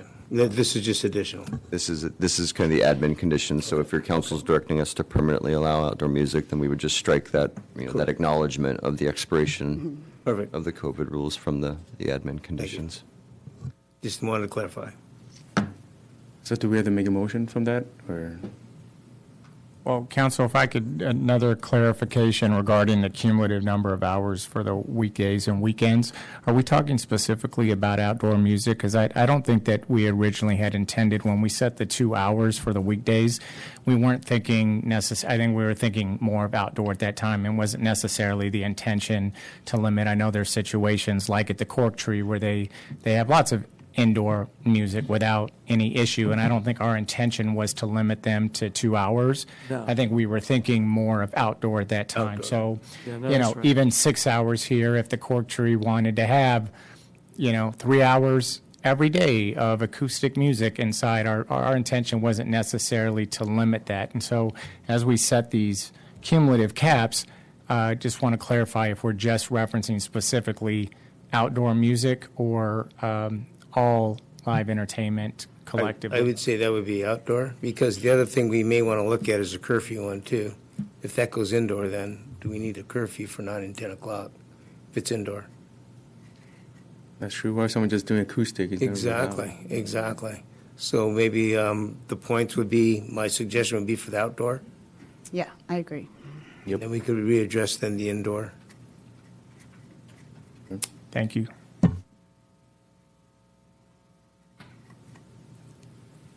So should I make a motion then to direct staff to incorporate those changes to the administrative conditions?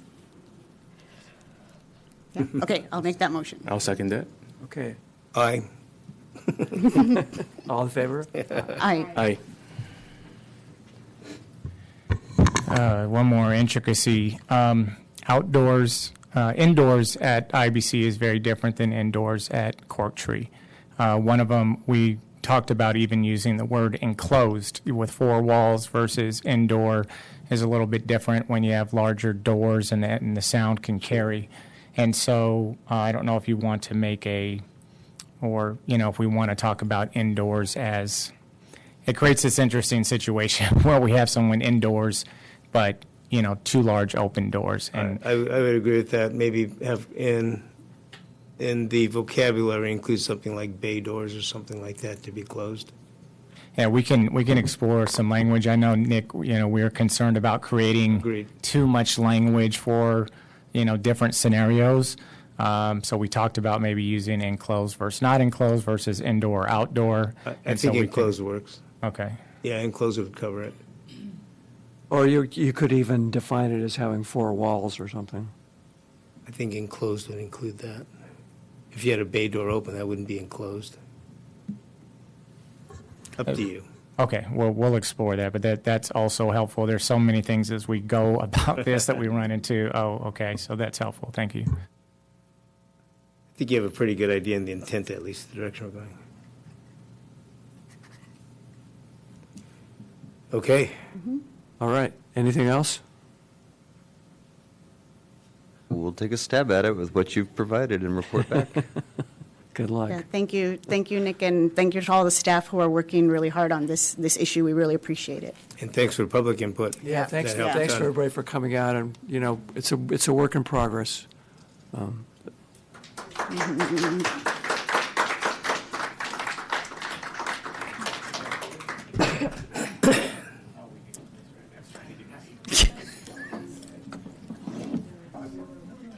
Next item. Let's go. It's going to be midnight. I know. Exactly. That's why I say, let's go. It feels like it's time, doesn't it? Take a 5-minute recess? No. Let's get this done. Okay, we're going to go to legislative updates there, Mr. Mayor. Yeah, we got to do it, but and there's a lot of stuff on the legislative update. I don't know if you looked at it, but I guess I did. I would just ask for highlights. A few hundred bills. Clear the room. No, let's just go. Okay. Hello, I'll bet. Hey, folks, we're still conducting a meeting here, so.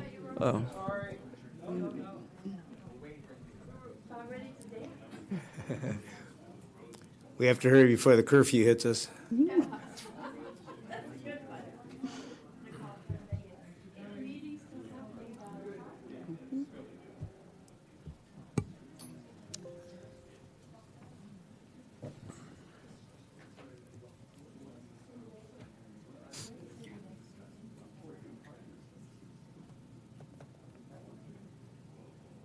All right, legislative update. Has anybody looked at this or anything caught your attention? Well, actually, I did have a question. It would be helpful maybe if we could have a list of the letters that the city has sent out regarding legislation, maybe within the past year or so, just so that we have a kind of a running tally of which issues the city has already sent letters on. I don't know if that would be helpful, I think, as we're looking at all these new bills and issues.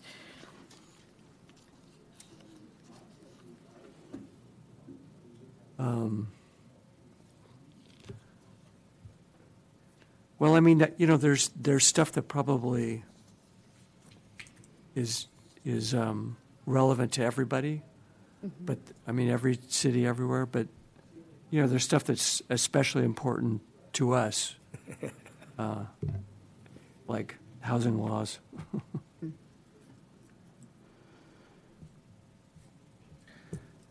You can bring something up that's not legislative update.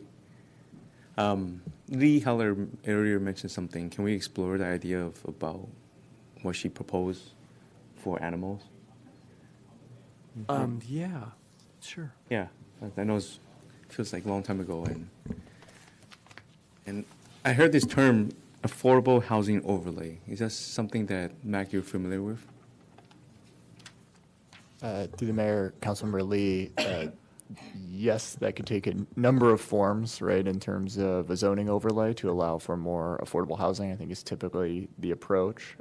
Nick can maybe opine more specifically on some proposals, but I could, I guess, refer to other considerations as well for affordable housing.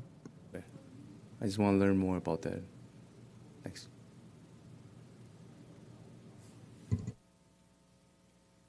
For the council, we used to actually, on this, going back to the legislative updates, staff used to furnish us with these for every meeting.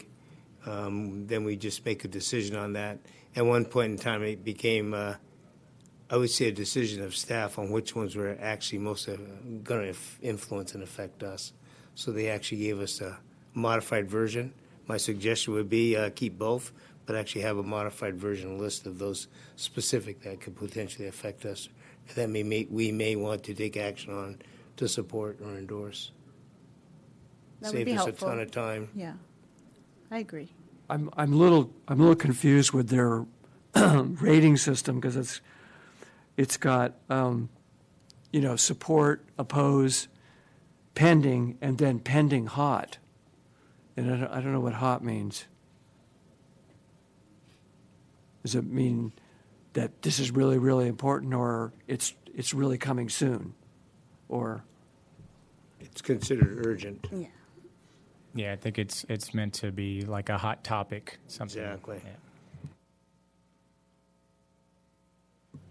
And then also clarification, Councilmember Lee, and then the council related. You said something related to the dogs earlier. Is that what you said? Dogs. Yeah. What specifically was the request? She wanted more advertising, or what she said. Maybe there's They other, came in with public other things, but comment. about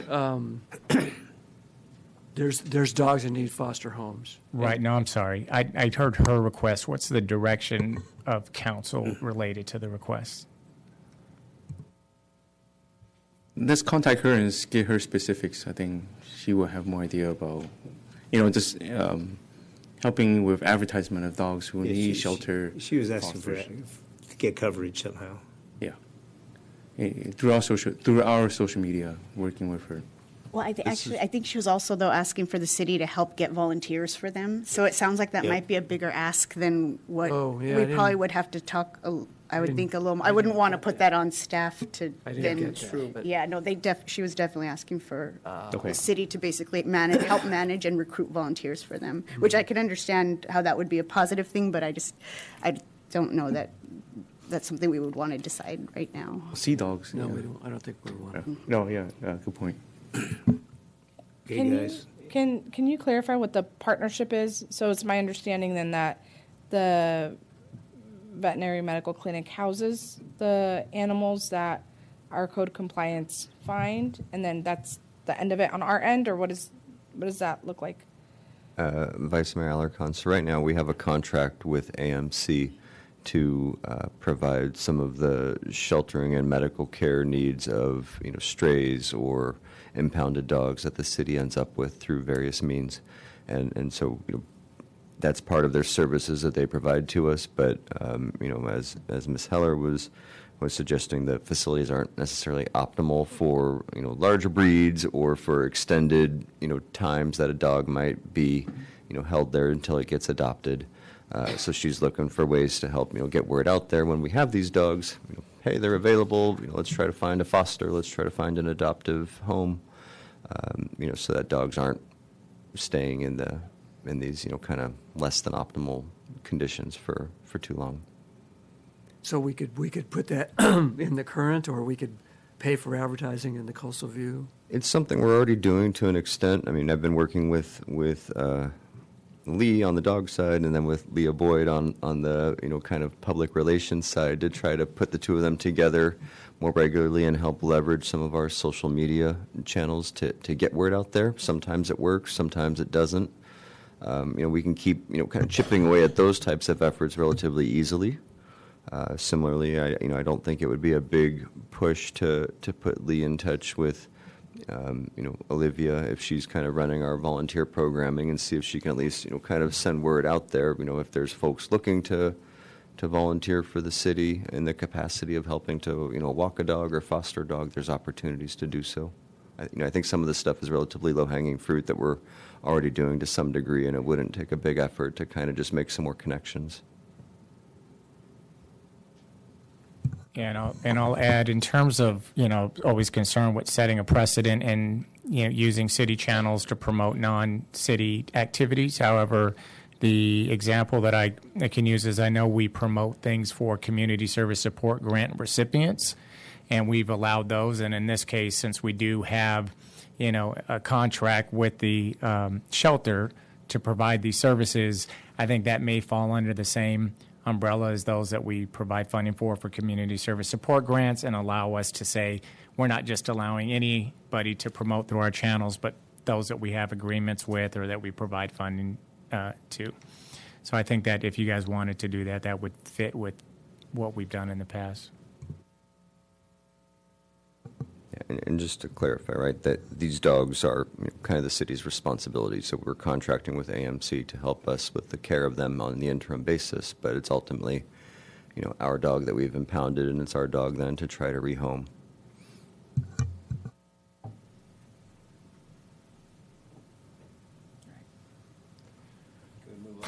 Yeah. Yep. I moved too far on.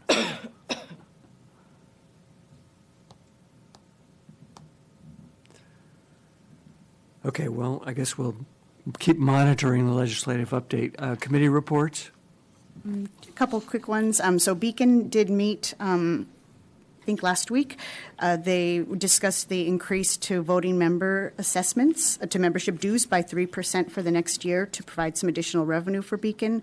Also, Beacon, the board received a presentation from the Science Advisory Committee co-chairs on their plans for 2024 activities, and also the Beacon board approved payment of an invoice to Cal State Channel Islands to help initiate review of a coastal research center. And then MTD met last week, and they renewed their ADA paratransit services master agreement with EasyLift.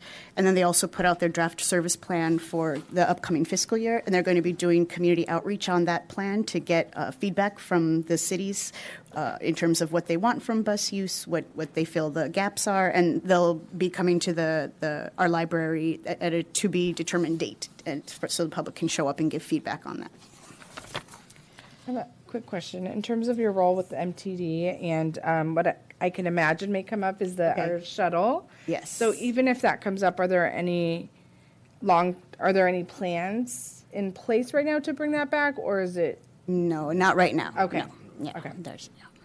And actually, I think I've reported out on this before, but MTD is also facing a bit of a fiscal cliff coming up due to the change to the large urban zone. So I think that's also what's playing into it. They're going to have to be some reduction of costs to begin with, and then so restarting the shuttle is not part of conversations right now. We got bigger, so we get smaller money. So Yeah, exactly. if you could figure that out. It doesn't. Yeah, not great. Okay. Well, we're going to adjourn then at 10:06 or 5. All right. Thank you, everybody.